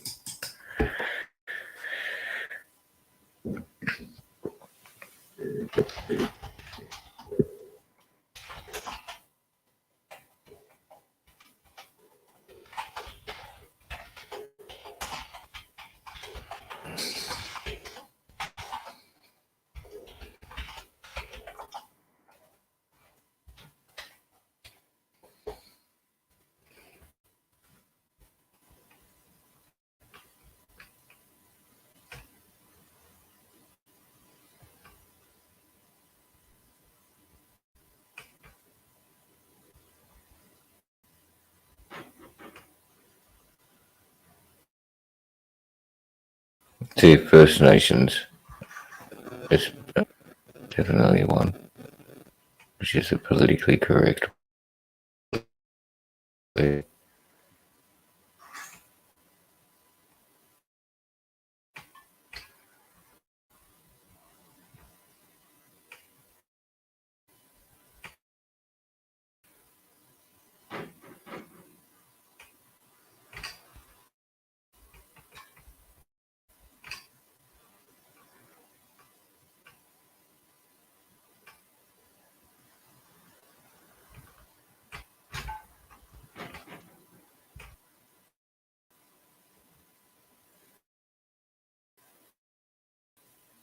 What's this? This is still 8 years old, and things of from Amnesty International. Why saying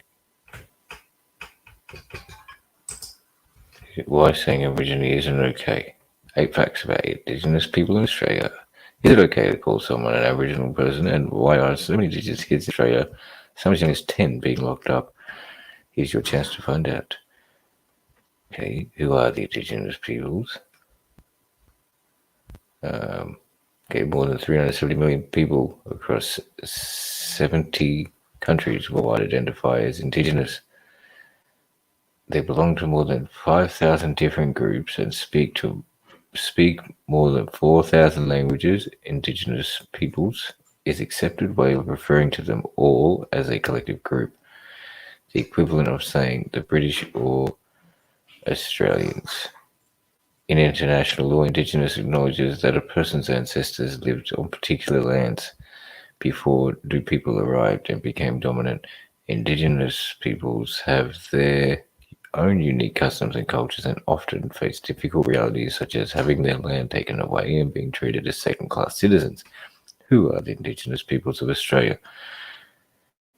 They are the proud keepers of arguably the oldest continuous culture on the planet. Their heritage spans many different communities, each with its own unique mixture of cultures, customs, and languages. Before the European invasion in 1788, there were more than 250 Indigenous nations, each with several clans. Torres Strait Islanders from the islands between northeastern Queensland and Papua New Guinea originate from Melanesia in the Western Pacific and have their own distinct culture. Is it okay to call Indigenous Australians Aborigines? Aborigine is generally perceived as insensitive because it has racist connotations from Australia's colonial past and lumps people with their diverse backgrounds into a single group. You are more likely to make friends by saying Aboriginal person, Aboriginal or Torres Strait Islander. If you can, try using the person's clan or tribe name, and if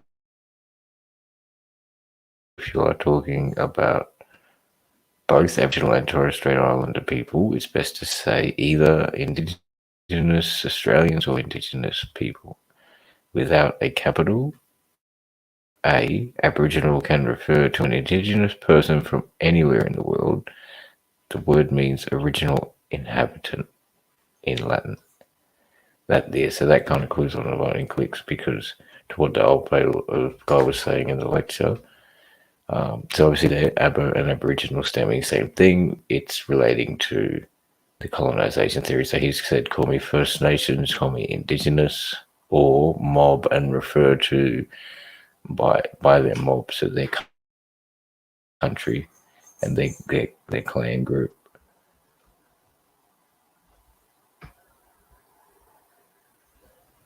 So that's cool. That's actually cool to polish that up. Appreciate the question.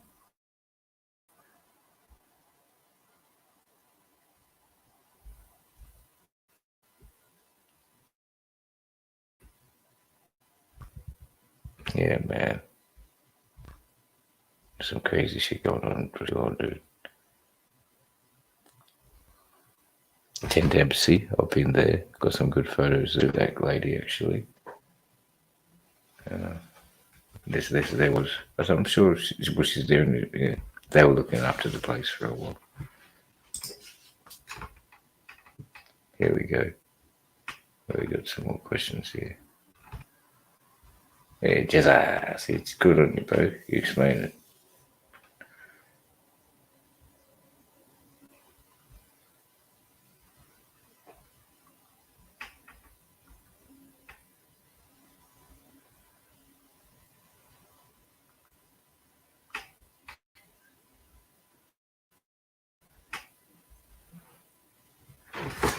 Yeah.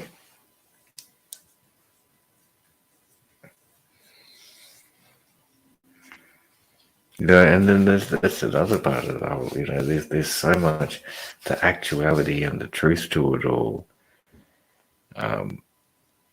you know, it's something which is kind of really not prioritized and often hidden or distorted in a way so that people continue their lives, which is the crux and the key of it all. It's the whole power of it all. If people dedicated their energy towards the truth and the actuality and the reality, rather than this forced notion of, benefit to establishment. And because there's a huge thing, because even the establishment recognizes and realizes that if you do speak the truth and can engage with them, as I said, on their level with documents and proof beyond reasonable doubt and have all these things, you hold ground. As same way, what was it, Marbo case, Koiki Marbo, Eddie Marbo, like, that was pretty, that was like, what, in the 90s or something? And I don't know if you've heard of that one. Executive Sessions is like, that's a landmark case over here, or what do they call it? Well, landmark at landmarks, but it's like a, what's the thing? Like, it's like you could refer to it or something anyway. So, but he basically proved that terra nullius. He took it to the Supreme Court, when the Supreme Court agreed with him and his team that, because terra nullius is, obviously you're aware, like the conquest thing of like the war and to cede land to the other party, but they came here saying that there was no inhabitants here, no human inhabitants, so they had the right to take it. And they did it. They did so, right, for a couple hundred years or whatever. But then Mabo was able to prove that he did own land, and it was given to him. There was boundary marks. There was cultural dance. There was people, ownership of the. Ownership of the land, but see, in a different sense, man. There was like not ownership as in title and a deed and a monetary value. It was you're a caretaker of this place, handed down. This is your area. You look after. Different, so much. Traditional custom. So that and he actually, Mabo actually, Koiki passed away, unfortunately, before the sentence was finalized, which is sad. It took years, took maybe a decade, no, maybe not a decade, but nearly a decade, and all sorts of ups and downs and whatnot, probably appeals and throwback, because there was a lot of throwback on him. They tried to, as you would imagine, the prosecution was, or the whatever, prosecution or defense, whatever it is, they were because it's not really, it's a civil case. I don't know. It's like how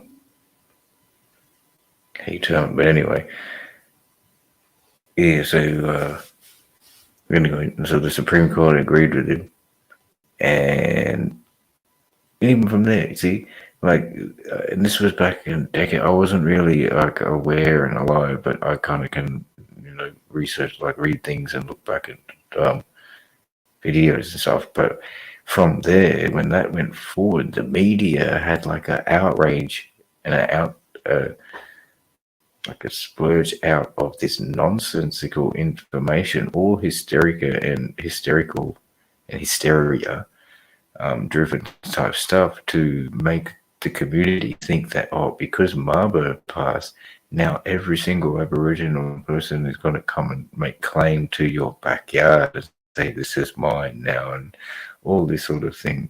I didn't even mean to say that. I said that wrong. I was, Indigenous person. And like, to hear, but it really, because Koiki was able to do it because he was able to prove all the, the heritage line and the land boundary lines and things. So if you're able to do that, yeah, fair enough, and you can prove this, yes.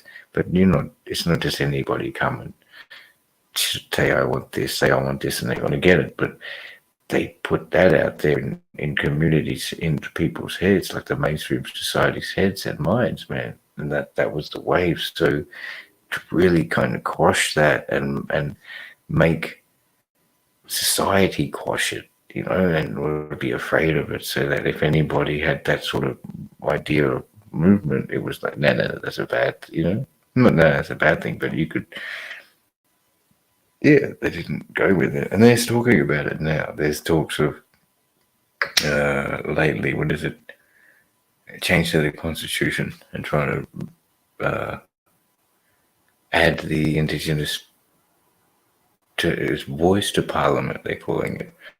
So they're going to have a representative group and a, you know, and there's some parties opposed. It's all fuck. They're just talking, man. It goes on and on. People are living in a sad state of affairs and in a place which was their home, their original homeland, and this other establishment people has come upon it and based on and, you know, become the authority, is growing their economy, and just downtrodden, and now they're trying to balance things out. Like, I don't know. To me, it's heartbreaking and disgusting. But yeah, it's gone a bit sideways now.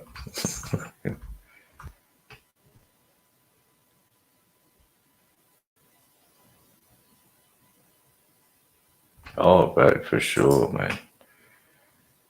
Like, all over the whole all over the whole world, man.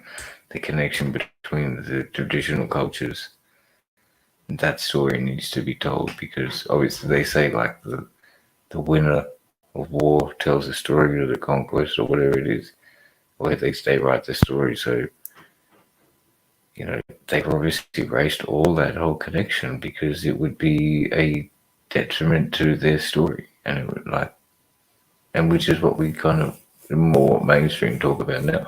And it's kind of just, it's just like a stomach thing, an intuitive, a heartfelt thing, that the dots don't fit.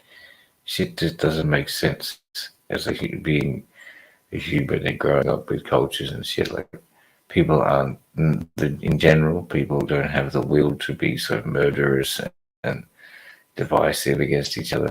People, you know, it's yeah, to live. So in general, obviously you have these things, elements within everything, but it's not natural. It's natural in a minimal ratio, and people, but also a lot of people can coax these things, and it's just yeah, it's obvious, brother.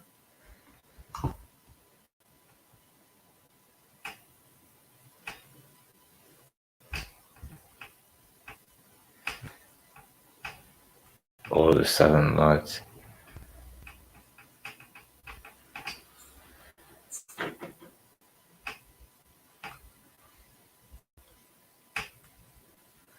Nah, I wouldn't say that, bro. Oh, I'm not sure. You have to speak. It would be like, you know, what's the word? Individualistic, I guess, but I haven't heard that kind of theory, you know, spoken too much.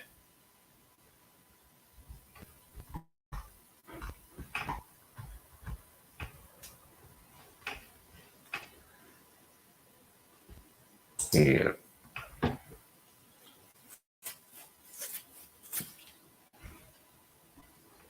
Yeah, there's a couple of people from Tasmania who in this community actually, or they come on the line and this stuff.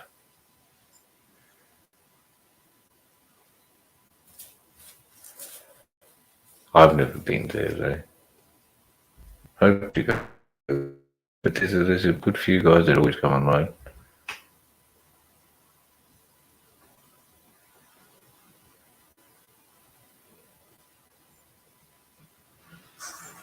Yeah, it's a culture back. And when they say like, oh well, the, you know, like Truganini, I guess that they were wiped out and stuff. Like there was full blood. She was the last full blood of the, you know, so it still would exist, but it, like, you know, in the sense of people there would have Indigenous heritage, but as you just said, the culture is downtrodden. So they shun against it, try and conform people into other ways. Well, that's a whole other part of the beautiful part of the story, to think, how widespread it would be, just of like the community and country and the culture of the people, from the tip of, say, North Queensland, in a very tropical area, sunshine all the time, probably palm trees, mango trees, all sorts of, Pacific Islands just there. Western Australia being dry desert, good coastal regions, seas and stuff. It wouldn't never be cold. And then you think of the Tasmanian culture and their people. It'd be complete on a different spectrum. It would be cold a lot of the times. The animals would be different, and you see it in a couple of from what I've seen, the pictures and stuff you see of the people and how they dress. They would have furs, like animal skins. Even the way they dress their hair, it was a very unique. From pictures I've seen, there's some of them with the clay through it and dreads. So, but the dreads are actually widespread. I've seen Western Australian men too, from what cultures past, and also up in Queensland, Murray Way. But yeah, it would be that it's just that's so unique, man, and maybe on the base of Victoria too. Obviously, the country. I think, do they still call them Koori? But they're a different country down there. But it'd be so cold on the Victoria coast consistently, and you would be I'm sure they would have been in contact with each other. That's in contact, but they would have been separate, because there would have been different tribes amongst the Tasmanian mainland. Oh man, see, that to me, that is the most beautiful. That's the essence of it, and that's the essence of it. It's a beautiful thing. Connect back with that, each and every person, to that thing, and respect the fact where you are. We are here now, man. I'm broadcasting from Australia, so in this place. So, yeah, man, it's fucking sick as, dude. Have a fire. Fire is essential. It's a huge element, I think, I'm even thinking, I'm serious, like, oh shit, I haven't done it yet, but to think about, if you were to live back without like electricity, it would be difficult to say. I mean, they say it's difficult, but I guess you wouldn't be able to have like computers and stuff. But I'm thinking, to have firewood and do majority of the cooking on things like that, would it or coals, or try and work out something, and would it be economical? Could it be economical? Instead of buying obviously big bunch of firewood every day, every night, and just burning it, would be a bit, not the most economical thing to do. But if you could work out a way to exist, man, so that more natural, I'd love it. We've got a little spot to do it to out here in this place. There's a little fire spot, but no one's lit it for a long time. We still like them more time, but nobody would cook. They'd just chill out there to keep warm and shit. But this fire's a huge gift. Then water, and then plants. You don't really, and fish or livestock, maybe. It depends what you're doing, really.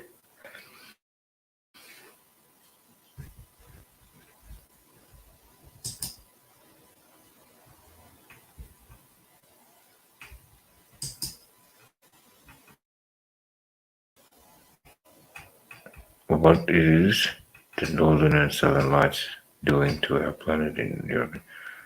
But I don't know, man. Creating a spectacle for the tourists to go and have a look. I'm not sure. What is the next one? So, folks in property related to your indigenous population, it's probably the original, also considered pretty cool.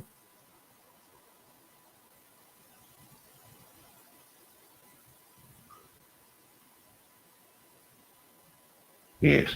Yeah, I think so. Yeah, then like they will how kind of what do you call it, the Western kind of education system broke it up would be like, you got the Australoid, Melanesian, Micronesian, Polynesian, and is there another one? There might be Polynesian. Oh no, I think that's it, right? So the Papua New Guinean falls under the Micronesian. Fijians fall under Melanesian, and like Tongans under Polynesian and stuff like that. But so similar cultures, very similar cultures, similar ways, like, but also very like broad in the sense because Australia is a big landmass.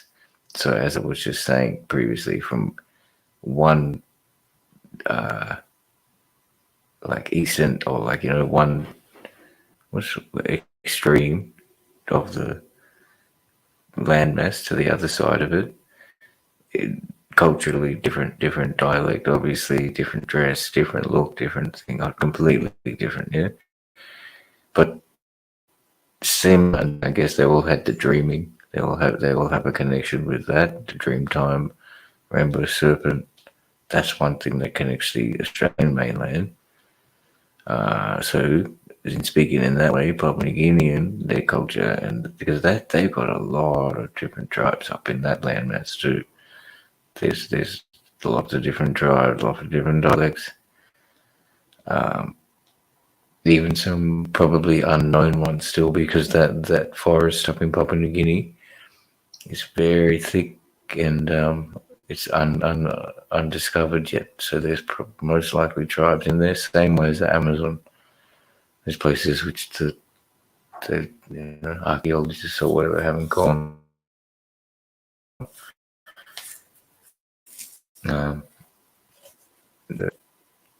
Yeah, so it's different, bro. To say that you wouldn't, they're not, yeah. Wouldn't be connected.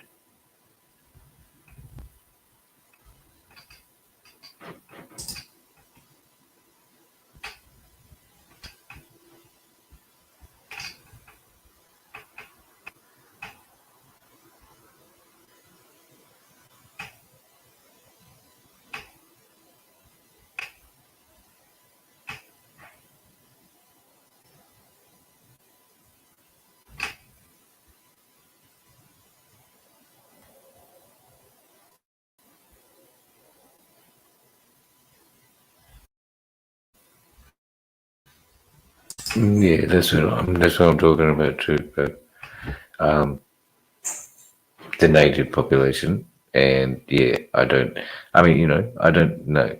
They don't, as I just said, it's a big, distinct tribal, like barriers and cultural distinctions between. So, not really, and as yeah. Yeah, they're different. Then I don't, I mean, you could go up to the tip of, like, to the northern part of Queensland, which is very close to Papua New Guinea. Basically, you could, at some points of the tide, you could walk across. I'm pretty sure there's some points, or it's a very short boat ride. You can definitely see it. I don't know, maybe you got to go to Darwin, and you can walk across. You can get to Indonesia. So if you're at the tip of Queensland, you can see it, Papua New Guinea, very easily. So that region and their connection to the closest Papua New Guinean tribe, like, there would be a similarity and a connection, obviously, because there's the same way as like Torres Strait Island, because that's an island off the mainland. So their culture, and like Vanuatu, similar, like in the Micronesian area. So yeah, it's like 'cause crocodile people, and that's the it's part of the it's very the not all of them, but there's there's a part there's like there'd be connection like between them, I'm sure. But yeah, I'm just talking off the top of my head and from my gut, but but then the connection between, say, somebody from just a bit more southern area of Australia and it would be unrelatable. Just in that slight area up the top, there would be some sort of thing similar. They wouldn't identify as the same, no way.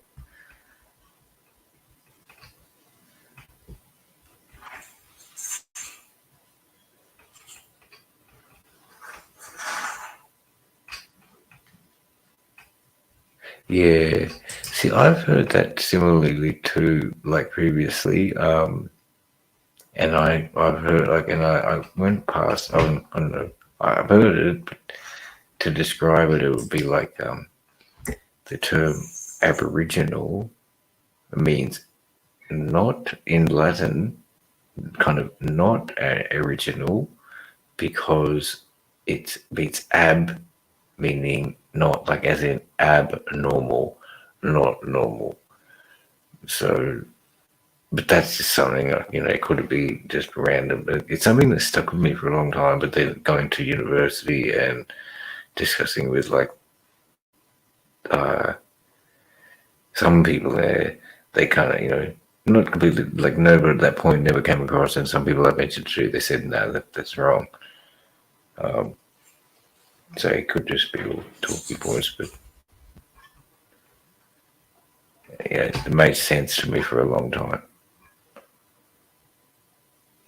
Because also Latin's like the one thing that it was relevant, stood out is like all the documents of the legal stuff, right, from where it derived from, was all written in Latin, and it was the kind of worldwide language. But then for it to be discontinued type of thing and cut off and not taught anymore, but everything's based off it. And now, but then it's turned to English and European languages. Then, yeah, so like definition, connection is lost, man. So understanding is kind of gone. But we're living still in the society based off of that Roman, Greco-Roman society or whatever it's called. People might not see it, but it is. It definitely is. The way court systems are set up, the way political systems, the way police. It's just, yeah. Man, I'm doing good here. I'm going to be streaming, talking to everybody wakes up tomorrow morning. 5 hours. I'm having pretty cheers for everybody sticking around, man. I hope the sound is coming through pretty clear. I'm just talking pretty low, pretty late night around here. Don't make too much noise. But content's gone a bit like, not just it's good. We got everybody interested in this topic. It's something I'm passionate about. But yeah, it was just an impromptu thing. It's definitely something I'm very passionate about because it's they said the natural way, like the indigenous, like hemp, ganja, sway, man. Just do it, live from the land. That's right. And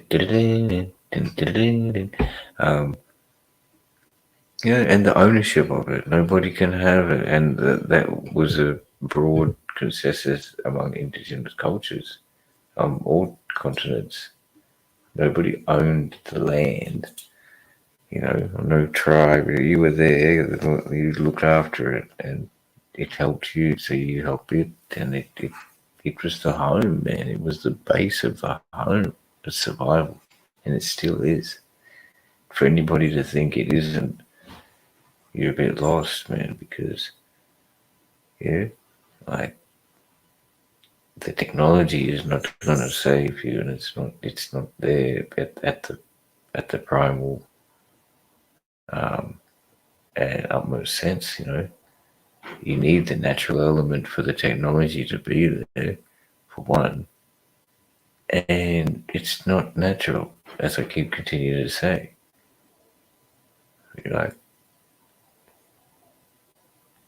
the stars and all that sort of stuff, the trees, the ground, and where you're from, where because when I say it in the beginning too, we're losing people.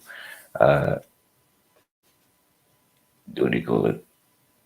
Like trying to acknowledge and respect all the original and traditional custodians of land masses around the world. Like obviously from where I'm broadcasting, Ghana people and the indigenous clans. But when I say that, I try all around the world. I say that to each and every person to find their distinct heritage and their place and lineage. And find a sense of peace with it, be proud of it, and then if everybody was able to, you don't have to go there and live forever, but if people could touch base there within their life to that point, I'm sure they would feel a sense of like a harmonious vibration and a sense of like, homeness and wellness. And that's proven in the sense also of like,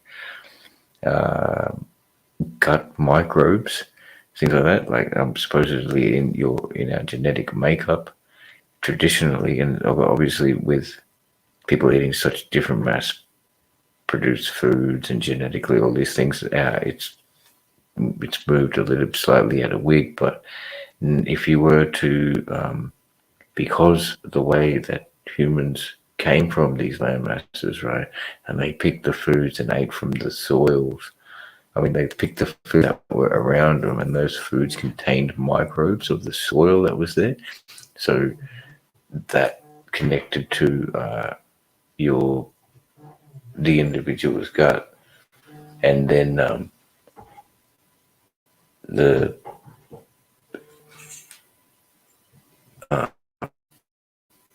it was like naturally and beneficial to them. So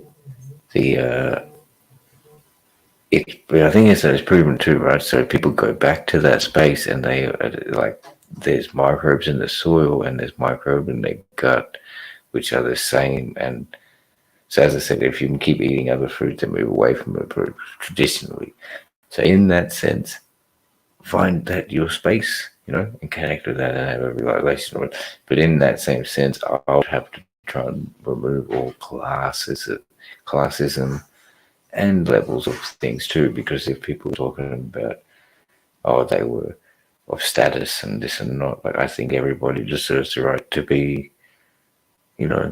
have a sense of wellness at least, like, and because that's the natural thing.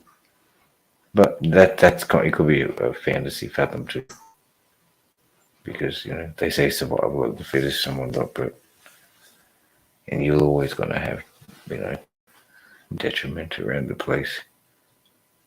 And I guess that's the age-old thing, right? From human thing, like Cain and Abel, or what is it, Enlil and Enki, or that brother and sister.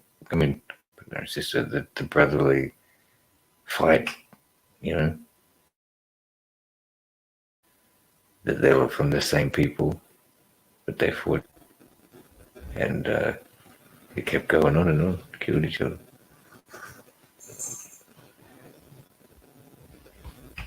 Whoa, check this out. From out of nowhere, from out of left field. Okay, here's my idea on what the northern and southern lights are. I think that is how oil is created, not from dead animals.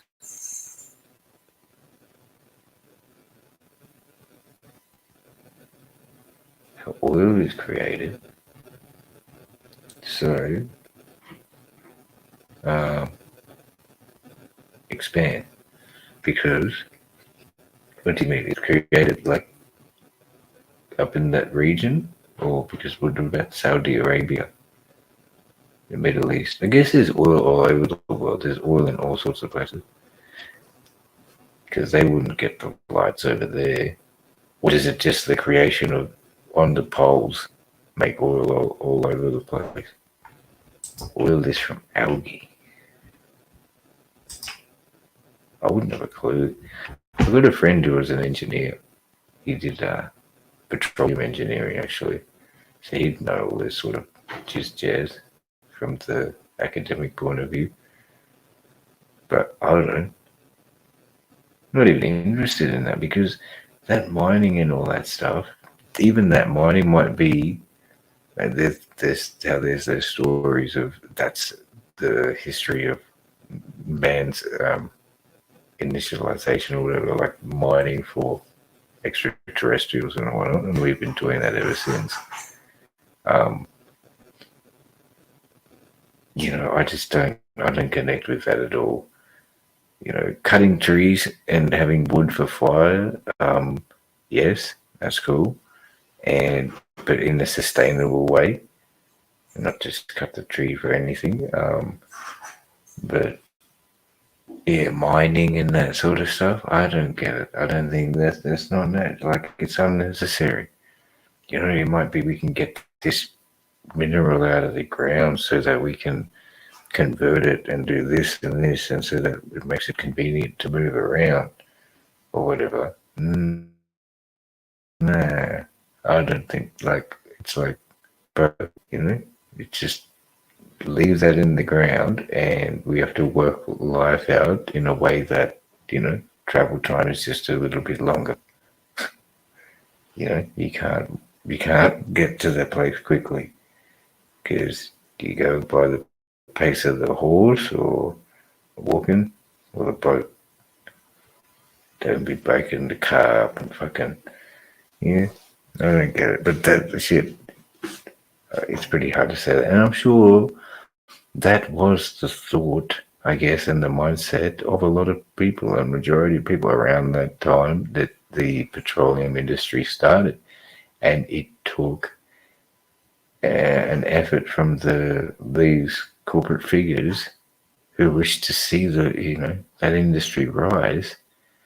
They had to do things to sway people's minds, and even though that the majority of people didn't, they had to sway the minds of the critical ones that held the power to make the change, and then it just continued and continued. And until to this day, we've got, as I'm talking right now, I can see detriments against the petroleum industry.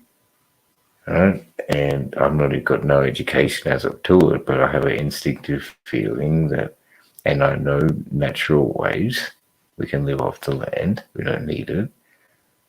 But it exists, and in such a powerful way, because they have such economic power. They make so much value and supposed value from it, and they make so much money from all of it. And it's wicked. Even there's a hand in that from hemp, the fall of the hemp industry,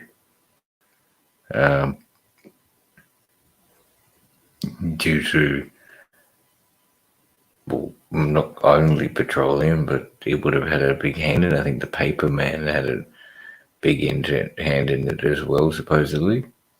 A big figure in the paper industry, because hemp was very much more efficient in making sort of that deal. They wanted to prohibit it, but also definitely fibers, powers.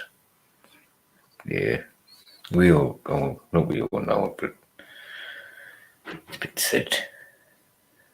Look at this, I'm going for 5 hours just talking. Just talking. I'll have 2 billies. Should just cut it off soon. I'll cut it off soon, though, for sure. Appreciate, though, everybody, man. Hope everything comes through smooth, and you guys are having an alright time, understanding. Appreciate you too, executive, man. It's cool to have someone from overseas with a different aspect, a different perspective. What do you got here? Executive sessions 420. 4 stages of matter. Number 1, plasma, aka the sun. Next, aka the gas. Next gas, aka space. So we got plasma, the sun, gas like space, liquids like oil, solids like diamonds. The northern and southern lights produce liquids, aka oil.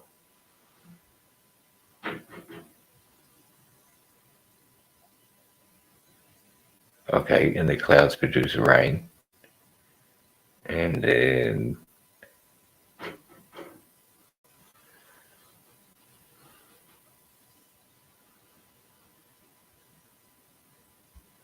I don't know. Where did you hear that? Where have you gathered this like idea from? You just thought of it yourself, or a few things put two and two together?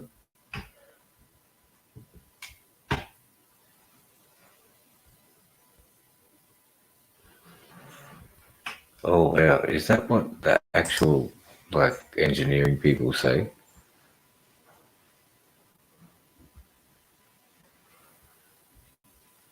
Wow, is that? No, I don't know. And then when they combust it, all that energy is like used. See, even the explosions and shit. That's something like how the explosive thing became such a force in modern society, right? Like bombs, and then that frame of mind gave like cause the evolution theory, Big Bang theory, and all that sort of shit. Like so that the explosion is the essence of life. And yeah, I don't know about that. I really doubt that. Okay, true that, man. Right. So it's the radiation within, all this. Yeah. Wow, man. The energy of the sun is huge, but obviously. It's very powerful. But you need balancing out the elements there too, same way as the plant. Wait, Jessa, you still here, brother? I think you're going to go to bed. Go check out Archaic's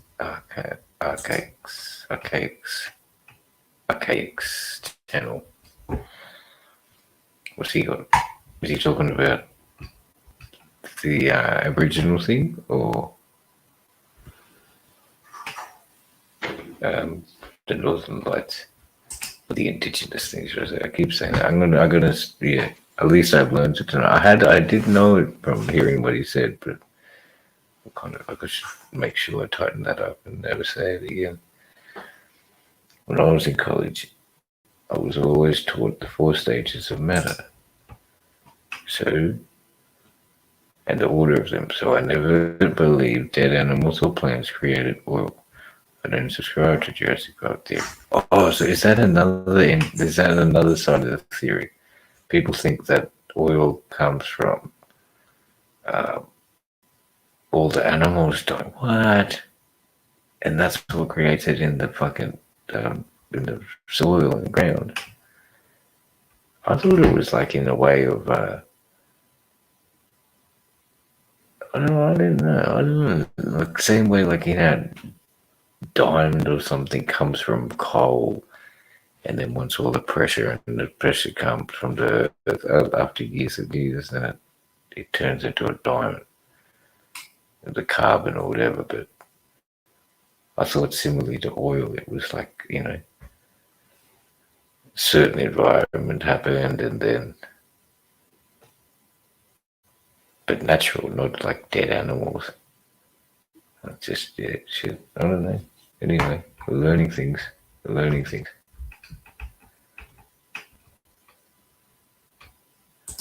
Encapsulated in chlorophyll.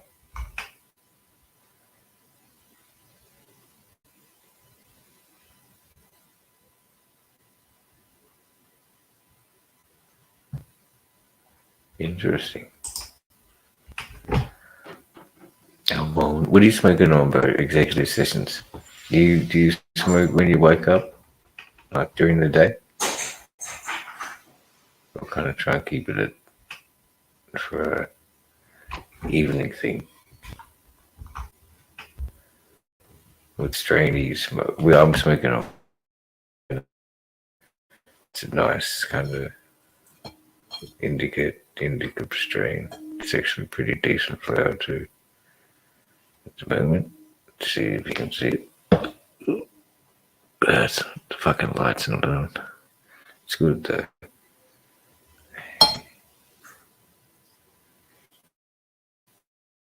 Don't look the crash hottest. Like to look at it, you're like, yeah, that's not fucking. It's good, but it's not like. There's a lot of hairs on it. There's a lot of pistils on it. It's got fat calyx development though as well. There's a lot of trikes on it though too, and they're visible from the naked eye. But you look at it and it's just not the best. But the taste on it, the strength on it, to my preference, is very sweet and gas. So anyway, cheers to that. Ooh, I've got 9 minutes. 9 minutes, and I've got to shut this out. I appreciate everybody hanging around. I really do, and I hope it wasn't too bad for everybody. I appreciate it. I should get more. I gotta get more play. I did set this up though, which is get this little room going, setting it up a little bit. It's not anything. Yeah, but this is what I'm saying. I got to be more planned and fucking, even with the content and consistent. But what we got here? Is it amethyst? What's amethyst? This one? No. Yeah, I got black domino. It's something from a mate of mine. Like it only comes around every few months. There's someone who takes care of like a couple of lots, and just it's a pretty small lot really. But I'm fortunate enough to know that one, and when it comes around, I try and grab it. So that's what I got a little bit, not a hell of a lot, but I didn't order any medical this week.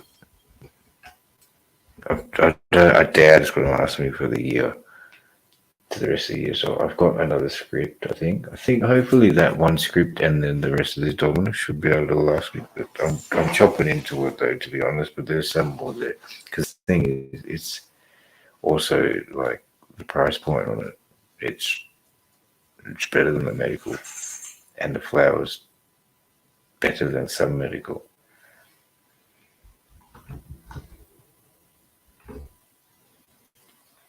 It's clean too. It's very clean. Like these people, they do it to make good flowers, like not just to fucking make product and wait.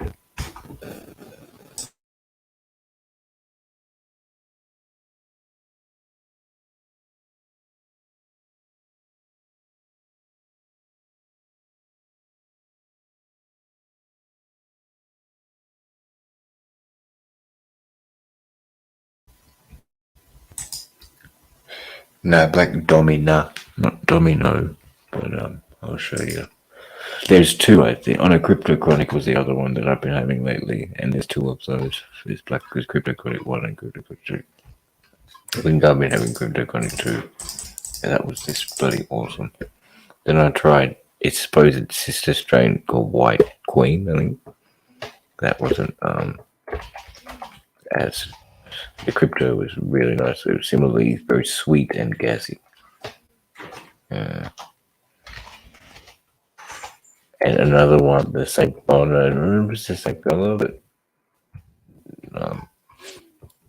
it's called Gold Leaf. I don't know if it's the same, or not, but it comes around so every so often.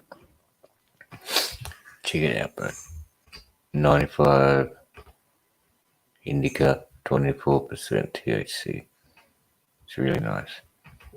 The lineage is Northern Lights, Ortega, Hash Plant, and Afghani. It's nice. There you go. What is Black Domino? Indica marijuana, Australia, made by crossing Northern Lights, Ortega, Hash Plant, and Afghani. Spicy, peppery, aroma flavor. I'd say it's missing the sweetness there. Images.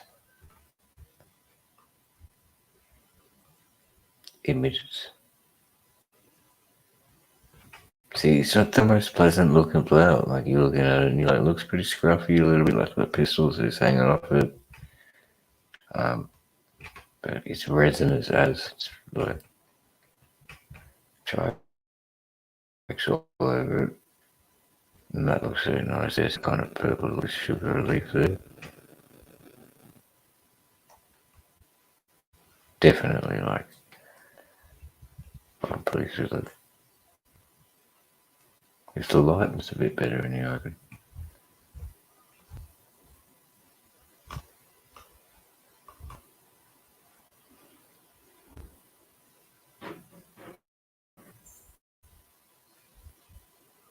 I can't believe you haven't heard of one. Oh, there's double black dominant too.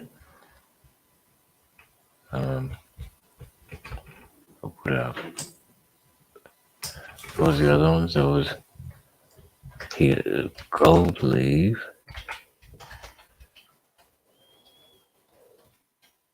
The other one I said.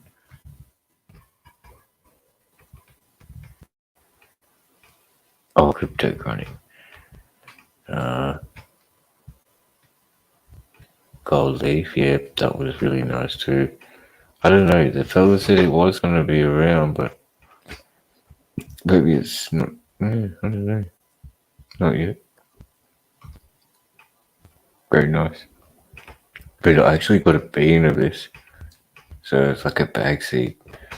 I'm not that, and I'm mucked up, and I just put it all together, so I didn't label it. I don't know which is what, so I'm just gonna have to wait one day until I plant it, and I'll hopefully see it by the once it's finished.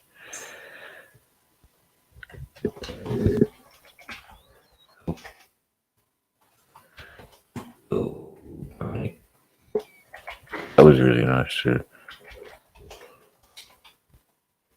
I think I had number 2 though.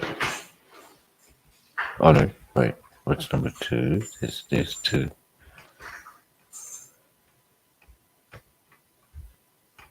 Oh, maybe there's number 1 because the guy said pretty purple.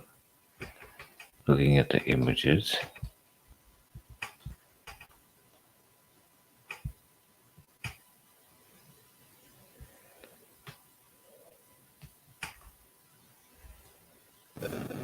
Look at that. Didn't have the look more like didn't have the yes, there's number 2, I thought. Not really coloured like the purple, the bright colours and stuff. It was just really light green and a lot of trikes with some orange to yellowy, light orange bristles. Like that. Alien Labs. Beautiful. Is this number 1 too? Anyway, we have done it. Alright, everybody. Yeah, I mean, fair enough. I think we can have like all year round grow, man. Like in most places, not everywhere, but because we have such good sun, you don't pull as much off during the kind of winterish years or winterish months. And supposedly the plants don't grow as big, but a lot of people can't avoid. But at the moment, we've just moved into. It's like the end of the veg season. Solstice is coming next week. People have been planting since like September, October. So all the veg is happening, and flower will come for a while, and hopefully by like the next 10 weeks, actually no more than 10 weeks, but 12 weeks, will be, what do you call it? People will be harvesting. But as I said, people, 10 months. If people can go 10 months a year, maybe. Is that what you're saying? Yeah, that's true. Alright. But anyway, I appreciate everybody. I'm actually probably getting a little bit tired. It's 2 o'clock over here. 5-hour stream has kicked on, and I'm really happy there's a few people in the house still, but I can't believe it. And appreciate you all, mate. Hope you've got some good vibes and good knowledge. You guys can hang around, feel free to hang around in the chat or whatever and stuff, but you guys do what you're doing, I'm sure, once this finishes up. But put this up here. I'll come through soon enough again, I'm sure. And I'll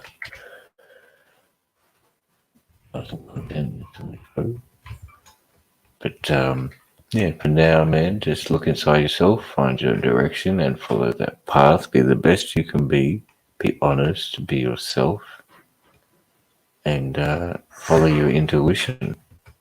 It's the main thing. And recognize nature has a remedy, because ganja is the greatest gift given. And appreciate you all. Much peace.